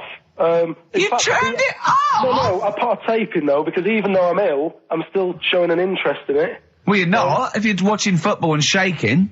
Yeah, well, I'll listen back to it later, so I hope you haven't been dissing me. No. Right? Definitely not. Don't listen back to it, it's not worth it, but we haven't been dissing you, no. The darkness growing on me on XFM 104.9. Oh, it's all going well already, isn't it? The microphone fell apart. Carl's shouting because he got headphones on. His music's turned up too late. Canfield level. God, it got pre-out. Look at him giggling. Look at him laughing. That's so funny because I got a letter here. On XFM 104.9. I'm Ricky Gervais, Steve Merchant. Karl Pilkington is in the middle of educating me. Then, educate me. Did I tell you the time when the doctor said I was going to die? All right, keep talking. Right, ages ago, must have been about 15, right? And at lunchtime there was this. We used to have a choice of stuff to do at lunchtime, right? We used to have like a burger place that had an arcade machine in it, right? So we used to go there and play on that and have a burger. Or there was this baker's, right, that my mum worked at, and did great cakes and stuff, right? So she used to like bring some home and that, but she couldn't always bring them home every night because, you know, they'd cost money, and she used to get them for free. And they used to say they'd rather chuck them away than give them to the staff because there's a chance that the cream might be off. Right. Right, so they used to chuck them round the back. So I used to go around the back with my mate and eat a load. Brilliant. Eating out of bins. No, it wasn't out of bins. They were still in trays, but they just stacked them up near the bins, right? So this got out. I mean, it used to be chocker. Once the school found out, everybody used to go there, and it'd be like, well, have a cake. The headmaster crawling through, fighting the kids off. Right, so I'd have, like, you know, you just eat, I don't know, 6 jam donuts or something, and then you'd spend your dinner money on the arcade machine. Brilliant. Right? So it was a good afternoon, really, right? So you'd do that, and this one day I must have had 6 or 7 jam donuts, a few Congress tarts. What's a Congress tart? I love them. It's me. I can't get them in London, right? So I'd have some of them. And if anyone can get a Congress tart for Karl in London, please let him know. So anyway, this day, that was just a normal day. Do you know what I mean? You'd once, twice a week, you'd have a load of cake. In your life, yeah. Yeah, that's so normal day in your life. Were the frog boys there with the webbed hands and the big heads? So, and the horse in the settee? Yeah. But the day after one of these days, I had really bad cramp in my belly. Right? Okay. I was like in agony, could hardly walk. So I said to my mum, you could hardly stagger to the free cakes. So, I was in absolute agony. I said, I don't like doctors, but you'll have to get a doctor in because I don't know what it is. I can't walk. She gets the doctor round. I won't say his name, but he said, well, doesn't look like he's got long left. Blimey. So I was a bit like, hang on a minute, I've only had a few cream donuts. Yeah. My mum was panicking. Sure. He went. My dad came in from work. She said, something's really bad with Karl. I think it's serious. You know, the doctor said he ain't got long left. So he said, what? He said that and just left. So she said, yeah. He said, I'll have to call him then. So he called him up, said, what's all this about? You know, Karl hasn't got long left. How long's he got? So he goes, I was only messing. He's just had some bad cream. Can you believe that? Well, the thing is, I like the fact your mum didn't ask any questions. I know. She didn't go into detail. Can you explain more, doctor? No, I got a shoe off. But she doesn't. I don't want to diss you or your family, but I imagine if I was there, I'd have known the doctor was joking. Yeah. That's all I'm saying. I mean, I sound very arrogant there, but I imagine he went, what's he been doing? I had about 6 cream cones. Oh, right. Oh, wow. He hasn't got long to live then. I'll see you later. Yeah. That's what I think the doctor did. Yeah. I just like the idea your mum just let him go. Yeah. Terrified, thinking, well, I'm not going to probe him. He's that's it then. Dad comes in. Hi, honey, I'm home. Anything happened? The doctor said Karl's going to die and then left. Did he? I'll call him. But anyway, that's why these sort of things fascinate me. So we'll move on to this next one, right, which is brilliant. Dead short story. So, right, old woman, about 70 years old. Yeah. She's normally fit and healthy and stuff. Nothing wrong with her. She's having a good life. And one day, she goes for a check to the doctors, just to check herself out, because she's getting on a bit. Yeah. He says, take your clothes off and that. So she does, and checks her out, says, yeah, you're looking good, you're looking good. Turn round. He said, oh, God. He said, you got a tumour on your buttock. Right? So she goes, oh, well, can you do anything to sort it out? So they go, yeah, we could book you in for an operation. It's best if we remove this. Books are in for an operation. Operation day comes, strip her down and that. They're all stood round, the doctors. Start to operate. It only turns out it's a pork chop that she sat on 5 years earlier, and it had stuck to her buttock. Right, Karl. I can forward you. Serious. Right, okay, Karl, I'm telling you now, I'm leaving. I'm never doing this show again. No, I'm serious. Honestly. You're talking, I've never had such, what do you mean? You couldn't believe it? No, when I read it, I said, I've got to tell Ricky that. This woman had a pork chop stuck to her arse for 5 years, you mental case. Of course she didn't. That is a blinding record. They've been looking on eBay for Victoria Plum. You're joking? Come here and see the photograph. Oh, God, that's fantastic. Have a look. That's it.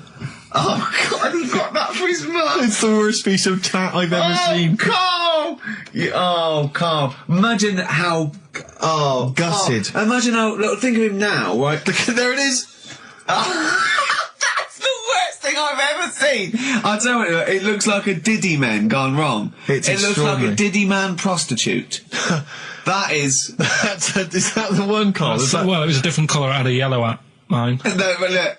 How do they get? Tell them they Okay, so go into eBay. So you need to log on to ebay.co.uk. I'm sure you've used it before. It's the online marketplace, ebay.co.uk. And if you type in Victoria Plum, I'm assuming that you can track this down. That's amazing. It's the worst piece of rubbish just I've ever think seen. how cute he was as a kid, though, doing that. Just think of him, just going, just seeing that and thinking, oh, like, she likes gnomes. It's the worst thing I've ever seen. I mean, to be fair, I don't know what her prize collection of gnomes looks like, but I can't imagine they're much better than that. I mean, gnomes are a fairly grotesque thing.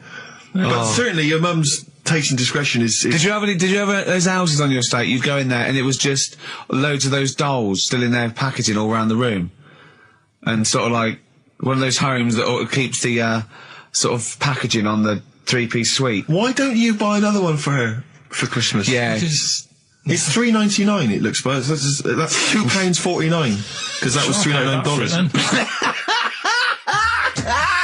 Well.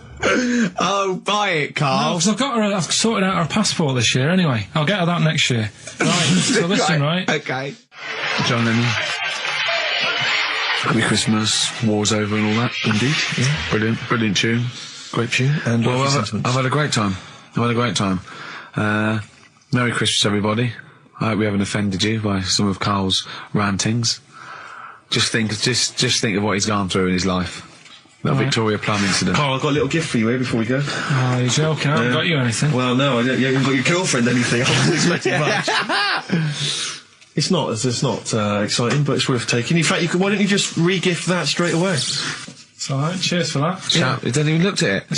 Champagne. That's not the champagne we got free from the BBC, is it? It's not actually, no, Rick, because that is far too good for the likes of Carl. Oh, right. And I wasn't going to give it to me. You wouldn't appreciate it. That's just sparkling wine. Oh, brilliant. Oh, I love that. Yeah, he doesn't know the difference. I'm seeing Carl on Christmas Day, because he's around Christmas Day in London, so I'll get a little gift then, Carl.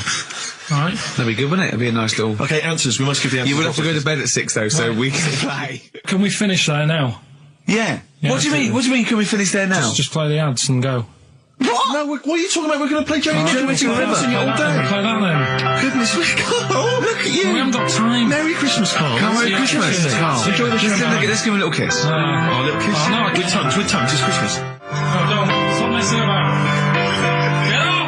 Because you were on Zoe Ball's show talking. Oh, hello. What's going on here? Well, he was exclusively on our show. No, I was in the car. I seem to remember, Rick, he was a nobody. Yeah. That got a chance to come on air and talk about that. And guess what? He's getting auditions for MTV. Guess what he was talking about on Zoe's show? Oh, hello. All the jellyfish stuff and all that about getting believe it. Recycling material that you've done on this show. I phoned in, right, and I went, stop doing material Zoe's boy. He just hung up on me. Well, I had a job to do.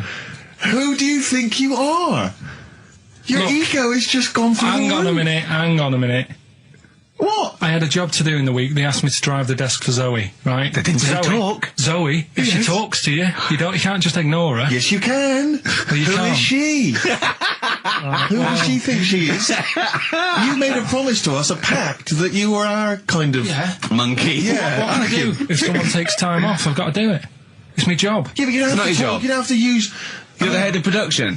We've given you this special gig. This is like taking you out weekends. Yeah, exactly. You know, if we find out you're getting too much excitement in the week, we'll have to just calm it down. Well, get another little... Well, that's it now anyway. It was only last week.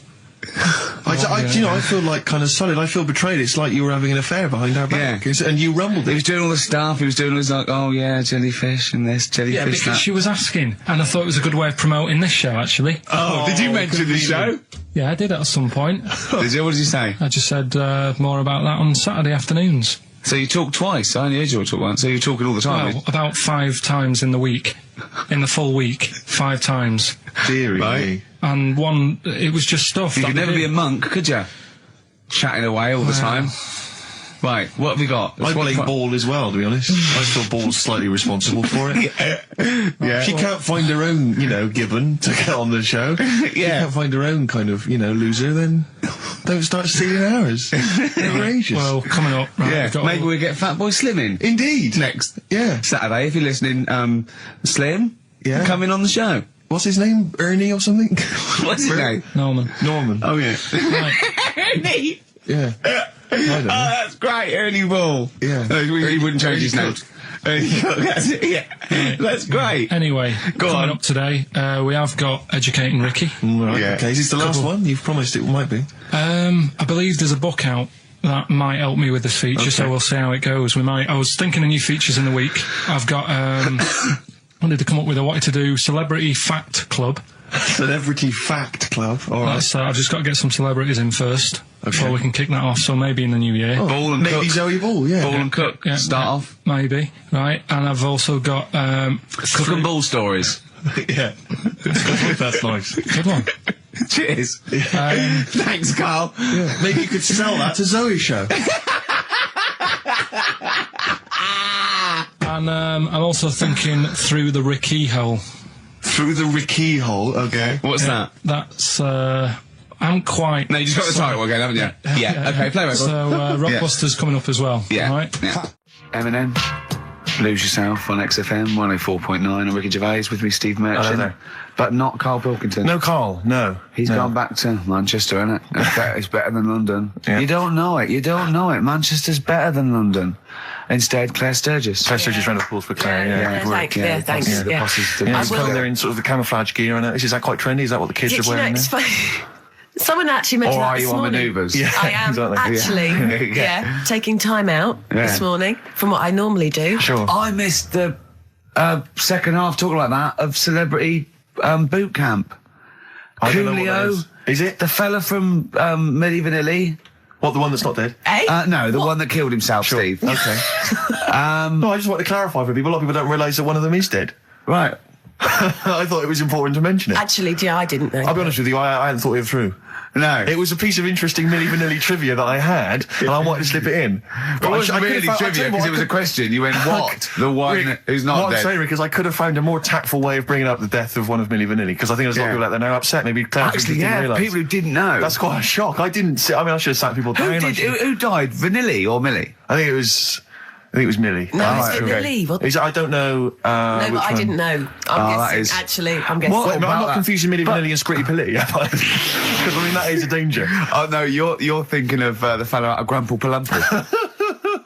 He was amazing. He was amazing. It's a great shame that he Yeah, he topped Grumple himself. Palumple, they're not around this. Anyway, cool, we've got some great tunes lined up. We're going to play today our favourite singles It's of a the year. favourite tune, some of which didn't yeah. quite make it as singles maybe, but tunes of the year, because obviously Christmas very soon and we'll be away for a short time. And, I think next week we'll be doing our favourite Christmas songs of all time. yeah, I'm worried we're not going to fill 2 hours with that. I mean, how many times can you play Shakin' Stevens before... Fairies Out of New York. Yeah, exactly. I mean, There that's it the is only again. one, isn't it, really? That's the best one. That's the best Christmas That one's song good, ever. but obviously there's Joni Mitchell's The River. That starts with a kind of Christmassy Beautiful, feel. beautiful. I don't think if there's anything else. Not a great deal. The so waitresses, this is Christmas wrapping.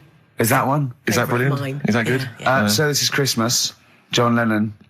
Paul McCartney came out with Simply Having a Wonderful Christmas Time. Christmas time, yeah, exactly. Yeah, but yeah. so John's was Happy Christmas War is over. Yeah.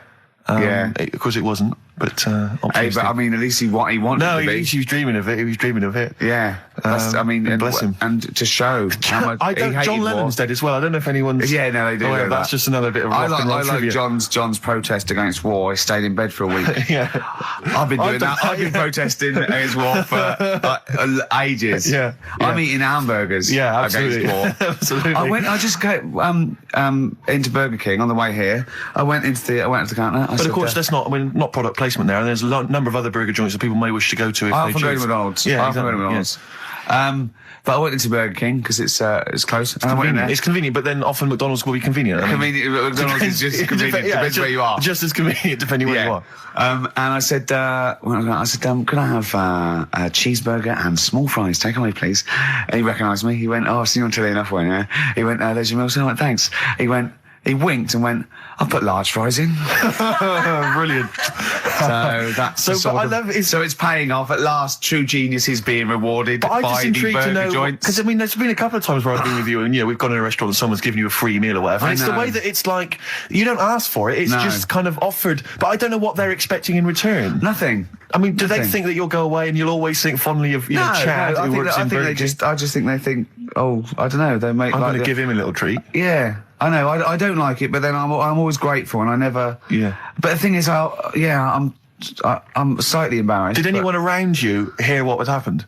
No. Because I imagine the resentment, just the whole room No, they turning on didn't. you. I had to go around telling them. I went and said, excuse me, did you hear that? He went, no. He just gave me the free thing because I'm on the telly. And I went, I don't recognise. I went, you don't recognise me? I'm terrified now that that someone could be listening at Burger King HQ. You know, I'm assuming this is an unorthodox procedure. And that little fella's got fired. But they know it's Leicester Square now because I just mentioned it. So they know which Burger King it is. Oh, my God. I don't know. What was his name? Ralph Littleton. He had a name badge. Number 342. Well, I just hope Littleton doesn't get in trouble. So, what are we going to play That could be a first? sad Christmas for him. He's probably keeping his whole family afloat. Bit of Springsteen. Well, tunes of the year. I mean, I know people dismiss Springsteen, but as I say, the gig I went to see earlier in the year, I made it in the end. Sturgis couldn't believe we were going to play Springsteen. Brilliant. I just think, you know, leave aside what you think is cool and trendy and the fact that he's older now or whatever else. Really? Just leave all that behind and just listen to the tunes because, you know, he remains a great musician. Lonesome Day? Lonesome Day is the current single and it's the first track on the album. Free chips. Well, there's the best band in Britain, in my opinion. Big words. The Darkness, Growing on Me, on XFM 104.9. I'm Ricky Gervais with me, Steve Merchant and Karl Pilkington. Have you got the album? And already, they've had an argument. Yes. Well, I mean, I don't know whether we need to cheapen the show by discussing it, but I asked for a particular track. Karl is the producer, and he failed to get it for me. He's failed to bring it up from the record library. Completely failed in his mission. He needed to get 2 records, and he failed to get one of them. A 50% error rate there. Yeah, but like I said, I looked in the system, it told me what album it's on, I brought that album up. I'm busy. But, okay, so fine, you're absolutely fine then, that's no problem. You know, once again, that's a great excuse, Karl, brilliant. The show has been ruined, it's been partially ruined, but you've got a bit of an excuse. Alright, I didn't make a big deal out of it when you said, oh, and whilst you're down there, get us a new 50 Cent single. I never said, while you're down there, get the new 50 Cent single. I asked you if 50 Cent single was lying around. If it hadn't been here, I wouldn't have worried. So I get it, I did that for you. Right. And when I come up, you say, has it got swearing in it? Well, I don't know, it's 5-1, Steve. I haven't got time, I've been whizzing around. You're the producer, it's the brand new single. I'd have thought it had been lying around in the XFM office anyway. But I don't have time to sit around listening to music. Sure, well, yeah. Right? I know that you have. Now you've got an iPod that can hold 7,500 songs. I don't know when you're going to get round to loading all them on, but I haven't got the time. Sure. Busy. Yeah. Fine, okay. No, that's a perfect excuse, Karl. Well done, mate. Right. I just hope that I never have to depend on you in a real emergency.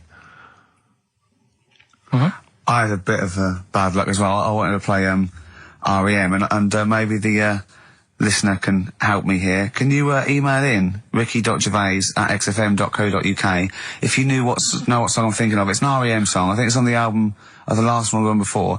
And he says Mulholland Drive and I'm Steve McQueen. That's all I know. I'm sorry, I can't think of the title, so I need the title to look it up, if you know what I mean. I can't put in like that. I can't put in Mulholland Drive. The system goes, what are you talking about? So I need the actual title of the song to look up to find it down in the library. Oh, well, I'd go down yourself if you're going to go down to the library and get that. I wouldn't send Karl, because... Ricky.gervais@xfm.co.uk. What if he wanted to? He did have time because he came in at 12 rather than 5-1. Yeah. No, I told you about that record that I wanted it yesterday, didn't I? So you had 24 hours notice. So that's not really an excuse, is it? But I did find one of my favourite songs of all time, which is Bones off the Benz album, and it's Radiohead on XFM 104.9. And here it is, because you gave me lots of time to find it. So. Sure. Yeah. Could have brought it in himself. No swearing in it. Bones. Radiohead. The Bends on XFM 104.9. And thanks to Paul, who's emailed in. There's a whole bunch of other people. Lots Nick, of people. We've got Davey, Steve, Ashley. It's Electrolyte. You know, it all comes flooding back now. We've got that. I've got it out of the library. We're going to play that. That's done. It's interactive. I've used the listener. I've shown the listener, right? I've helped them to help themselves. Sure. I've said, if you want to hear it, tell me what it is. They tell me what it is. They're going to hear it. Yeah. Do you know what I mean? Perfect. Saves going down the library and, well, we don't want to... Yeah, well, we know mistakes can happen if that, you know, if you have to go down the library. Yeah, and I mean, I checked it, though, to make sure it was the right one, you see. It's just a little bit of... Well, it's a good rule that, generally, if you pick something up, a CD, that's you know, right, we want to play on a radio show, a live radio show, you normally check at the back. Oh, no, yeah, that's right, yeah, if you want a job done, do it yourself. You're absolutely right, Karl.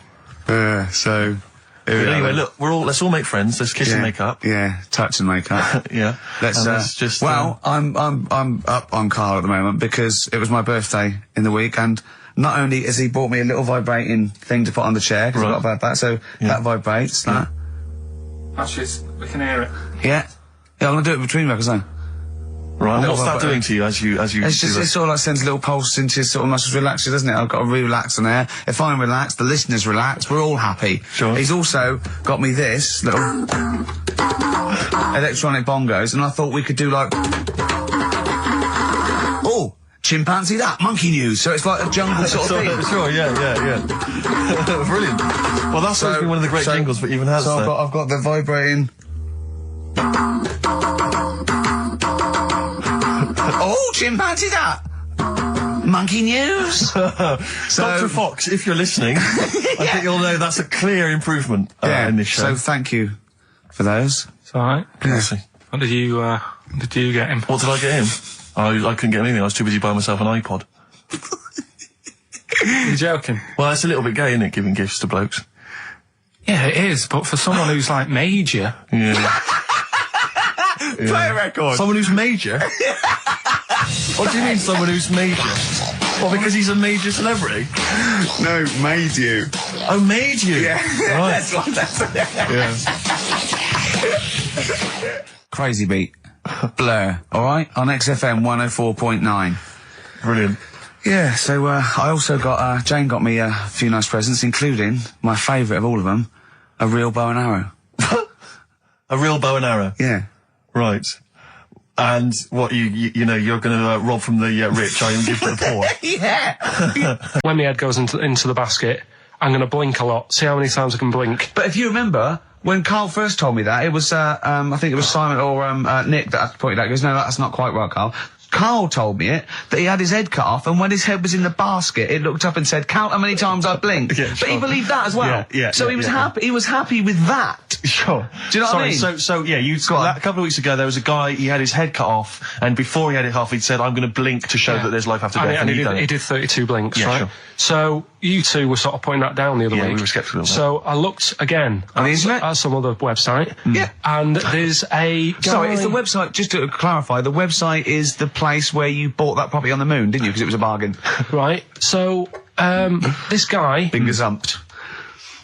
Look, we'll see who's been gazumped when this world ends. I've got somewhere to go, alright? And I know you'll be calling me up, saying, oh, can I come with you? Have you got like 2 square foot? No, I've got 80. You're going to have to stand deadly still on the moon in your 2 square foot. I've got about 20 There's no acres. place for Suzanne, it'll just be you. I'm off, love. It's all those people with big heads and web feet. They've been buying it all these years. Well, listen, right? Go on. Anyway. Play a record, tell us the story after it. We've been chatting for sorry, Carl. No, let's play a record. Play a tune, we'll come back with this. What's this, another ghost story? Let's play one of my favourite songs of all time, because I'm going on holiday and getting into a lovely serene mood. Sorrento is probably from that. It's Neil Young, After the Gold Rush. Beautiful. Still to come, that competition as well. I look forward to that, Carl's quiz. Yeah. What an amazing track that is. Tune, yeah. Neil Young, Dynamite. After the Gold Rush. So go on, Carl. Sorry. Go on, Carl. Just take us back a few steps, Carl. What's the story? Right, so I did some research. Right. Let's just recap again. There was a guy you read about who had his head chopped off. He was guillotined. Yeah. He had said to the people around him, I am going to blink once I've had my head cut off to so show the brain that life, can still... or the brain can continue to work after death. Okay, so yeah, we queried that. So you weren't having any of it? Well, no, possibly for a few seconds till the oxygen stops being fed to the cells because the blood has drained away. But, you know, nothing spectacular. So go on. Well, along the similar sort of lines, right? This is quite a few years ago. This fella sort of upset the royal family doing something, right? So they said that this isn't good. It wasn't Ben Oughton at that Jubilee thing, was it? I can't remember what it was. And they said, right, that was terrible. We're gonna cut your head off. You know, you gotta show people like you can't be doing what you've been doing. What was this? The 1970s? When you say a couple of years ago, you mean maybe sort of... Was it the olden days when the phones weren't very good? Ages ago. Yeah. Ages ago, sure. So yeah, fair enough. Yeah. So... Very philosophical. Yeah, imagine that when you wasn't here Cut your head off. This was literally ages ago. Yeah, exactly. Yeah, Simon Sharma's History of Britain. Yeah, yeah. Oh, So- and even before that, which is yonks before, when it was all mental and different. Sorry, Carl, go on. So he's having his head cut off, and he's resigned to it. It's the day before. He's kind of got it into his head now that I'm not going to have my head much longer. Sure. So he said, let's make use of this. Yeah. He said, I wonder how long like the body can stay alive without my head on it, right? So they were like, oh, I don't know. So, Who were? So the jailers? Whoever he was asking. These jailers with one eye. Yeah. Get out, punk. So he said, no, wait a minute, I've got an interesting scientific experiment, jailer. Well, fair enough. What is it? So, he said, what I want to do, right, he said, surely it's my last right. I'm going to be dead tomorrow. Sure. So, let's do a test. He didn't draw it out this long, did he? Yeah, he said, let's test this out. He said, do us a favour. He said, it's my last day. What I want you to do is, you're going to cut my head off. Let's put a white line on the floor.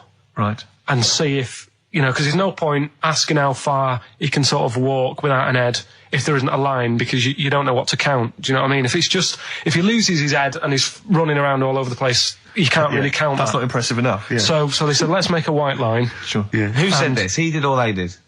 I think they started to join in with him and saying, well, let's make this a... Sure. You guess it. Go on. So... they got Norris McWhirr down. The Guinness people. Oh. Yeah. So they said, let's get this white line. Yeah. And dedication's all he needs. We'll do this tomorrow. And he said, all right, then I'll see you in the morning. Yeah. I'll see you in the morning. Night, sleep tight.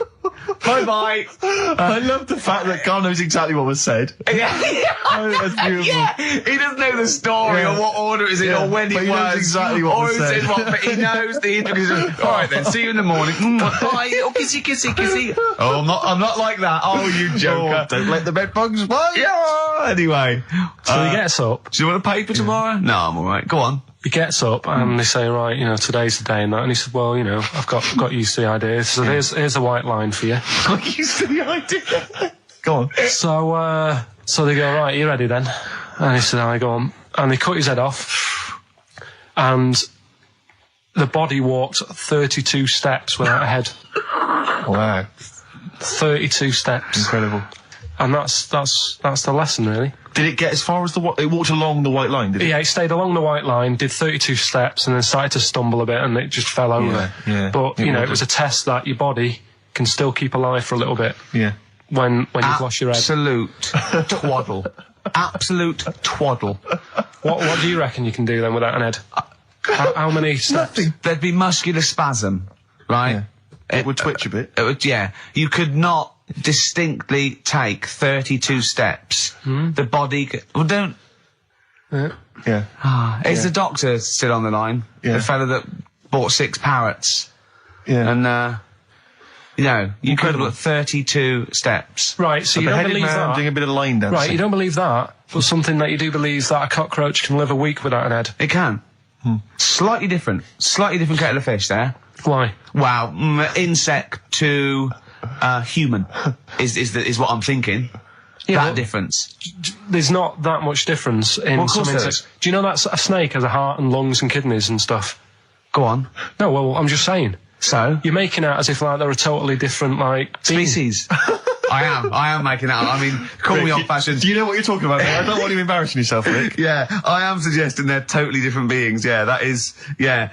Now, Carl, the cockroach is a very different thing. The interesting there is that it lives without its head, because a lot of it's on, there's some of them are phototropic, chemotropic, some of them just literally have, irritation and muscle memory. I mean, they do have a central nervous system, but it's very different. So if you lose the head, it bypasses a lot of that anyway. All this is running around. The reason it dies is because it can't take on water. But it's very different to a man, right, having consciousness and then losing that, and the body's still going, no, I think I remember what I was going to do here. Yeah, so I'm going to carefully walk walk 32 steps along this white line. And imagine you just looking down going, oh, missed a bit. Yeah. Maybe the head was in the corner going, left, left, left. Oh, he's now, Well, let's just put it out. I mean, if anyone listening has maybe had a relative beheaded, maybe in a horrendous car accident, but they got up, maybe they went for a walk, they had a little chat before they passed on. Carl. Get in touch. Carl, you are my favourite being. You are my favourite species. Now, you, Carl, may not be particularly different genetically from a cockroach. You are. Why can cockroaches do that? Why whoever made them went? Let's play a record. Do you know what? When I told him this fact, I send him little facts on text messages just to inflame his, interest. I just sent him a cockroach can live 9 days without its head. He texted back, "What's the point of that?" Yeah. What's the point of They're that? not doing experiments, these cockroaches. Is it boring last week to have? And he went, and on top of all that, you're thirsty. So it's the worst week of your life, isn't it? That week without your head. Play a record. Play a record, Carl. Competition time next. Oh. Look at his little face. Look at his little You've not heard face. Carl's competition. Oh, we could do with that, Ed. Right, okay, educating Ricky. What have we got? Airy Chinese kid, go on. Right, yeah. This is the... I didn't want to do this. What do you mean you didn't want to do it? Well, I wanted to give you 3, and I gave you one. It was like the alien man gets a beard or whatever. Yeah, And- which was total rubbish, so this one should be better, maybe. It's 3 months, isn't it? She's taken over for. Is she getting paid the same as us? I don't know. We'll find I out. bet it's a hell of a lot more. I'll go mental. I bet it's good money. It's good work. I'll go mental. A kid used to take a horse into the house. Sorry. Whoa, Yeah. Whoa, Neddy. whoa. Whoa, Neddy. What do you mean a kid used to take a horse into the house? Where did he get a horse? Must have nicked it from somewhere. Must have done. You've seen a horse in it? No. What, is that from outside the saloon round the corner? Yeah, was it just tied up with a bit of lettuce? Right? Oh, that's great. I'd Did been Big out. Jake come and looking for it? I'd been out. Oh. Sorry, let me get this. This was before the lynching stopped or after. Where did he get a horse from? What do you mean he must have nicked it? His mum said, where'd you get that from? I bought it. All right then. But keep it out the kitchen. I don't want you going Catlin rustling. Where did he get a horse from, Carl? And how long did he have it for? Was he leading it or riding it? Mum, open the door, I can't stop. I can't stop it. Open the patio door as well. Looks like we got us a runaway. What do you mean? I've sort of... Don't think you can ever be boring, but go on. But what I've done, I've took like different ones. So I've took a good one that I think, that's a good quote. That was worth putting in a book. I've put one that isn't really a quote, so I don't understand it. Oh, yeah. One that isn't clever. and a funny one. So a bit of variation all out of one book. Oh, how long did this take you? What did you do? Did you sort of like sit? About half an hour last night. And did you sit sort of like quietly at a desk or something?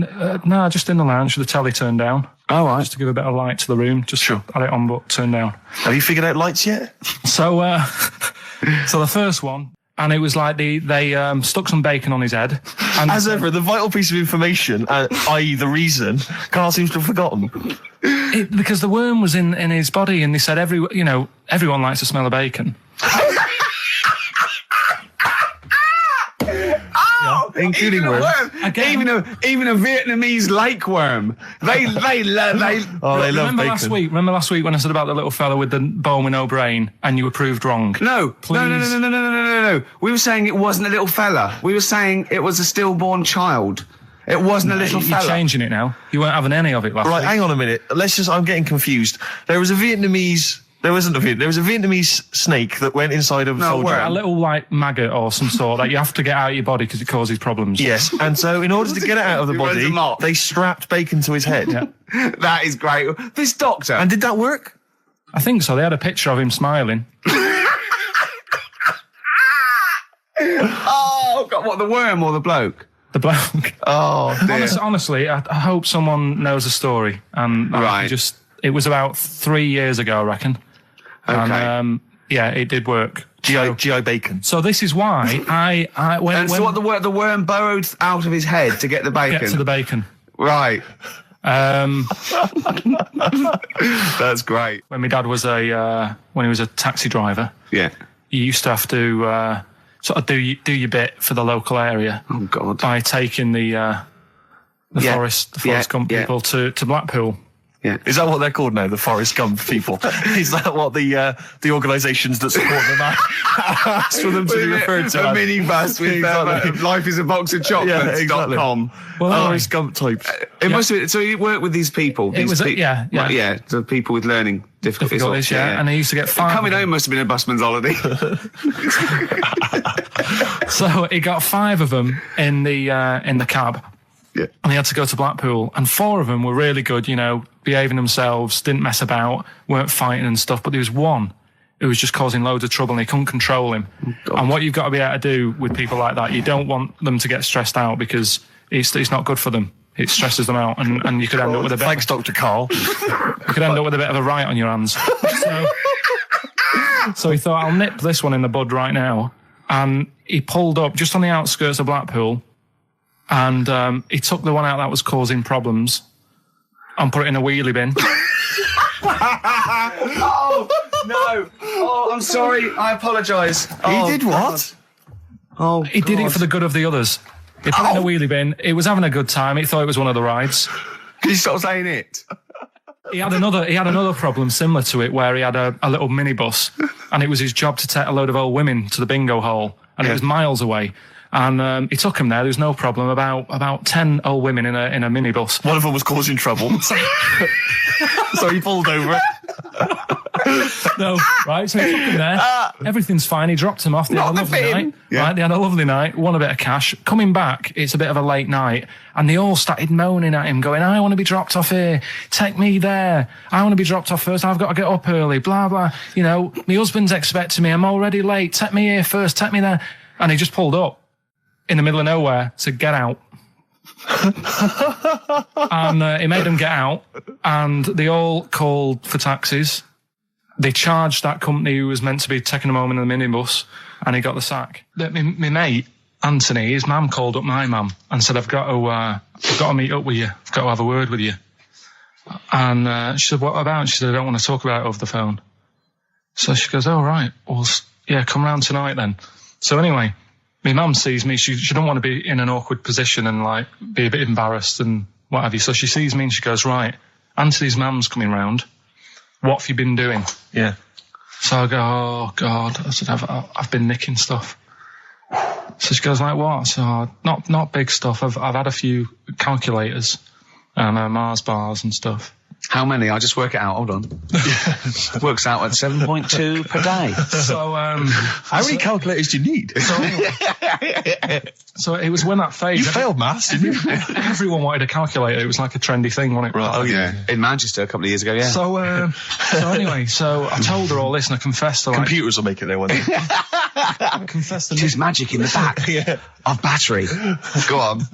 Confessed to nicking all this stuff. She comes round. She only wanted to borrow some money. Brilliant. She said, oh, I don't like asking. I was a bit embarrassed to ask you over the phone, but can I borrow 20 quid? Oh, that's fantastic. And there's me. That's great. And it's similar sort of thing to yours. And did you? And he went, hold on, Mum, let's just work out the interest on that. I thank 10%. She'll owe you £4.40.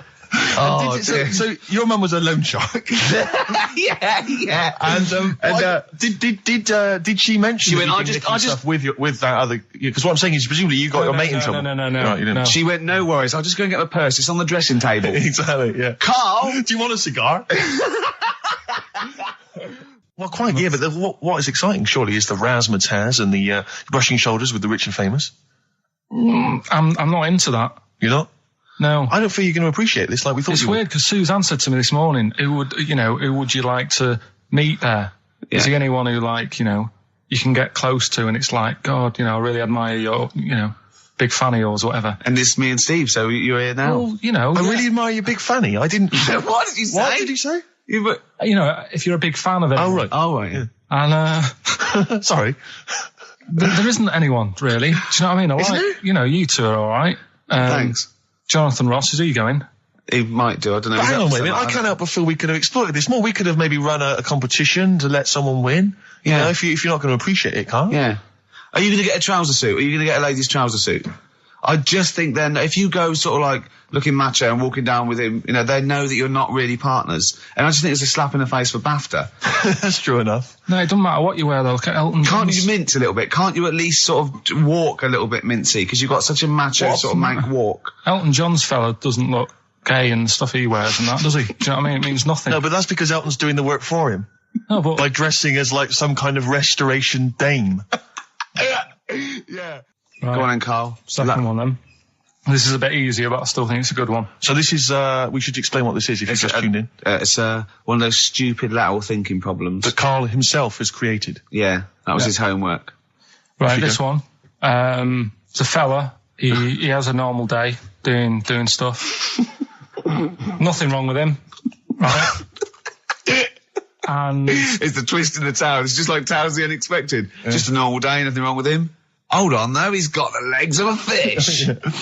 Go on. So, that's what he's been hiding his legs. So Go on. he does his The normal, legs of a fish. Sorry, Carl, carry on. He has his working day and that, Yeah. and then he gets a bit tired. Goes to bed. He puts the light on, leaves it on, goes to bed. Oh. That's crazy. That's mental. I can't think what's happened. Anyway, here's Radiohead. Right, okay. The question is, why does he put the light on when So he's a going man, to bed? he's had a normal day, he's come home from work. Is that right? He's come home from work, or he's not been working? Yeah, he's just been out? no, it's been working and stuff, I think. You think? You've made it up, Carl. You can decide. So the question is, why has he put the light on when he's asleep? There's a reason that he's put the light on when he's asleep. Has he gone to sleep? No, Carl, don't shrug. You're meant to answer these questions. He put the light on before he went to bed. Yeah, and the question you're asking me is why? What's the scenario? And the light's on and that, but he's gone to sleep. Yeah. He started reading and then he fell asleep. No. Did he intentionally, for some reason, put the light on? Every night. It's mad. Sounds mad. That's Carl, doesn't it? Every night he does it. Yeah. He puts the light on when he So- goes to Light sleep. on, it goes to bed. Carl, is the point of this, he puts the light on for a very good reason. Not for us, but for some people. He's blind and it's always been on and he thinks he's turning it off, but it was on in the day and he thinks he's turning it off, but he's turning it on because he's blind. That'd be stupid. That works. No, that works great, Rick. Yeah. Thank you, Carl. So you've got to come up with what... Hang on. If What? you're blind, why would you put a light on? No, he thinks it's off. Yeah. But why would he turn it on anyway? Just think so he doesn't get burgled, so people know he's in because he can't see him. So he just he puts the light on when he's there, then he turns the light off when he goes to bed, so people think it's fine. But he's got it out of kilter, and actually he's walking around in the dark all day. I don't believe that if you're blind, you turn your light on. I don't think you'd be living on your own, would you? I'm not having that for a Do second. blind people live on their own? For a second. Well, some people do. Lonely blind people live on their own. No, if you got bad eyes. Any even women? Are there any blind women who are living on their own, Rick? Well, never mind your concern for the partially sighted or sight impaired people coming to London. Get on with this. Yeah. So there he is. Yeah. It's like, a bit tired. Yeah. Just put the light on. Get to bed. Yeah. So he turns the light on and he goes to bed. Yeah. Oh. Should we play a track? He's not sleeping on the job. He's a lighthouse keeper. Well done. Is he a lighthouse That's keeper? not it, Carl. He's a lighthouse keeper. Right. Why wasn't the light on all the time? Because it's light in the day. You idiot. Play a record. What? Play a record. You're a buffoon.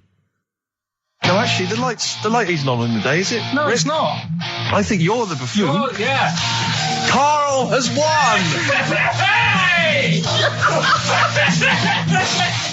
Quickly recap the end there. I almost missed the end. So there you go. He's in the attic, right? His missus is still downstairs. She's not up there. Okay. Right? He's on his own, and he cleans this lamp, right? Yeah.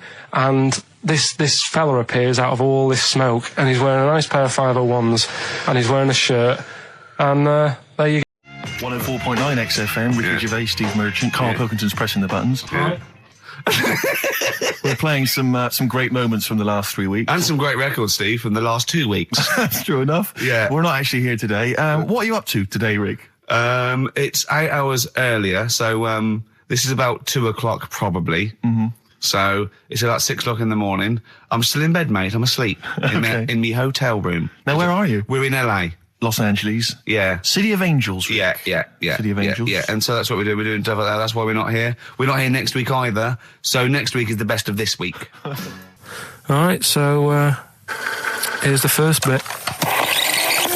Class. Rock the Casbah. I love the fact you had at least 3 minutes to get that right. I know. Prepare and get that right. I know, but my mouth was full of Maryland cookies. Yeah. You know, last week, this would blow your mind. He came in, do you know what he bought? For himself, about 10 penguins. Who buys penguins still? I know. All wagon wheels. Oh, I've never liked wagon wheels. You've not been a fan? No, but I'm sorry about that. It's The Clash and Rock the Casbah. Talking about records, have I told you that time my brother-in-law, he was moving out of his place, and I think moving in with my sister, and I was about like, I don't know, 13, and so he was about, 30, and I moved in, and he brought round all his records when he was storage to leave them at our house, right? And he had all these old sort of records, 50s and 60s records, no Elvis, right? And they put them upstairs, and I was looking through them, and it's just all like Elvis stuff and Beatles stuff. And there was a mate of mine who loved Elvis, okay, and he had loads of chemicals. Yeah, he had loads of chemicals, and I was into chemistry, and he said, "Let's swap me some chemicals for them." So I sort of nicked about 5 Elvis singles, and I got all these chemicals, and then the guilt just hit me. I just thought, well, he's going to notice that. And one night, I just came downstairs and I confessed to my mum. And she went, all right, well, I won't tell him, but you've got to be good. And it's sort of like I was just really, really good for a year. And then I remember when I was about 18, my brother was talking about it. And he said, did you ever play those records I left for you? Brilliant. He told my mum, he said, these are for Ricky. She just didn't tell me. She was sharp, wasn't she? She used opportunism there. Oh, that's genius. And that was it. That's why I was good. But you've never stolen anything since, have you? No, I don't. Except that spate of shoplifting after that to teach your mum a lesson. yeah. Well, I went round and arson. No, I did. I just couldn't believe it. It was terrible. That's the sort of thing I think we need now, right? We've covered a lot of stuff. What, education? Teaching, yeah. Well, okay, what do you want to know? Don't know. Have you got something? Can you educate us on anything? I've been reading bits. So could we bring back just for one night only, educating Ricky? Oh, I'm excited. Yeah. Do you think it warrants that? I don't know enough about it. Do you know what I mean? About what? It sounds perfect. Play the jingle. Educating Ricky. He's getting smarter. A couple of things happened in the week that I read about. Okay. Keeping up on what's going on in that. Sure. Yeah. One was about that Galileo fella. Okay. Was it about 1636? Was it? I think it might have been earlier. Bad. Go on. Did some stuff with light and that. He did lots of physical experiments, yeah. Is that it then, Carl, is it? He did some stuff with light and that. What did he do with light? What was that? Well, I think he invented the first... Telescope? Telescope. So I think it's a particular lens, though, and he did experiments where he dropped famously two different weighted balls from Pisa, and they hit the ground at the same time, showing that it doesn't matter, the weight doesn't matter, but air resistance does, and stuff like that. I think he probably explained it a bit better than that. Yeah, but I'm talking to Carl. Sure. Did they need to know He's stuff? just thinking about pizza. Yeah. Did they need to know stuff like that back then? What do you mean, did they need to know stuff like that? It's just... There weren't people going around going, I've got to drop these 2 things off the Leaning Tower of Pizza. I just don't know which one's going to land first. Yeah, I need to know. Why do you need to know that? Bring me Galileo. Yeah. It's for a bet. Yeah. No, but if I was knocking about then, I'd be like, stop messing with that. We need a telly. Or, do you know what I mean? I bet he thinks the Flintstones is real. I know. That'd be brilliant. That's what I'd do if I was a caveman. I'd make a telly out of rock. Yeah. And a pelican and as a cement mixer. Ran along the road with. Yeah, exactly.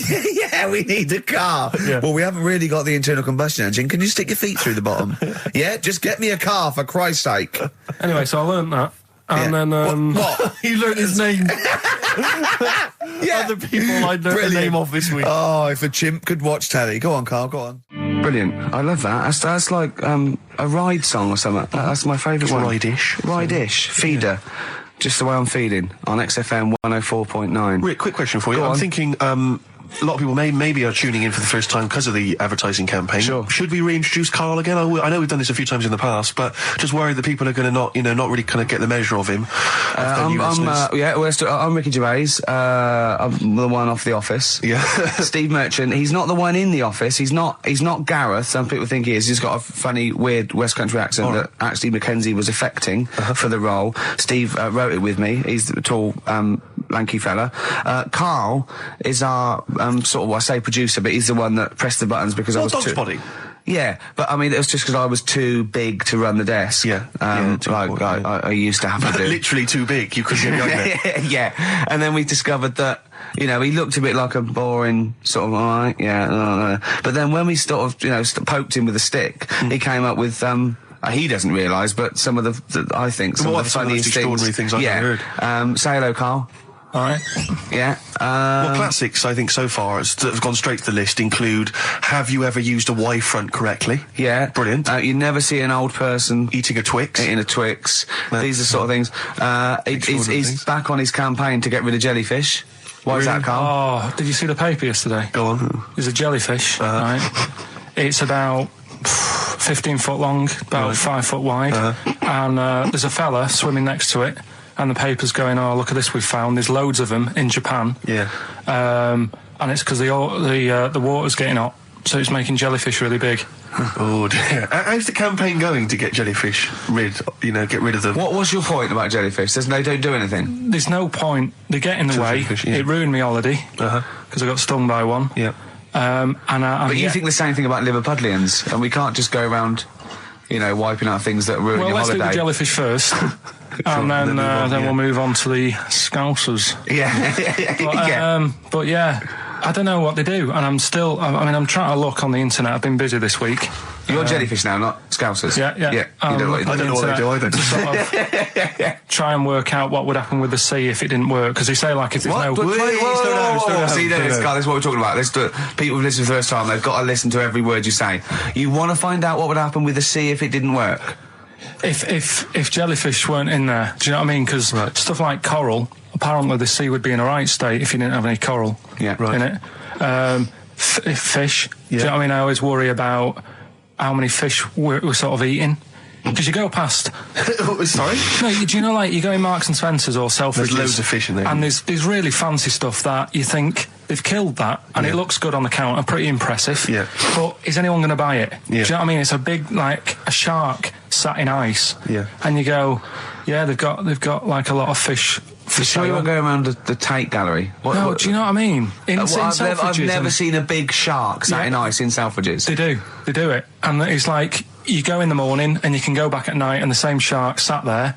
Yeah. And it's... So you know it's the same shark, do you? It's the same one. So what, same face? Are you sure he just hasn't lost his mum? And he's just like, he went shopping with her Christmas shopping and he's just like, he's stranded, he doesn't know where, he's just waiting. You know I'm right. I've never seen a shark in Selfridges. Well, all right, then say maybe that's one day a week, but on other days they'll have like... Shark Monday. I think, Selfridges. Today at Selfridges is Shark Monday. Yeah. No, it's just that... So your point is that there's all these fish not being eaten. Yeah. So and they're being killed. They're taking them out of the sea, no one's eating them. And you're worried, that the sea's going to rise because the more things you take out? Well, we're just going to run out. Because the fish drink it, don't they? And that keeps the water level down. Yeah. No, well, you know what I mean? There's stuff that worries me. You're worried that... Was it you who said that you were worried that... Because, there's sponge in the sea. Yeah. But if they took it all away...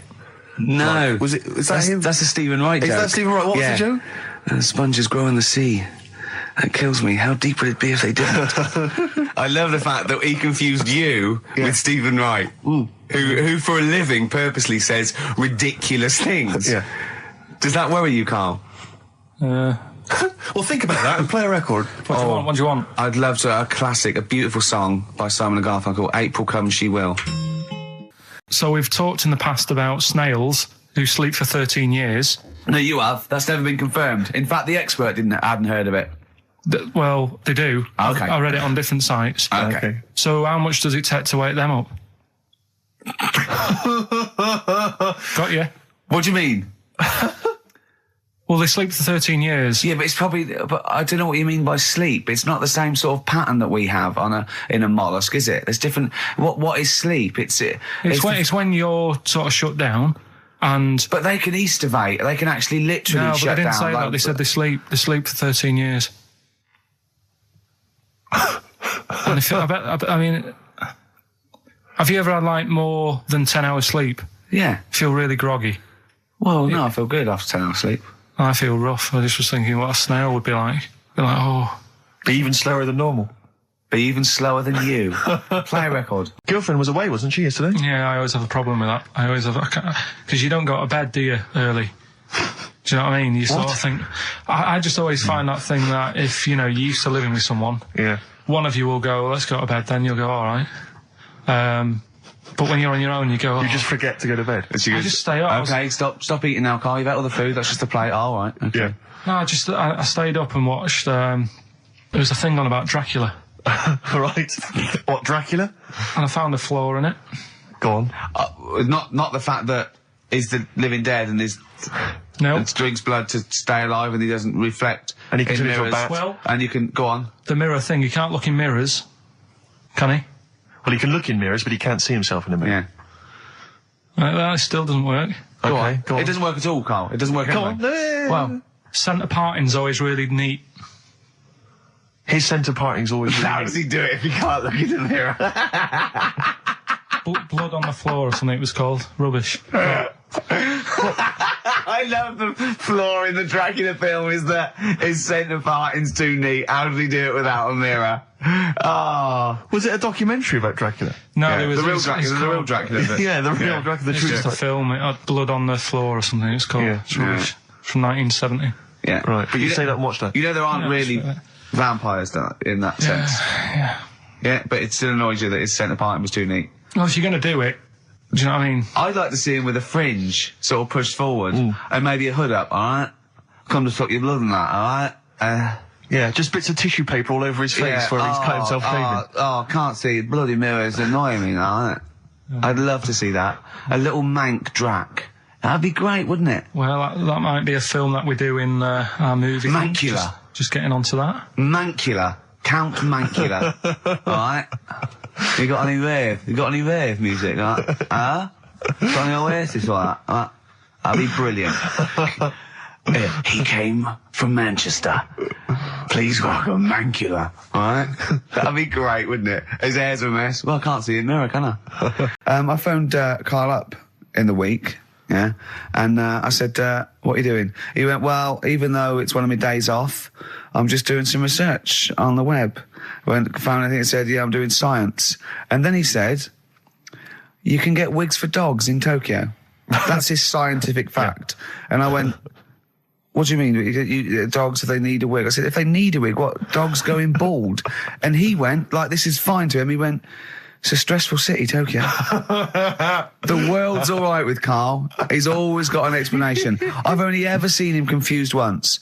When in Edinburgh, he looked out of his window one day and he saw a bloke putting a parking ticket on some rubbish. Yeah. And that genuinely confused him. Yeah. He couldn't work out, could you? It's a bit weird, isn't it? And the woman breastfeeding her 8-year-old child, you didn't like, did you? I don't like that. But the what's the name? Animals with wigs. I kind of thought, after I put the phone down to you, I kind of thought about it, thought, yeah, it is a bit daft, that. Are you sure he's not the ageing pop group? No. The Animals? But when you think, have you ever seen like a bald pet? No. It's weird. What do you mean? Because my mum, we had a cat, we used to get through loads of cats because we lived in a... Oh, God, it started early today, isn't it? What do you mean you got through It's a lot only of 10 past Just one. because What we are you lived doing? Running a restaurant? We lived on... Oh, God, what do you mean? No, we lived on like a main road. Oh, yeah. Right? So Yeah. we used to get through a lot of them. My dad It was kept their saying, risk. you know, stop wasting money, you know, it's not Stop good. wasting money, not wasting cats. Right, so anyway, we had this cat that was ill all the time. And It's just bag of nerves, probably. Yeah, malingerer. Yeah, I'm terrified. I'm going to which house? Rome. Oh, God, bloody hell. Rome. Don't let me go to the Pilkingtons. and it, for some reason, it kept being sick all the time. Right? Yeah, that is nerves. That's definitely nerves. So my mum kind of thought, oh, I've had enough of this, and she shaved it. Whoa. Whoa. Now, I know you're not vets in your family, but what correlation did your mum think there was between it being sick and shaving it? Because it kept being sick, and it was a pain to wash, because it kept getting So caught she up. wanted a dry wipe cat. So Why didn't she just varnish it? What? it's weird. It's weird. Though. So now he's cold and sick.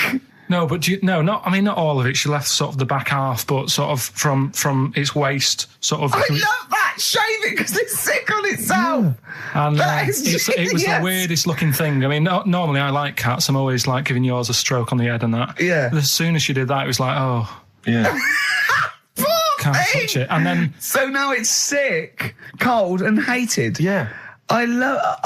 Carl. It must have, I mean, the other cats must have been taking the mick out of it constantly. It's just making things worse. Did it get, I'm hoping that it got run over and was put out of its misery. no, I think it got all right, that one. Or is that the? Yeah, it did get run over. It I did. Oh, God. Oh, dear. How many cats do you say you've got through? I'd say whilst I was living at home, I mean, it's still on the increase even though I'm not there. So whilst I was there, probably 5. God. Wow. Oh. Yeah. And were you upset each time, or you just got used to it? It's one of them things, isn't it? Like I've said before, when you first see something, it's a bit of a shock. Do you know what I mean? It's like the Elephant Man or whatever. Yeah. First time you see him, it's that sort of, oh, look at that. Yeah. Do you remember the first time you saw Steve? No, I'm not being funny. Do you remember the first? Yeah, but I've said this before. It's always, then you get used to how people look and you don't... No. I'm going to burst. You have to play a record. No, but... Because I just see Steve's face. No, but I've got used to it. Shut up. I've said in the past to you, Rick, that my grandparents, so I love them dearly, but it's like for the last 30 years they've been waiting to die. I know. It's like they just sort of, it's like, you know, the novelty wore off of life. Life in the 50s. Yeah, they got kind of bored of it. Life, in the 40s, it was brilliant. All sat around the old Joanna as the bombs fell, singing. They loved that. The 50s, you know, that was great as well, because that was the post-war years. It was, you know, it was a bit tight in the pocket, but it was all right. Everyone pulled together. And then the 60s came along, all the crazy music, the funny hair. Let's stay in bed. Exactly. They basically stayed in bed. And it was one Christmas when my grandmother said to my dad, what do you like for Christmas? What do you fancy for Christmas? And this must have been, I don't know, 20 years ago. She said, what do you fancy for Christmas, Ron? And he went, well, you know, I could do with a nice big kind of warm winter overcoat. She said, don't worry about that. Don't worry about that, because your father will be dead soon. It's right, you can have his. Meaning my granddad. Well, to be honest with you, my father's still waiting. Which is good news. Good news for my grandfather. Less good news for my dad. He's freezing. He's freezing. He finds out, how is he today? He's fine. Oh, okay. Oh, I'm freezing. It is such a weird mindset, that. I think it's that, to me, is what sums up people from that older generation, the 40s and 50s. And it seems to me that you've got that kind of mindset. It's like you were born in the 30s. And whenever you talk of your childhood, it's like you had like a big potato to take to school. And a hoop and a stick is a Christmas gift. The other thing is, I think that that sort of generation, it seems that the man is dependent on the woman. There's a total dependence. Oh, absolutely, If she dies, he's done. Yes. He's done for. Yeah. Just pine away. If he dies, she's got 30 years of pottering. Absolutely, yeah. Do you know what I mean? Yeah, and going to, like, you know, the youth club and the church. I know what you mean, yeah. It's sort of like that. It's sad. Of course, it's sad for them, but it's not the end of their life. No, sure. And it sort of is the other way around. I don't know why that is. Yeah. It's terrible. That's a little melancholy thought for I know, I've Christmas really brought it. You brought it down. You've brought it down. I've brought it. This isn't a nice show at all. This is terrible. Well, we're going to have really people just killing themselves. What? Well, I didn't really want to make it a Christmassy type show because I don't really like it. Oh, he's done it again. What, you did Christmas once, didn't like it? No, my dad always said... All right, steady on. Dad said Christmas morning was for, like, you know, for me. So he used to stay in bed. So he never... That's brilliant. That's a great thing to say, isn't it? Yeah. Christmas morning's for you. Run wild. Do what you want. Just don't bother me. I'm going to Honolulu for 2 weeks. That's great. Dad, it's Christmas. Do I have to do anything? No. So my mum used to get up because she used to like to see my face light up, you know, when I open my presents. And then... to give fireworks. And then... then I'd have to go to my bedroom from about 6 o'clock onwards because, like, my mum and dad were into having big Christmas parties and I wasn't, like, old enough to go. Right. So they'd say, right, you know, you've had your fun there, you go up to your bedroom, stay in there. Really? Yeah, I remember one year, right, I got a train set, that's what I wanted. Yeah. Right? It's brilliant. Playing with it all day. I thought, I don't mind about the party, I'm happy staying up here playing with this. Brother comes in, he's had a few, right? He's going, yeah, give us a go on your train. How old is he? He's a bit older than me, so he might have been like, let's see. Well, let him be 18. Yeah, probably about 18, 19, and how old were you? like that. I had a train set, so I don't know, about 14. something like that. Yeah. Right, so I'm playing on that, loving it and stuff. And then he comes in and goes, oh, give us a go. He turns the transformer up to like 14. He went really fast for about 5 seconds, broke it, and then he went back downstairs. Wow. So Christmas, I hadn't even got Sounds Christmas like Day. the Conservative government with British Rail. Satire, though. Rick, I just thought that there's satire. if there's any satirical shows listening or magazines... It doesn't work in any way, because there's the analogy falls down apart from there being a train. Think it through, though. British Railways trains. Yeah. And the government broke the trains in many... Well, they didn't break them, like, not officially breaking them, but they kind of... It does work. It's perfect. Oh, I'm pretty pleased with that. And I can't... And no one's asked him to be on Have I Got News For You? It's weird, isn't it? Because it's strange, that, when you've got a satirical mind that's as quick as that. Yeah. Right. And he's broke your little train set. So what did you do? I just watched telly and had some sausages. I bet you were happy with that, though, weren't you? It's a bit annoying, though, isn't it, when your main present of the year has been broke. And did it ever get it fixed? No, that was it. Put away. I'm intrigued why your parents wouldn't let you come and join in the festive fun. Was it like really debauched down there? Was it like eggnog everywhere? Well, no, but I mean, that's fair enough. 6 is a little bit early, but I just think, if you're a kid, he had his fun, put him to bed at 8, maybe. And do you think so on Christmas Day? I thought that was a day for family. Well, not if there's a party going on. Well, don't have the party on the Christmas Day. Well, that's another option. Yeah.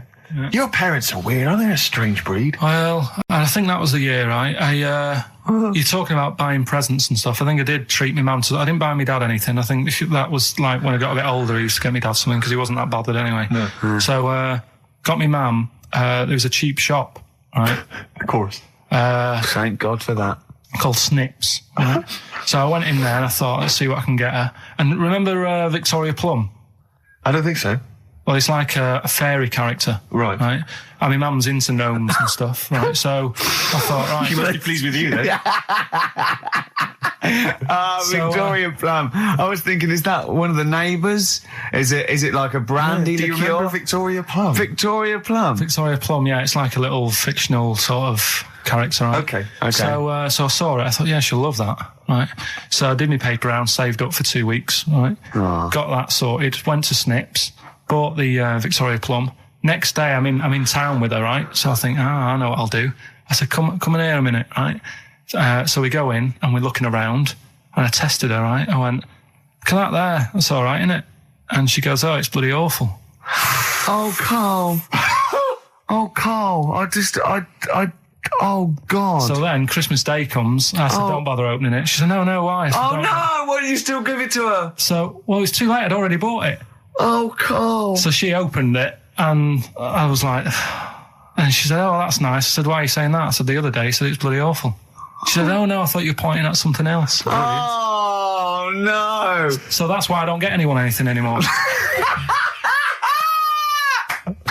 Oh, God. Play record. Oh, God. Okay, what's the next one? What's the educating Ricky? I don't know. See, like I say, I was looking around, and there's stuff that is interesting. Right? I was looking on the web. But there's no point. Well, it's just that I found one about... what's the point? About a lad who 8 years old, but he's still breastfed. Now, I don't know if you can get anything out of that. Is that what his mum said?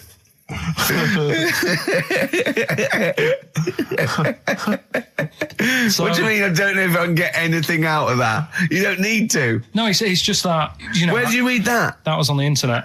Oh, well, yeah. You're always unspecific when you mention it. It's just it was on the internet. Well, I'm trying to think what I put in. I think I put in Y to see if I'd confuse a computer.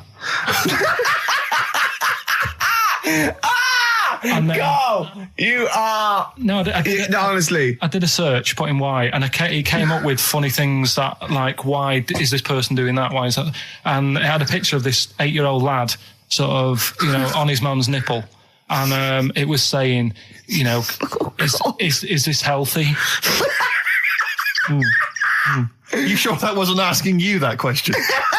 What? I put in Y just to confuse the computer. What do you mean? Yeah. Stop it. Yeah.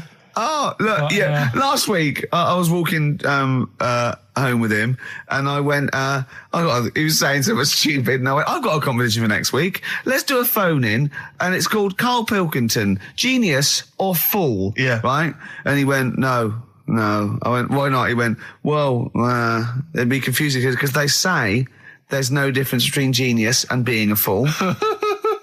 They do though, don't they? No, but it's rubbish, and people say there's a fine line between madness and genius, and You know, it's a ridiculous soundbite.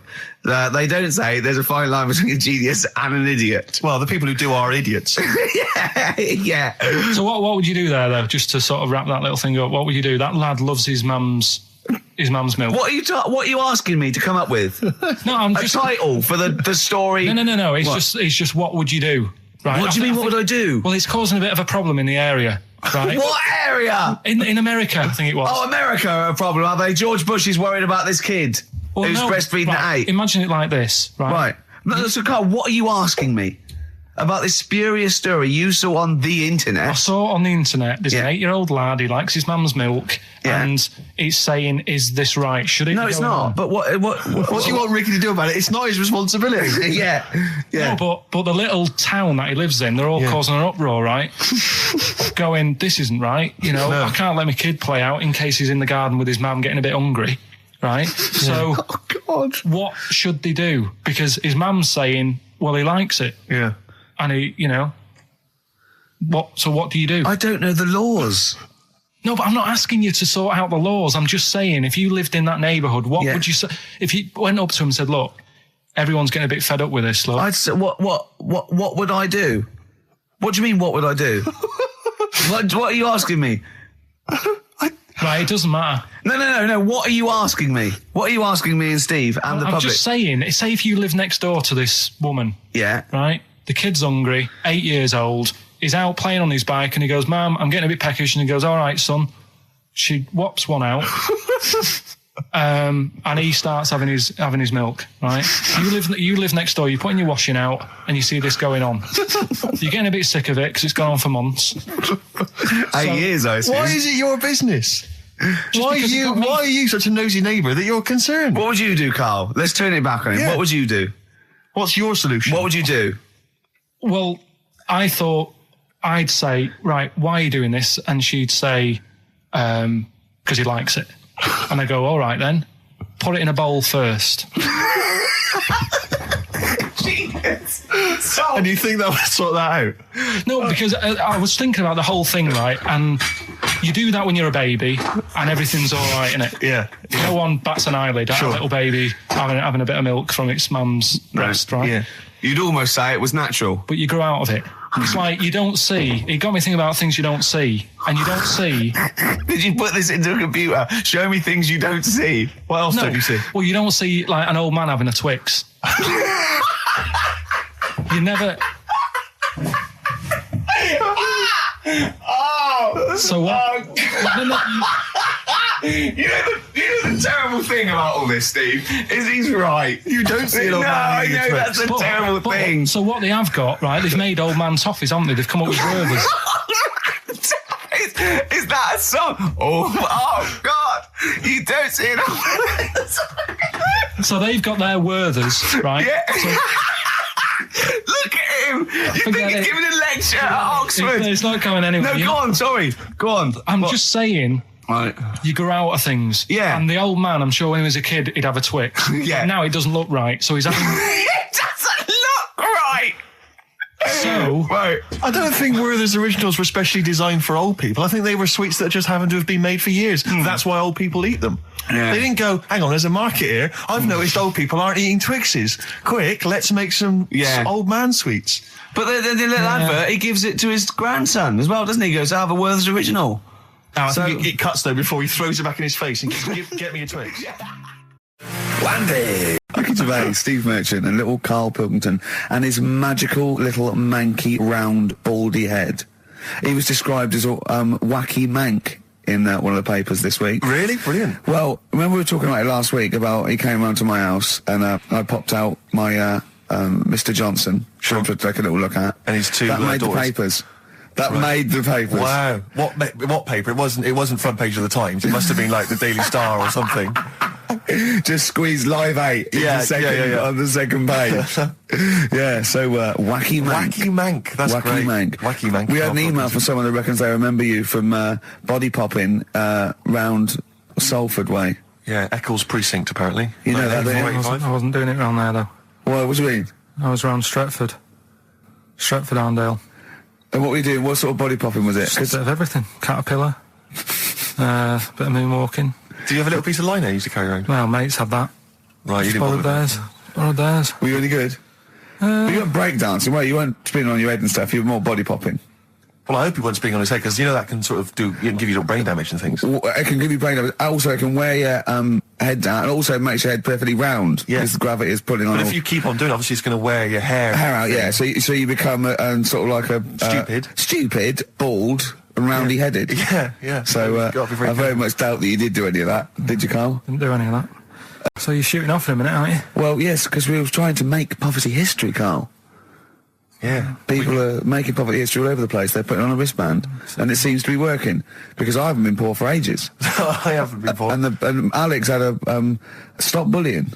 Alex was wearing a stop bullying wristband, and as he himself said, he seems to have sorted that out. You haven't been bullied I for haven't ages? been bullied for years. So wristbands work. I saw one in a shop window the other day which said, stop child abuse. And I bought one, obviously, because a lot of people say, does it make a difference? But it was only £1, and I'd only spent it on kiddie porn. So, I think I've made a little difference there, in a small way. On a serious note, though, I like the idea that child abuse. If you're a paedophile and you're walking along the street in your Mac, right? You got a puppy in one hand, a bag of sweets in the other, and you see this wristband, and you go, "Oh, stop it." Oh, okay then. Yeah, I hadn't thought before. That's what I think. Okay, fair enough. Yeah. Well, I won't be doing that again. Yeah, he was hanging around in Topshop for unsavoury reasons. You saw them in there for only £1. Carl, we haven't got long, have we? We've got an hour and a half because we've got to shoot off. I've got to shoot off down to Live 8 and introduce Rem.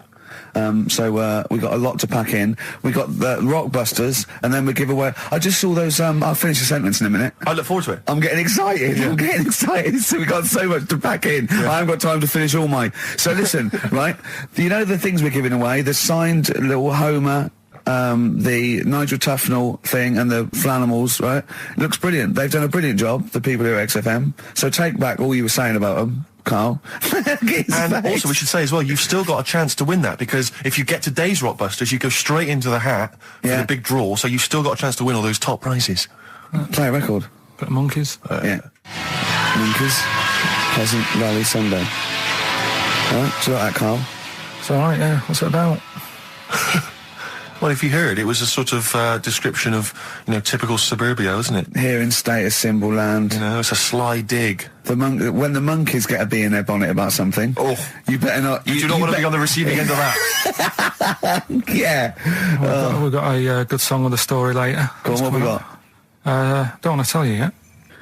All right. Now, is it as pitiful as last week's, where you somehow misheard that Eric Clapton song? What was the Eric Clapton song? Well, Wonderful Tonight, and he was convinced it was about a bloke in a wheelchair for no reason, no evidence at all, other than she's walking around with me. Yeah. Well, yeah, walking around with me. No. I walk into a room and everyone's head turns to look at her, which you didn't seem to Helps hear. him to bed. Is he drunk? He's had a few. Never mind. Yeah, well, you're totally wrong. Big day, Carl, though, isn't it? Because there's lots going on, and I know Carl's it's very, very important for him that he champions Live 8. I don't know what's going on. I don't know what. I am sick of it, to be honest. Sick of what? Just sick of reading about it. Sick of this Live 8 thing. Sick of it all. Brilliant. Fed up with it. What annoys you particularly? It's not only that today, though, is it? On the way in today, right, saw a gay fella on a bike. Weird? On a bike, rushing. What time did the gay march start? What time did they have to be? Why are you looking at me? I don't know. No, but he was rushing, left it late, so he'd had a late night again. So my point's right about him. What was your point about, just to people who've just tuned in? Well, the fact that they go out late, so, they sort of have a nice night out from about 11:30. They're riding in the jeans at like 10:30. In their jeans. They're leather trousers. But anyway, right, so they're cutting the back out of their leather trousers about 10:30 at night. I'm on the way in, right, and I see one stressed out, rushing, right, on a racer, wearing high heels. Oh, I love you. He's 50's dad, isn't he? He's angry. He's just angry. If you're a gay fella and you're proud to be gay, but you also want to make poverty history, you don't know what to do today, do you? You're all racing all over the place. Must be murder. It seems a bit unfortunate that they've put them on the same day. Yeah. Well, you can get little leather studded wristbands that say make poverty history. Yeah. So you can join in on both parts. You can kill two birds at one stone. Yeah. Yeah. But why is Live 8 stressing you out? It's for a good cause. You must have, I know we've discussed this in the past, and you don't really know what you're talking about. But I mean, maybe that's the problem. I'm just, I don't know. I mean, I could have told them ages ago that there was no way that they were going to pay it back. I knew that was going to happen.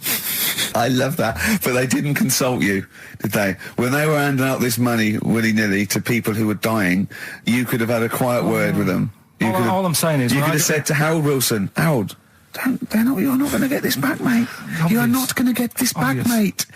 When I wanted a mortgage, I had to supply 3 wage slips, is what I'm saying. I was double-checked out loads of times. I'd like to see, have you ever seen that guy Alvin Hall, who gives financial advice to perhaps teenagers who don't know how to spend their money wisely? All right. Perhaps, like, send him over there. He's the guy with the bow tie. Oh, yeah, you know yeah. What I mean? Yeah. Like, send him over there and just sort of have a chat with him and say, make a list of what you're spending it on. So he's basically, will you be annoyed if they drop all debt and double aid and everything? No, because, I mean, you know, people sometimes need help and that, don't they? You've got to help people out, but it's how many times is the thing. You know what I mean? Let them off. But do I, I've got this monthly payment at the moment, haven't I? Yeah. I'm paying for tools for people out there who need a drill to build a house or whatever. Yeah. Am I now in my right to say, well, you can't have it all? Do you want the drill or do you want the debt cancelled? This is what I'm saying. I'm just, I'm all happy to help people out. Do you think they're taking us for a mug? Is that what you think you might be taking? We'll see, won't we? Time will tell, won't we? You know what I mean? If next year at the same time Geldof's putting on another gig, I'll go, what's going on now? Geldof putting on another gig of the Mean Fiddler. What's going on now? I think you're missing out on the true meaning of today, Carl, which is an opportunity to see Keane for free. I think that's the problem. I don't want to go. I don't like crowds and that, do I? Right. Can't be dealing with that. I don't like big crowds. People, because I was talking to people at work about it, and they were saying, it's a big occasion, it's one of them events, like, you've got to be down there, because in years to come, when they say, were you there, I don't see what's good about having a memory being stuck in a crowd of 150,000 people. I prefer to do something nice. Say if I have like a nice cake and a cup of tea, right? In years to come, when they go, do you remember that day when we were all cramped and what have you? I'll go, no, I was on a nice cake and a cup of tea. So I've got a nicer memory than them. So I believe in doing something nice on a big occasion. Do you know what I mean? On a special day. Do something nice, remember that. The thing is, you have got a nicer memory than them, because when you look back and they say what you're doing 20 years ago, your memory will tell you were actually having a cup of tea and a cake, but with a chimpanzee that could talk English. That's what your memory will tell you. You're thinking, I was out with my mate. I was out with my mate Marty. He's a chimp. And it just, you'll be in cuckoo land by the time you're 50. You'll be just going, that was great that day. Remember Suzanne, I don't know what I'm talking to Suzanne. She's left you. She's left you. She's had enough of you waking up. Well, she's down in Hyde Park watching Bed-Shaped live. She's not worried about cake and a cup of tea. You're going to go along later to the Live 8 gig, and you're probably going to see some bands that are going to make an effort to entertain you. But if you want entertainment, Rick, you know it. There's only one person to book. Go on. Me. If you have perhaps something to do, because I'm obviously a top DJ on the radio, but where I really come into my own is DJing in any kind of club environment. Well, you told me you were DJing, I didn't go to it, DJing at a party, and you said the place was rocking. The place was roaring. And I loved it. Carl just said he was there and they weren't. Well, that's nonsense, Carl, because you know very well that when I'd put on a tune, they'd cheer. Yeah, but it was late on in the night. They would have done that, whatever you put on. That's nonsense. No, they were happy and everything. I'm not saying they weren't having a good time. It was your party.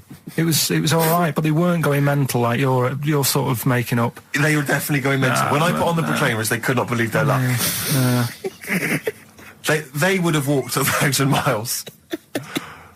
Was it good though? Were they really? What were they doing? Were they They were dancing, were they? Dancing and that, but they weren't sort of cheering, going, more and all that at the end. What are you talking about? Take On Me came on, the big cheer went up. Oh, I don't know to believe. I've been there, done it, Steve. I've been the DJ as well. It might be jealousy. It might be like professional jealousy there. Yeah. I think it's because my fortunes are on the up and these are on the down. We all know famously that he had Pilkington making music, his DJ outfit. Didn't happen. I did enough. I just wanted to do enough to pay for the equipment, and I did. And that was that. But I don't like crowds, do I? But you're safe, aren't you? You're behind the little thing with the flashing lights. But there's still a lot of people and that. Forced fun. I don't like that. It's not forced fun. They haven't got to dance if they don't want to dance. Yeah. Don't like it. What do you mean your fortunes are on the up? Anyway, DJ. Well, I'll tell you, I was hired. Well, I say hired. I did it as a favour to a friend. His wedding the other week. And I got there, I was thinking, yeah, because everyone had their little role to play, and then people were doing a good job. I love you taking it seriously. And I spent ages putting together some CDs, special selection CDs. I love that. Because what I did was I burned them on iTunes. Did you turn up with your own headphones round your neck? Own headphones, wearing a suit, but headphones. Metal case. Didn't need it. Just had them all in one small box. Brilliant. Boom. I thought this is good stuff. I got some classics here. Give me an example. Give me an example of that, like the first hour, the warm-up hour. Rick, I'm coming straight in with Frankie Valli, Oh What a Night. Brilliant track. I mean, when those beats start at the beginning, who's not getting on the dance floor? Wait a minute, what's this following up? Go on. It's the Jacksons. What, I Want You Back? I Want You Back. Brilliant. It sounds good at the moment, Carl. Yeah. So I'm thinking, at least I'm gonna roar this, because they laid on a good spread. The ceremony was nice, food was nice. I'm thinking this is going to be the piece de resistance. Yeah. Alarm bell started ringing. Why? When I realised there was a marquee outside. Of course, it's a balmy summer evening. I'm stuck inside on the dance floor, so I'm thinking I'm going to be struggling here to get them in. And even with flavours like this, I thought I'd struggle, Rick. So I'm sat there in my suit. I'm sat behind this little DJ console. I've got all the big numbers. There's one or two people making some token effort, but frankly, most people are outside everywhere at the time. I was livid. Of course, they couldn't hear it out there. So I was playing to an empty room, really, and I was furious. I was absolutely furious. Because, I mean, what is, they're wasting my time. They're wasting, now I could have just stuck the CD on and gone out. They're wasting Frankie Valli's. Frankie Valli's time. They're wasting the Jackson 5's time. They're wasting, D-Light's time. Yeah, yeah. And, so I'm sat there, and there's a couple of people making a cursory effort. Mainly when they come to get a drink from the bar, they might have a little quick, couple of twos. You shout, we don't want your Not interested. All of you or no one. All of you or no one at all. And, then there's a microphone set up because people have been doing speeches. This little girl gets on the mic, right? It's being funneled through the speaker system. So every time I put my headphones on... Miss Dynamite, was it? It wasn't sadly Miss Dynamite, although she decided to have a little go at MCing. She was screeching a little head How off. old is she? Oh, I don't know, 8 or 9. At their most annoying. When children are their most annoying, because they got a bit of confidence there. They're a bit cocky. They're not shy anymore. They're a bit arrogant. Yeah. She's screeching her head off, so I'm playing, and she doesn't know it. Your face! I'm playing into the groove. No one's getting into the groove because she's going mental. She's just going, what's this? What's this? I don't know what this is. Play something I know. I'm thinking I haven't got any bloody DJ Otsu or Crazy Frog. I'm not going to play what you... So she's just screeching along, ruining it for everyone. And I say everyone, there was no one there. So she was ruining it for me. I bet you were really angry. I was furious. But of course as well, every time she screeched, it went through my headphones.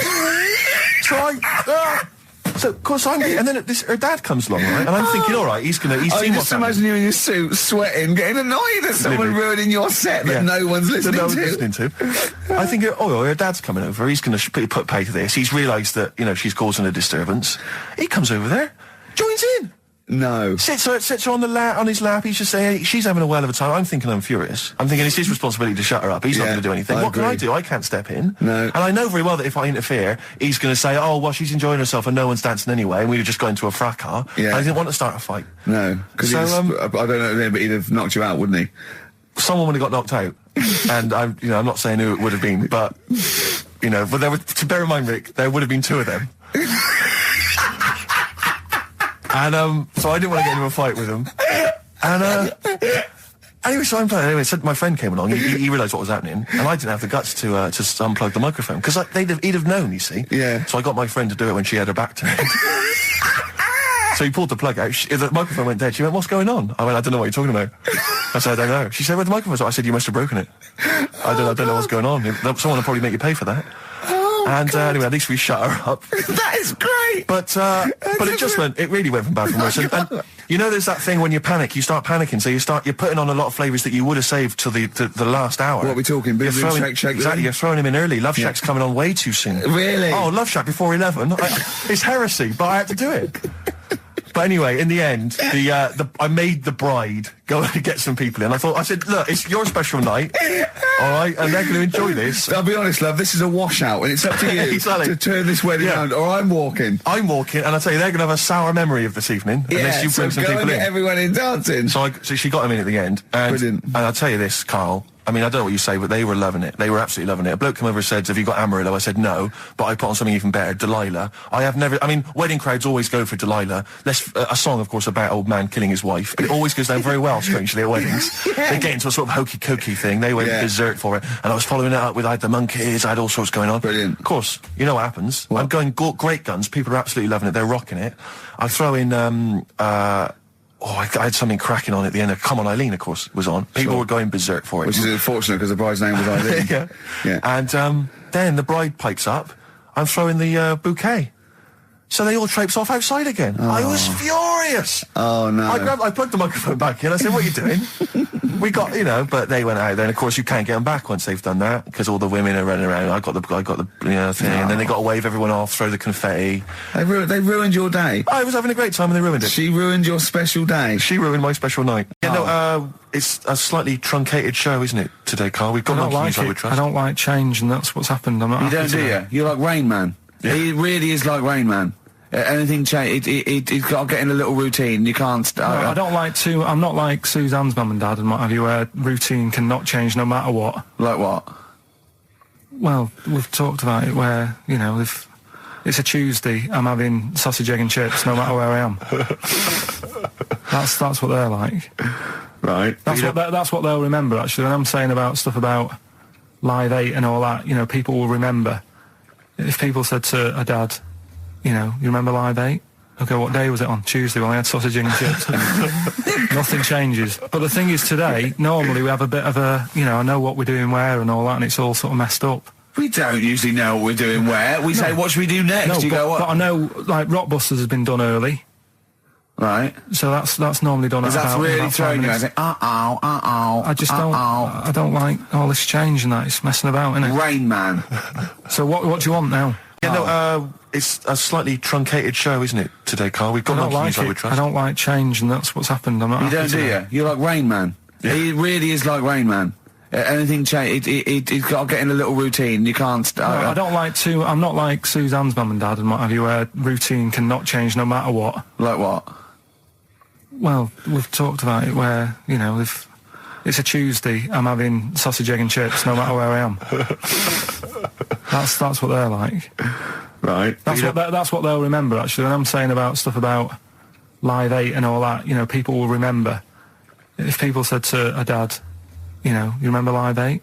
Okay, what day was it on? Tuesday. Well, I had sausage and chips. Nothing changes. But the thing is today, normally we have a bit of a, I know what we're doing where and all that, and it's all sort of messed up. We don't usually know what we're doing where. We say, what should we do next? But I know, like, Rockbusters has been done early. Right. So that's normally done at about 5 minutes. That's really throwing you. I say, I just don't. I don't like all this change and that. It's messing about, isn't it? Rain Man. So what do you want now? Well, what about Song with the Story? See, right, well, last week... Look at him, he's in a genuinely foul mood. No, he's actually rocking. Yeah. He's actually rocking like Rain Man as well. Last week we did, like you say, Eric Clapton. This is the section where we play a song with a story. I think every song, if it's a good song, it's got a story. You've got to listen to it, sort of, from the start. You get in the middle, you're going, oh, how's it going to end and all that. Yeah. You wait another minute, you know the ending, you're happy. But the thing is, as Steve said... sometimes you're disappointed with it, so it's just not a good story. And as Steve said, I'm not sure you're finding what you need in a song for story. Why don't you read a book, a novel? If you want a really good story that engrosses you, why don't you read a book? You're not going to get it from a pop song. I haven't got time for a book. Song's 3.5 minutes. And that's it, is it? And that satisfied you? Well, yeah, it gets you thinking for a few minutes, then you move on. Then you stop thinking. 2 minutes 50, this one, right? And it's brilliant. Go on, Ed. It's about, last week we talked about the little crippled fella, right? This one... as I say, I don't think we say crippled anymore, but go on. All right, this one, someone emailed in saying, if you want a song about that, this is a song you want to listen to, right? Right. It's about this fella who, basically something happened. I think he's in a wheelchair, right, for some reason. You thought that last time? His wife, likes going out. She doesn't take him with her when she goes out. Right. Is it Ruby, Don't Take Your Love to Town? Yeah. Brilliant song. Well, I'll just play it then? Yeah, great song. All right. What do you mean? Oh, it's a good story. It starts off well and that. You're feeling sorry for him, but then he says, where's my gun? Yeah. Because she's a slut. Why? Because she's going off. Yeah, but what does he expect her to do? What? Just because he paralysed his legs fighting for his country, presumably in Vietnam War. It says that crazy Asian war. So he's gone, he's fought for his country, he's taken a bullet, he's come home, he can't walk, he should be a hero, and then his wife's going out putting it about downtown. Why do I never meet women like Ruby? I was talking to Carl the other night, because I've been rewatching for some reason that film Witness with Harrison Ford, where he's a policeman that has to protect a little boy who's part of an Amish community. Amish? Yeah.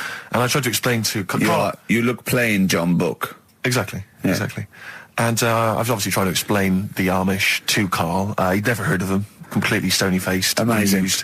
Now for those... Okay, you'd explained it to him, have you? Okay, then. Yeah. Now, I don't know what you said, but I'm assuming you got it right? Carl, now tell me back now, what are the Amish? They're just people who sort of live like in the olden times. So to them, they're sort of in about 1842 or something. So they're getting old papers and that. They haven't caught up to. No. They don't have telly. They don't deny that the 20th century has happened. They just don't want to be part of it. They look up and they see planes and they know what they are, and they go into the town and they see it in the window of Dixon's, a telly. They just don't want to be part of it. No, they're still living. They are still living like it's that's what I mean. Yeah, but they know about everything else. They just don't want to be part of it because they think that the sort of the revolution was a bad thing. They think that society became more and more depraved, and they wanted to go away from it, and they want to go back to old values, and they think they don't need TV and jets and that way of life. They can survive in the old way because the old way was better. Missing out on Live 8. Yeah, but they haven't had Band-Aid yet. Yeah, I think this is the problem that Carl had. He in his mind, they were just a bit delayed, so that in his head they were slowly moving towards the 20th century. They wouldn't be able to watch most of these bands, all their electric guitar. They'd be allowed to watch Tracy Chapman. Yeah, doing an acoustic set. Yeah, between the bands. Yeah, that'd be all right. But no, in Carl's mind, it's like if he. Although they wouldn't like Fast Car. They wouldn't like singing about that. They go, I don't know what you're talking about. Pony and Trap. You got a pony and trap. That'd be all right. But are they still? Do they still get sort of rubbish posts and that saying we need your money for this, or get behind this charity? They live in an isolated community. They're farmers, aren't they? They're farmers. It's an agricultural community, and they're obviously very staunchly religious. In actual fact, it would suit you very well because you hate crowds, you hate groups of people, you don't like the modern world. You'd love it down there, wouldn't you? He wouldn't like getting up at 4 o'clock to milk a cow, though, would he? Well, no, but he'd get used to it. Go back to bed, couldn't you? It's probably out. I mean, have they got anything to do with the Hare Krishna people? No, nothing at all. The ancient Babylonians had What? Can I just stop you there? What's a Babylonian? My head's gonna burst. What do you mean, what's a Babylonian? I've never heard of one. No, but we'll work out, what's an Evertonian? Someone who supports Everton. Well, or from? From Liverpool. Yeah, so what's a Babylonian? It's from Baba. Yeah, well anyway, some people from Baba, ancient Baba, they didn't have very many doctors in those days, all right? Because they felt that illnesses should be left to the wisdom of the public, right? So if you were sick, okay, you were placed in the city centre, right? And then a passerby... Outside Baba. And a passerby who had suffered from the same ailment or who had seen it treated in the past, they would pass by, they would give them advice on how to be cured. Do you understand? So there'd be no doctors, just people passing by would see, they'd say, what's wrong with you? And they'd say, well, blah, blah, blah, I've had the same thing, here's some advice. And pedestrians were forbidden to pass such an individual without inquiring about the complaint and prescribing for it if they knew how to. So hang on, so there's someone ill. Yeah. It's outside the town hall. Yeah. People walk past, go, what's up with you? They go, oh, my foot hurts. And they go, you've got to do this to get rid of that. Yeah. And were they ever right? Well, what do you mean? Were they ever right? Well, how do we know? What are you telling me? What? What have you just told me? What am I meant to take from that? You just said strangers sort of say, You've got that wrong with you. I think he's sulking. I don't think he's ever going to take anything we tell him again because we don't. No, but I don't like the fact that he goes, monkeys can do armed robberies, and we go, no, they can't. I don't understand what the problem is. But how is that different from telling me that a Chinese woman ate dirt? How is that not the same sort of thing? Because that's weird. Someone sat in Trafalgar Square going, I've got a headache and I go take some Nurofen, isn't shocking. I'm not a doctor. I've given him a bit of advice. But neither is the dirt lady. She's not particularly interesting. Neither of them are particularly interesting. I'm just trying to give you an example of the same sort of drivel you feed us every week. Would you sort of have tea round at her house? It's weird. The Chinese woman. Right, so it's weird. Okay, now we're getting somewhere. It's weirdness that you're interested in. See, I thought that you were actually interested in sort of interesting sort of stuff. But if it's weird, it helps. If it's weird, it helps. Yeah. Just remind us again what exactly songs or phrases, because I know a lot of people put it out of their mind week by week. It's a phrase that's, been said on the show a few times, right? I mean, you remember classics, like, what was? We had hairy Chinese kid. Yeah, there's this hairy Chinese kid. Stop squeezing my head. Carl, you're an idiot. Carl, you're an idiot.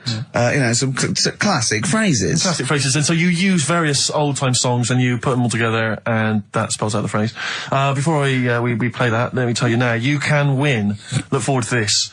What's this? The new album from the Star Spangles. That's called Bazooka. Is that out, is it? Never heard. Where's Bazooka? Never heard of them.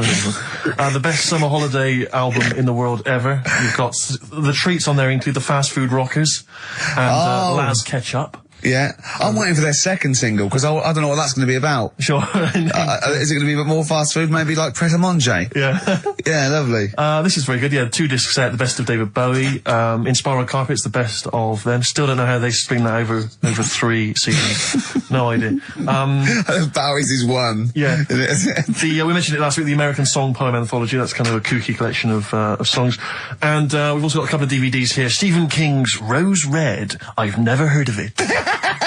Straight to video. Yeah, made for television. Yeah. Will never be seen at the cinema. And I'm sure there's a lot of nerdlingers listening, so they will be loving Richard Dean Anderson in Stargate SG-1.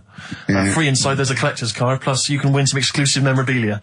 Brilliant. So I think a pair of their... Right, all you've got to do is listen to these, 13 songs, probably, to a well-known stupid phrase. It's only seven different songs, right? Well, just get the most you can. Just be rough. Artist or song, it'd do, right? And the phrase is about me dad nicking from telephone boxes. Right. You got to give them a clue because they've got to know what they're listening for. It's hard enough when you know. Dad is never going to stop robbing from telephone box. Is that it? Yeah. So what are these songs then? Go on It doesn't matter that some people don't know what that's about, do they? Doesn't matter. No, they know. They don't. Well, your father's a thief. Email only. ricky.gervais@xfm.co.uk. Let's hear it. All right. From...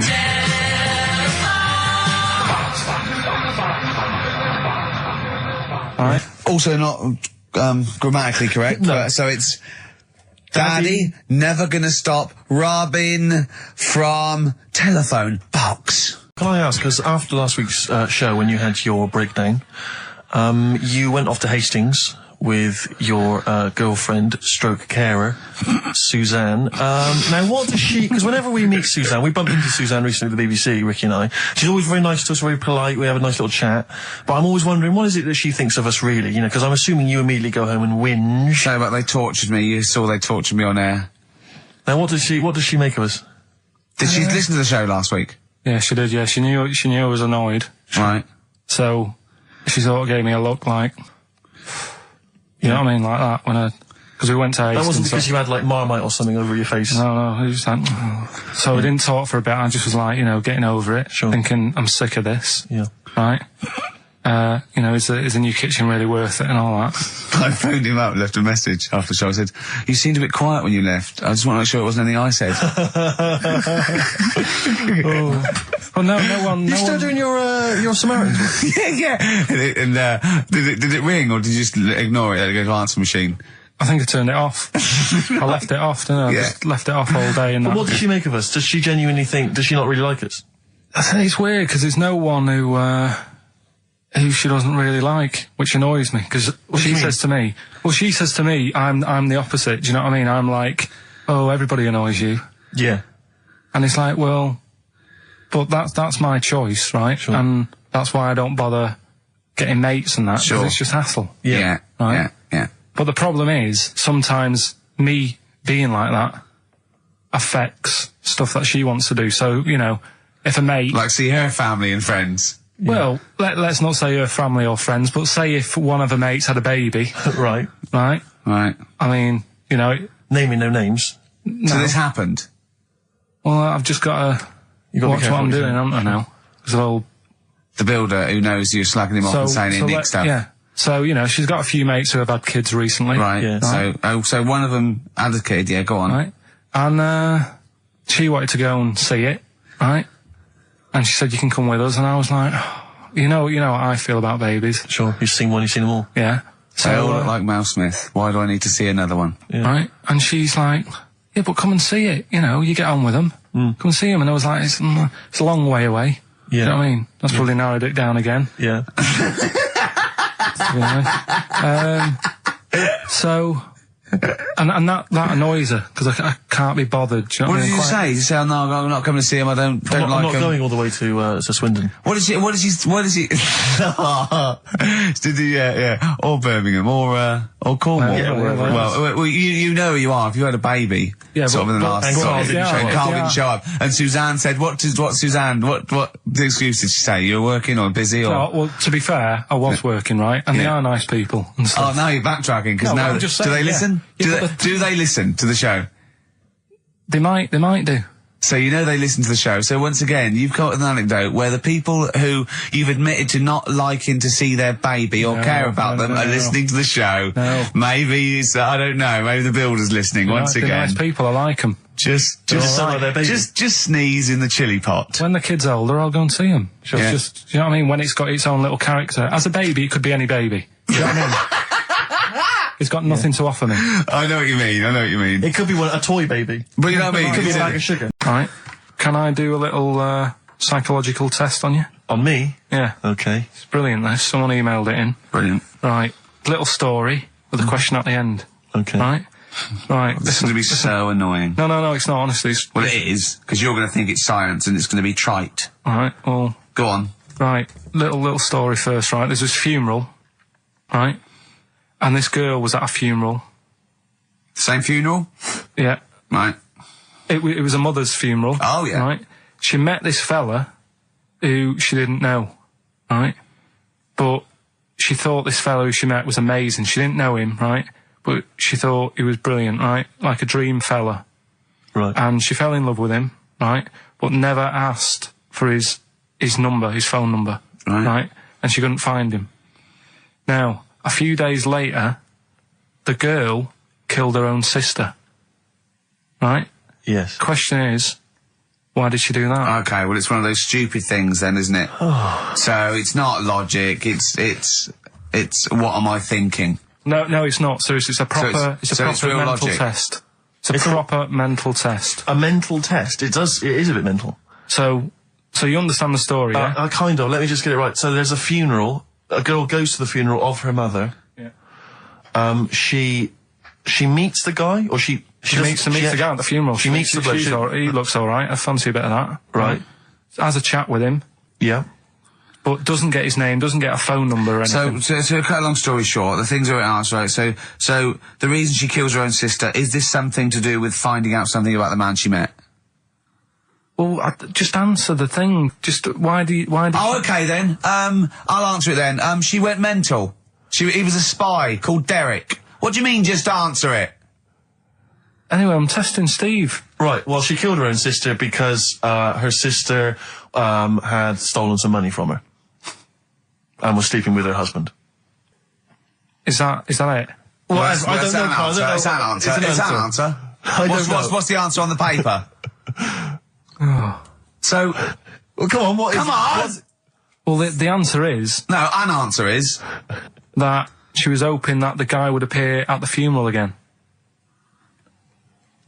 He'd go to the funeral. Right, that's not a proper psychological test. It is. It's one of It those says here. stupid little shitty things. It says It's like here. a man goes into a field and dies. Why? His parachute didn't open. That's what I'm thinking. I'm surprised you learn anything. Honest to I God. love I'm that. surprised you Romeo learn and anything. Juliet. Oh, Juliet's a fish. It said she was hoping that the guy would appear again at a funeral. If you answered this correctly, you think like a psychopath. This was a test by a famous fella, right, who used it on killers, and most of the killers got the answer right. Did you also think that? Was that the answer that you gave when you first read it? No, I didn't know. But I wondered what you would have got. Good, so that's proof but I'm it's not a yeah, psychopath. but that's the point. But it's a psychological test for looking at something very, very specific. What's up with that? Well, what was the best that could happen? That he'd got it right, so he is a psychopath.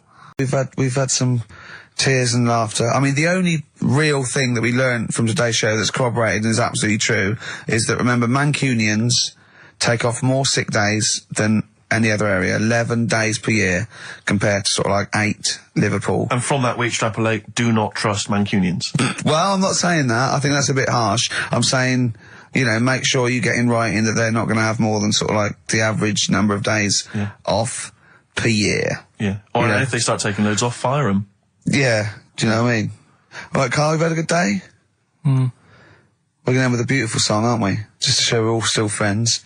To Jimmy Webb and his version of Galveston. See ya. Next week, I guess. Bye. Restless Diesel. Please welcome to the stage. Restless Diesel. I mean, we've talked about it before. Band names where you just have to imagine you're supporting U2, Wembley Stadium. It can never happen. Please welcome to the stage, And Restless he comes on and after Diesel. the first song he goes, thanks, because great band before us, Restless Diesel. You hear a lot more of them. Exactly. Yeah, it won't happen, will it? Sure, they're a great band. I think. What's the tax on that? £5 in, is it? It's not telling us actually. But to pop down to the open anchor. Maybe tell us how Restless Diesel was tonight. Yeah, just call in. Maybe call in on Christian show Monday. Just tell us how Restless Diesel were. We can make that a regular feature. Now, what's coming up on today's show? Well, listen, we got all the usual favourites. We got and some new ones. We got Monkey News. That's sorted. Carl told me. People are guaranteed Monkey News. He called in. He said, "I've got some Monkey News." Brilliant. He's done that. I had to make sure. Then we got that. We've got some great tunes. I've got a great song from Tupac, some Cat Stevens, some Jimmy Webb, some Thin Lizzy. Can I surprise you with something from Aerosmith? And a little treat from Evan Danberg. We're quite rocky today, aren't we? There's a threat there won't be Rockbusters. Good. That's no threat. But we can bring back Educating Ricky. Oh. I mean, because it's sort of like seasonal, isn't it, our show? We don't want it's not like Ant and Dec's takeaways on all through the year. Yeah. They go away for a few weeks and we get something else like Ian Wright's, Friends Like These or something. You know what I mean? And so maybe Rockbusters, maybe not. Rockbusters on hiatus, but Educating Ricky always fun. If you've not heard that before. And I'll tell you what, Jane's Addiction, just because they rock as well, don't they? Oh, brilliant. XFM 104.9. Excellent, Ricky Gervais. Jane's Addiction, just because on XFM 104.9, broadcasting from London, where people prefer to only be off sick when they actually are ill. Sure. I don't think I've ever taken a day off sick. Except when I had that terrible tonsillitis. Is that when you went home, stayed with your mum and dad? Yeah. Why is that a problem? No, it's back to health. No, I'm not saying it's a problem. Back to health. Yeah, I've got a loving family. So sue me. What do you make of The antagonism and piss taking is just like, oh God, 3 blokes in a pub. There's people listening. I can't know. Are there? Carl, what do you make of London? Because you often say you'd much rather be up north. Well, he wouldn't, or he'd go. Well, this is what he constantly says. You've chosen to live here. You've lived here for years. You've got a flat here. No. I chose to come here because I was offered a job that was good money. Yeah. I wouldn't have come here if there was no job. So you prefer to be somewhere where there's a good job, so you've chosen to live here. I don't like being here, though. Well, no, but you can leave. To what? Well, exactly! So you've chosen to stay somewhere that's better for you. It's not better for me. Well, it's making me ill. I'm not sleeping. Well, so you say you're ill, either you call in ill, but I don't think you are. But I mean... Are there any stats to prove that? Well, yeah, because, of the 11 days that he calls in sick, I reckon probably 7 of them are genuine. I'd love it if I dropped down dead tonight. Honestly, I'd love it. If you drop down dead tonight, you know it. Why aren't you sleeping? What, you're feeling ill now, are you? That's funny, you weren't feeling ill earlier, but you read that, and you're suddenly ill. I'm run down. Well, you should take a holiday. Oh, yeah, you just had about 8 in the last 6 months. Oh, God!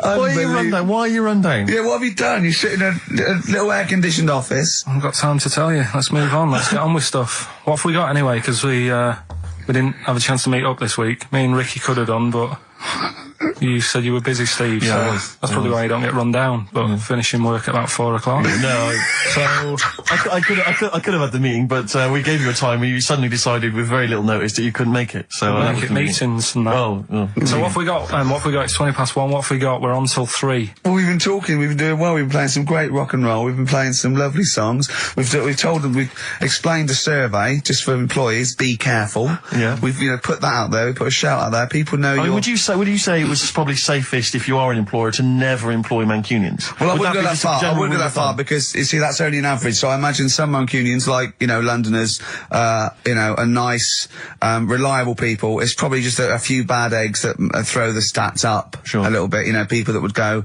I'm not coming in today, I'll put on some wet trousers. Sure. All right, stay in bed. Yeah. Stay in bed. Yeah. You still got them on?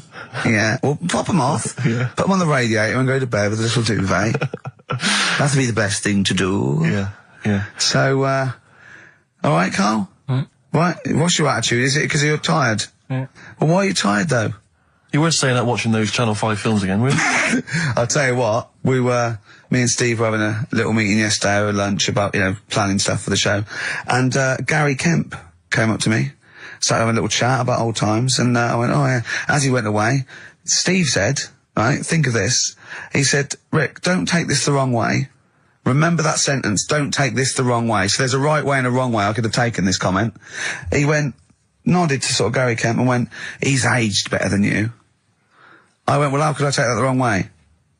Yeah, it's not offensive. No. Well, the point is this. He didn't know me 20 years ago, so he's actually saying, Rick, don't take this the wrong way. He looks better than you do. Yeah, well, he does. But why say that, Carl? What? Did you really say that? Yeah, although, can I just backtracking for a second? I love the fact you said you bumped into Gary Kemp and you reminisced about old times. What old times did you share with Gary Kemp? Well, no, he came up and said, did we drop the pops together? I went, no, I did Razzmatazz. I said, oh, we did Razzmatazz. I think he was thinking, had he ever met me before? But he hadn't, because we hadn't. That's what I meant. Yeah. And, but if you had to make an objective analysis... I wouldn't. I think that's out of order. Sure. I mean, you're always slagging me off, but apparently you can't make a value judgment on something else. No. I wouldn't do that. Well, because you're morally all over the place. You don't know where you're coming and going. Believe it. Sure, you should hear what I say about you behind your back. So, would you say you're better looking now than you were? Or... Than I'm what? Would you say you're better looking now than you were? Than I was when? Well, have you aged well? Yes. You've aged well? Yeah, I've kept my looks. Bit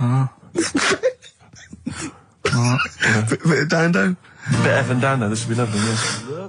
Evan Dando on a track called All My Life. That's beautiful. Yeah. I can't get enough of that. That's brilliant. Great stuff. Adverts? Radiohead. Go to sleep. I'll ease you in with something fairly easy, a music-based question. Kylie Minogue versus Dido as Queen of the Brits. What's your view there?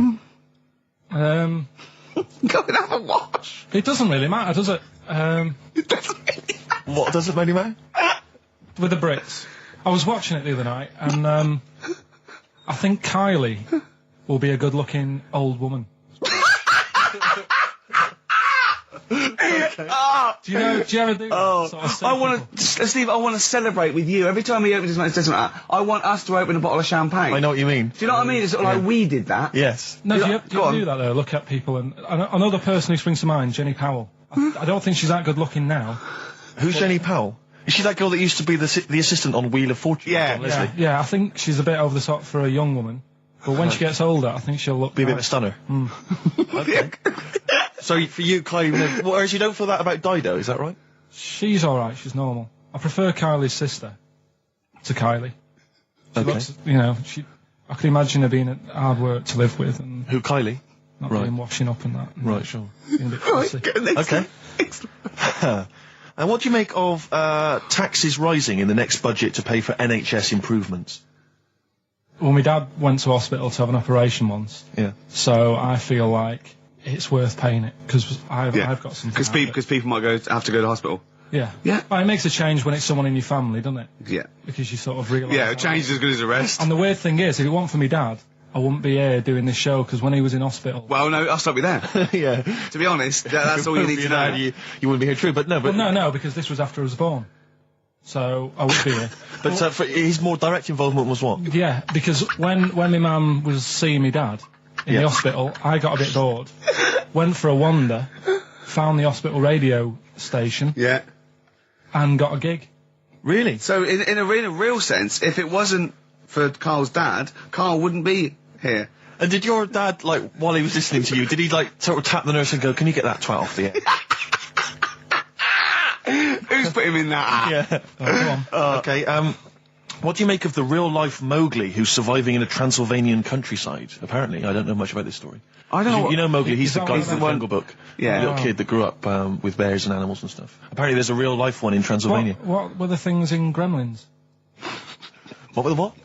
Like, in Gremlins they were... Wait. Okay, this is an example. This is what your girlfriend said. Think. What were the things in Gremlins called? I can't remember. Just, I mean, really... Something like that, isn't it? No, wait. Just really think now, Carl. Just with everything you've ever... With all the brain power you've ever used, think what the things in Gremlins were called. It's not there. There's a clue here. Oh, no. Yeah. They're not. What? Gremlins. Yeah. Play a record, Carl. What about the fact that the world's tallest man is living in a semi in Neasden? It's alright, isn't it? Something that someone told me in the week is that, do you know all these tall people like this guy? Yeah. Which is a bit weird they've only just found him, considering he's the tallest man. I think that's a bit weird. Yeah. Someone genius. told me that, do you know the guy who was in James Bond, the big bloke? Yes. Jaws. He's got the same illness as this bloke. Right. And what it is... It's called tall. It's something about... You're suffering from tall. You've got a small tumour or something just behind this part of your head. Yes. Oh, yeah. Just sort of in the middle of your eyes. Yeah. And the pressure on that makes you grow really tall or something. Yeah. So he needs to get it sorted. That's right. Okay, we're going to play some of the best of, some of the greatest moments of the last 3 weeks. Yeah. Ever heard on XFM 104.9. What about this? Do you remember this one? Oh, which one is it? Alright, so, here's the first bit.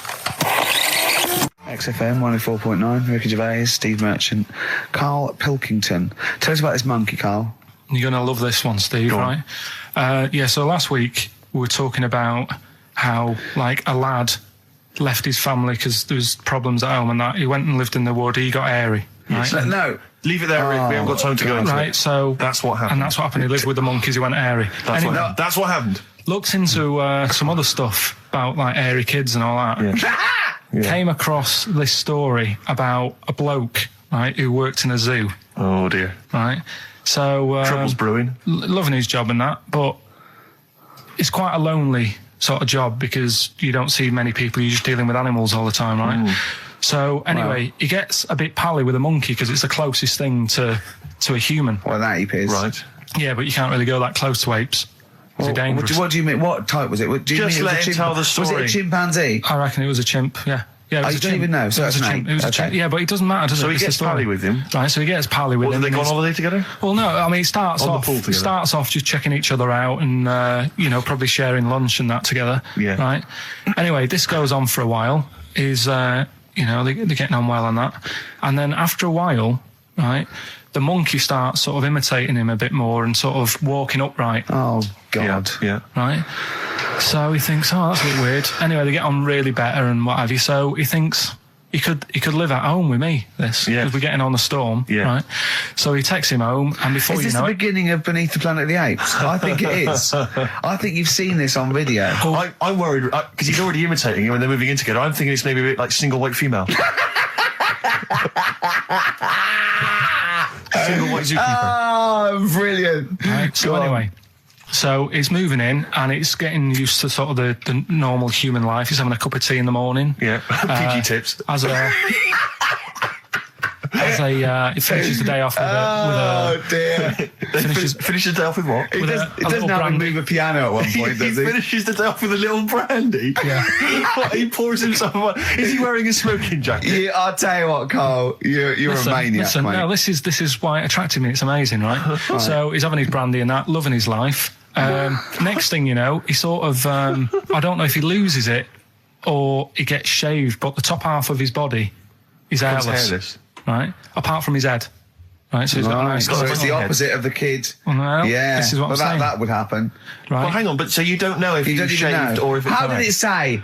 Then the hairless. What? I'll bring it in for you, the story, and then you can see if I've gone wrong. Keep going. Anyway, so this is going on, and he's having a great life. Then the zookeeper starts getting a bit annoyed because he's having a better life than the zookeeper. The zookeeper's in the zoo. This is such So the zookeeper's still got to do a day's work. The monkey's at home, he's partying, well, he's got his other point when he says there's no point you coming in to the zoo because the whole reason of you being there was because you're being kept there. Right. And he didn't want to bring the memories back, so he said, you stay at home. So you're talking such... Just let him finish. God, I don't know if I can sit here and listen to this drivel. I'm fascinated. It's nearly over anyway, right? It sounds extraordinary, Carl. So he's walking up, right? He's having a tea in the morning, finishing the day off with brandy. Gets a bit out of hand, only tries it on with the zookeeper's wife.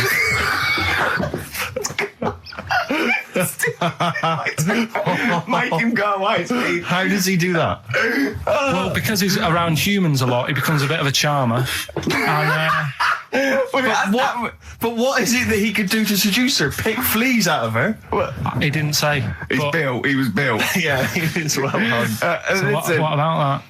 What do you mean, what about it, Carl? It's obviously not true. I don't understand how... I love the fact he becomes a charmer. He's got better taste in brandy. Exactly. And what was it that he was doing that seduced her? I don't know. I thought maybe because he was at home more than the zookeeper was. But what would he be doing, Carl? He's not going to be talking with her. They're not going to be playing Trivia Pursuit. Maybe she liked the silent type. He didn't go into that. He just said that's when the trouble started. Carl, play a record. Right. Builder's in the flat. He's been annoying me. Of course he has. Of course he has. What's he been doing? When he turned up on Monday, right? Yeah. Wanders in, and the first thing he says to me is, said the pub across the road, is it any good? I said, well, it doesn't matter, does it? You're working on the kitchen. Think of saying that to a builder. Probably making conversation. Probably meant, do they do a toasted sandwich? Because I've got a half-hour lunch break, not an hour, like Karl Pilkington. So I'll probably then get a nice, cheese and tomato sandwich. Is that genuinely what you said to him? Yeah. So Suzanne had a go at me saying, why have you said that? He hasn't even started on it yet. I cannot believe that. You're unbelievable, Carl. And you say it's us that are rude, crass, I wasn't being thoughtless. rude. I just was letting him know. Do you know what I mean? I know what He knows what he was there for.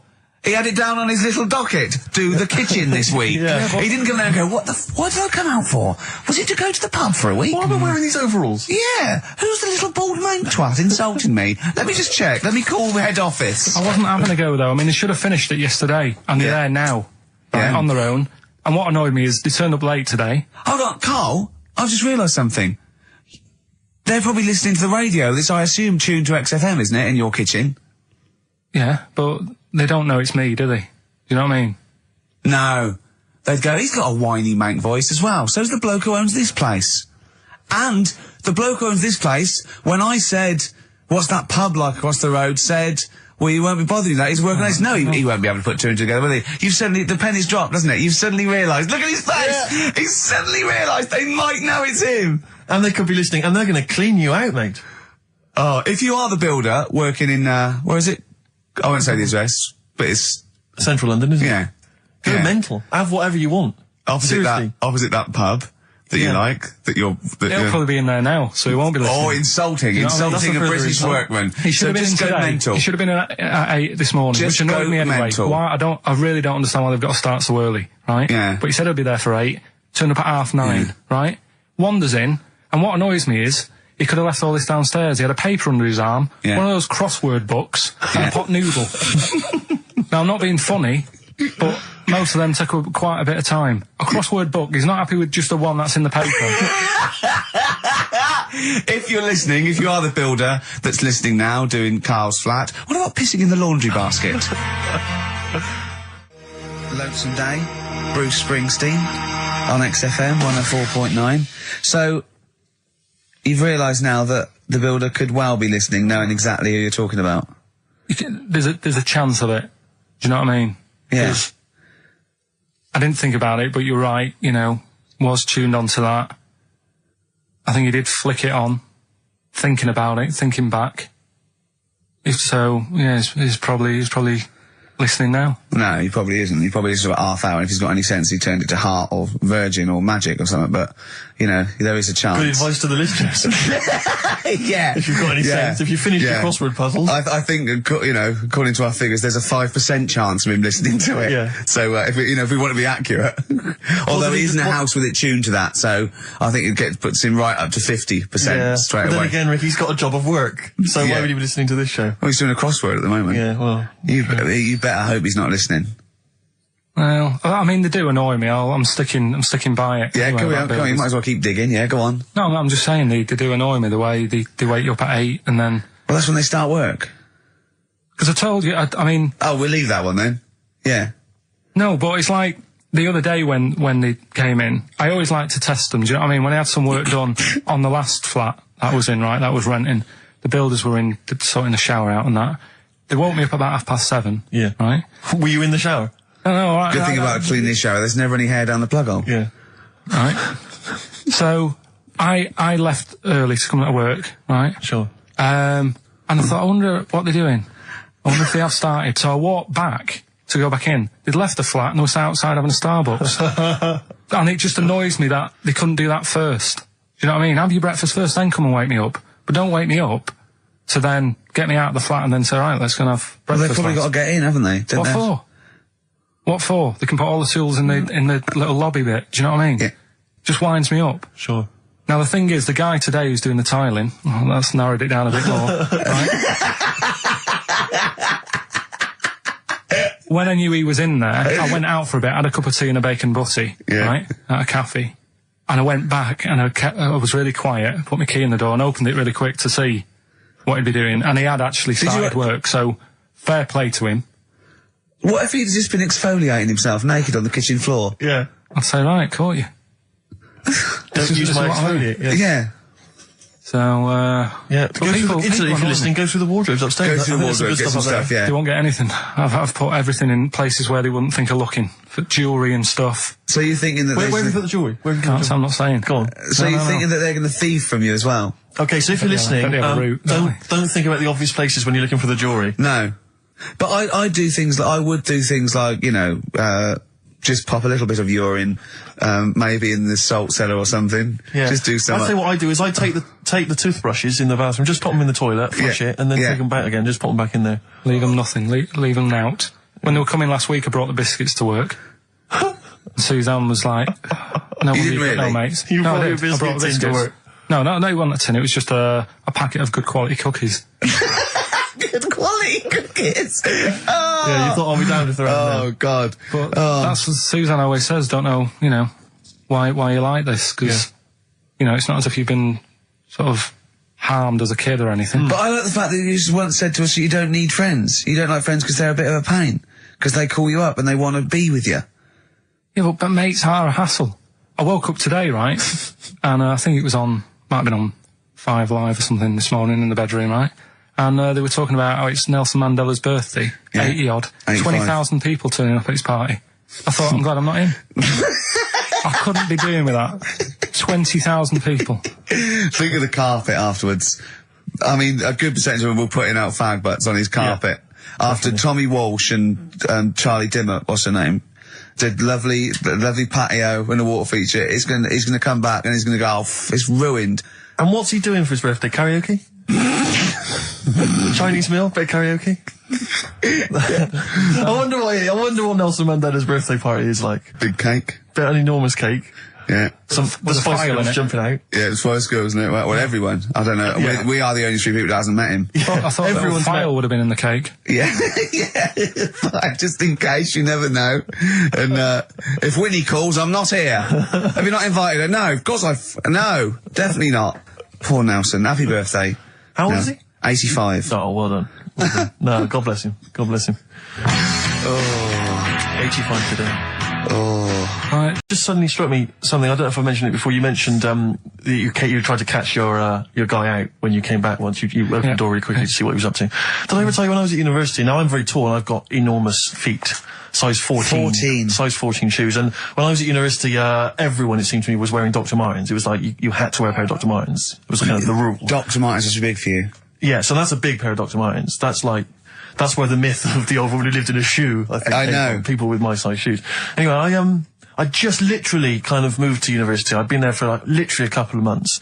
And obviously in that first period, you're quite keen to kind of, reinvent yourself, strike yourself, try and give an impression of perhaps being quite sophisticated, worldly, cool, all those things that, you've left behind all your childhood friends, so you're trying to, develop something. But you didn't bother, you didn't.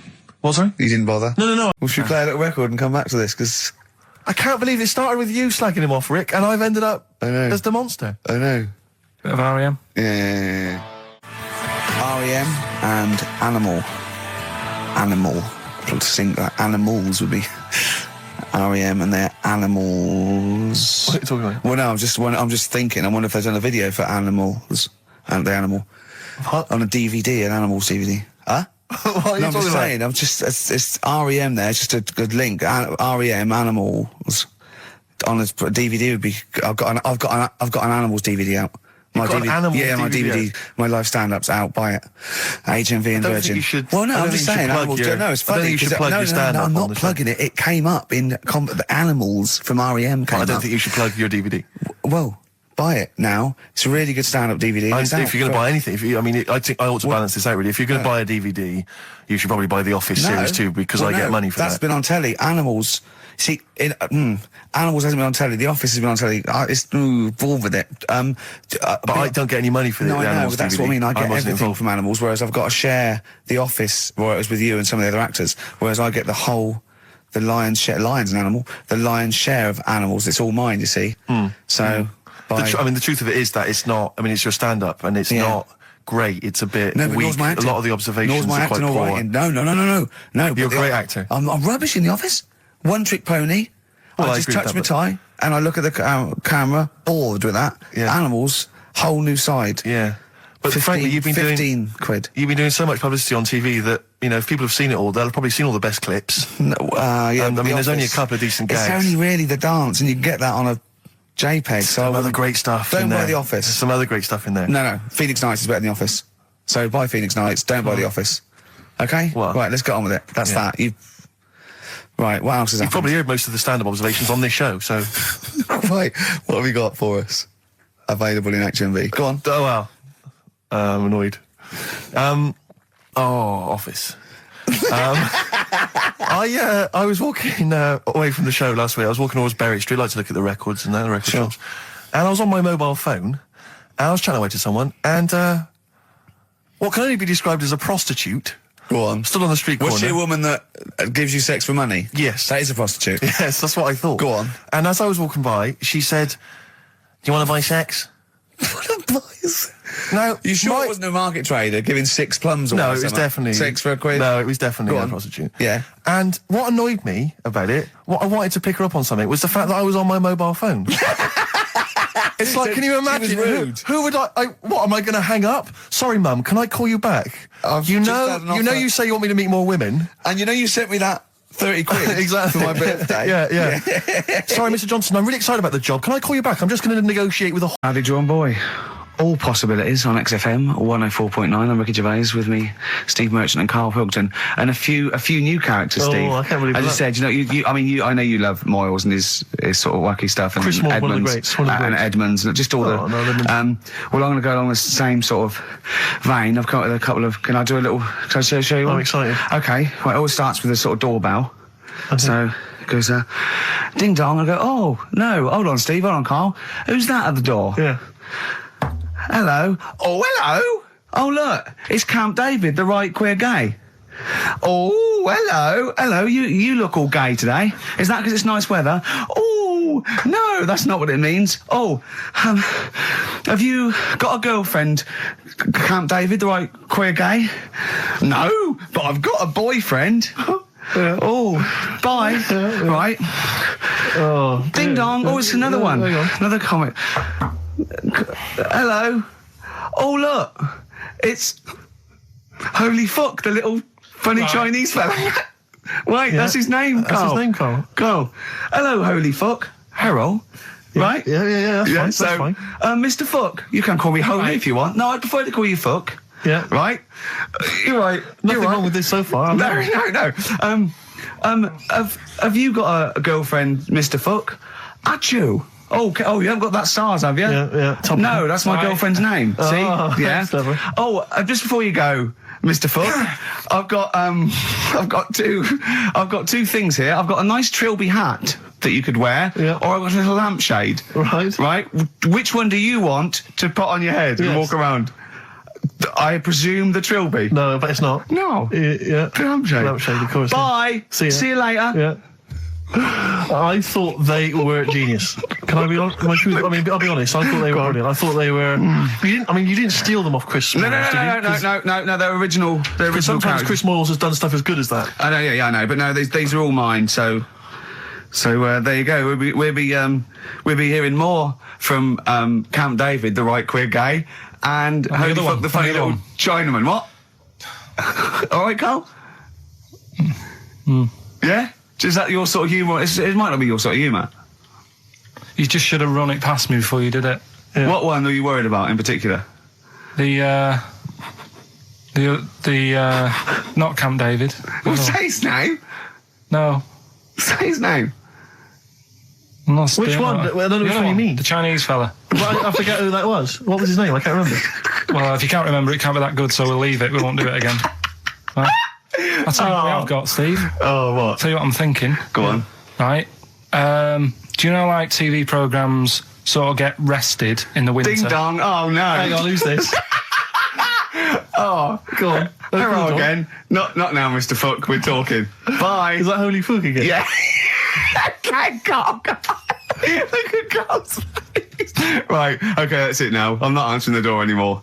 Right. Okay, go on. Right. Yeah. Ding dong, ding dong, ding dong, ding dong. He's trying to get in. Don't be impolite, Rick. Come on, Rick. He wants to come in. No, it's too late. It's too late. He's gone away now. Go on. Right. Anyway, what I'm thinking is, Rockbusters coming back for a bit. What? What are you talking about? He likes my idea. He likes my characters. He doesn't like that idea. If I what, Carl? No, what? I was going to say, if I came up with what? With that Chinese fella. What was his name for again? a sketch? You wouldn't have liked it. Let's do Rockbusters and see how it goes. I know you weren't a fan of it, but hang on. Yeah, but to be honest, Carl, he dissed Cheap as Chimps, and we know that's a brilliant idea. Hang on, sorry. We all agreed that Rockbusters was a piece of old toss. No, I didn't. I said it needed resting. And that's why we stopped doing it. I said it needed resting for a bit. I don't remember that conversation. What do you mean it needed resting? We abandoned it because it was appalling. It started off as a nice idea, but you just gone crazy. Let's play a record and come back to this, shall we? What do you want to play?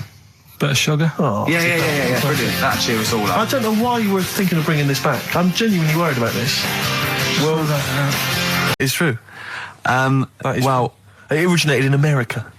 Yeah. So many of these things do. It's a brilliant point, Carl. I'd like to hear from anyone listening they'll just lie, wouldn't they, I suppose? Yeah.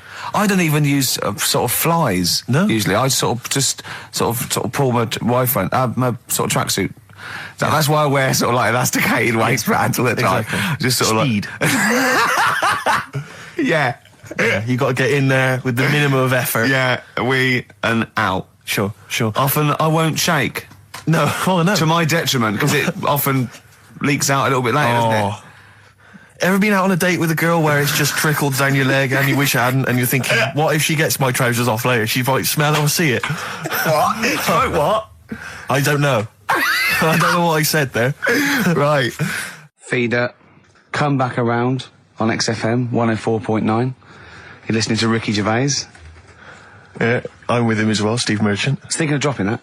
What? Thinking of dropping that, just going, because it's just too, that's all that. I'm Ricky Gervais, with me Stephen Merchant and Karl Pilkington too.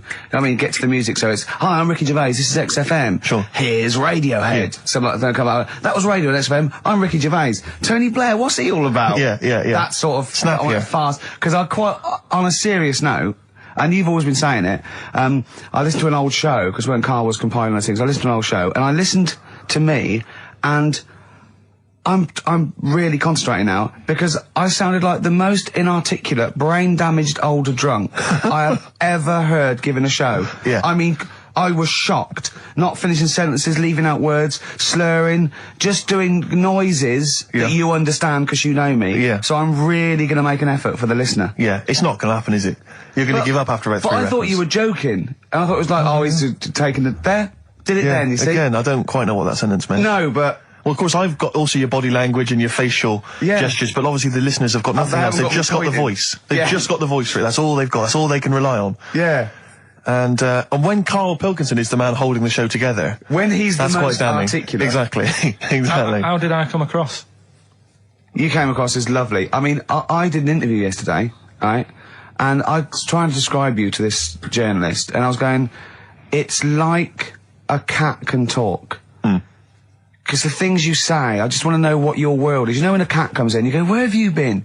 And it looks as you're like, you know, it can nearly understand you. And you're like, I wonder, I'd love to know what that cat thinks. And with you, it's almost like we've got one. Yeah. Yeah. Did you like that? You can also lick your own testicles, I think, can't you? So, yeah. Did you play the doves? And Envy on XFM 104.9. I'm Ricky Gervais, with me Steve Merchant. Absolutely, yeah, hello. That clang you heard there isn't Karl. No. Karl's away. It's Sturgis. Claire Sturgis is here. Yeah. You'll know her from the Claire Sturgis show, but we know her from our early days on XFM, and, you know, we're good friends. It's sort of like old times, isn't it? And Karl is had a little surprise birthday present. What's the story with this, Claire? Because I don't know about this. Do you know, I came in on Monday expecting to see his little smiley face, as usual, and it's always not here. What do you mean? So, but his girlfriend had surprised him and dragged him off to the Caribbean for a week. Wow. No, Canaries, isn't it? Oh, I mean, I don't know. He likes the Caribbean. He likes the crabs. Yes. Yeah. I thought he was bored of the Caribbean. I thought he didn't enjoy it last time. No, he loved it, didn't he? No, I don't think he did enjoy the crabs. Tunisia he didn't like. Right. He's been travelling, hasn't he? I know, yeah. He gets He didn't like Tunisia because there's flies the size of matchboxes. Of course. And, and midgets in the kitchen. No, there's nothing wrong with that. Yeah. Midges or midgets? Midgets, he said. Right. It was midgets. He wasn't saying anything bad. He said that there were lots of midgets in there. Lots of midgets in the kitchen.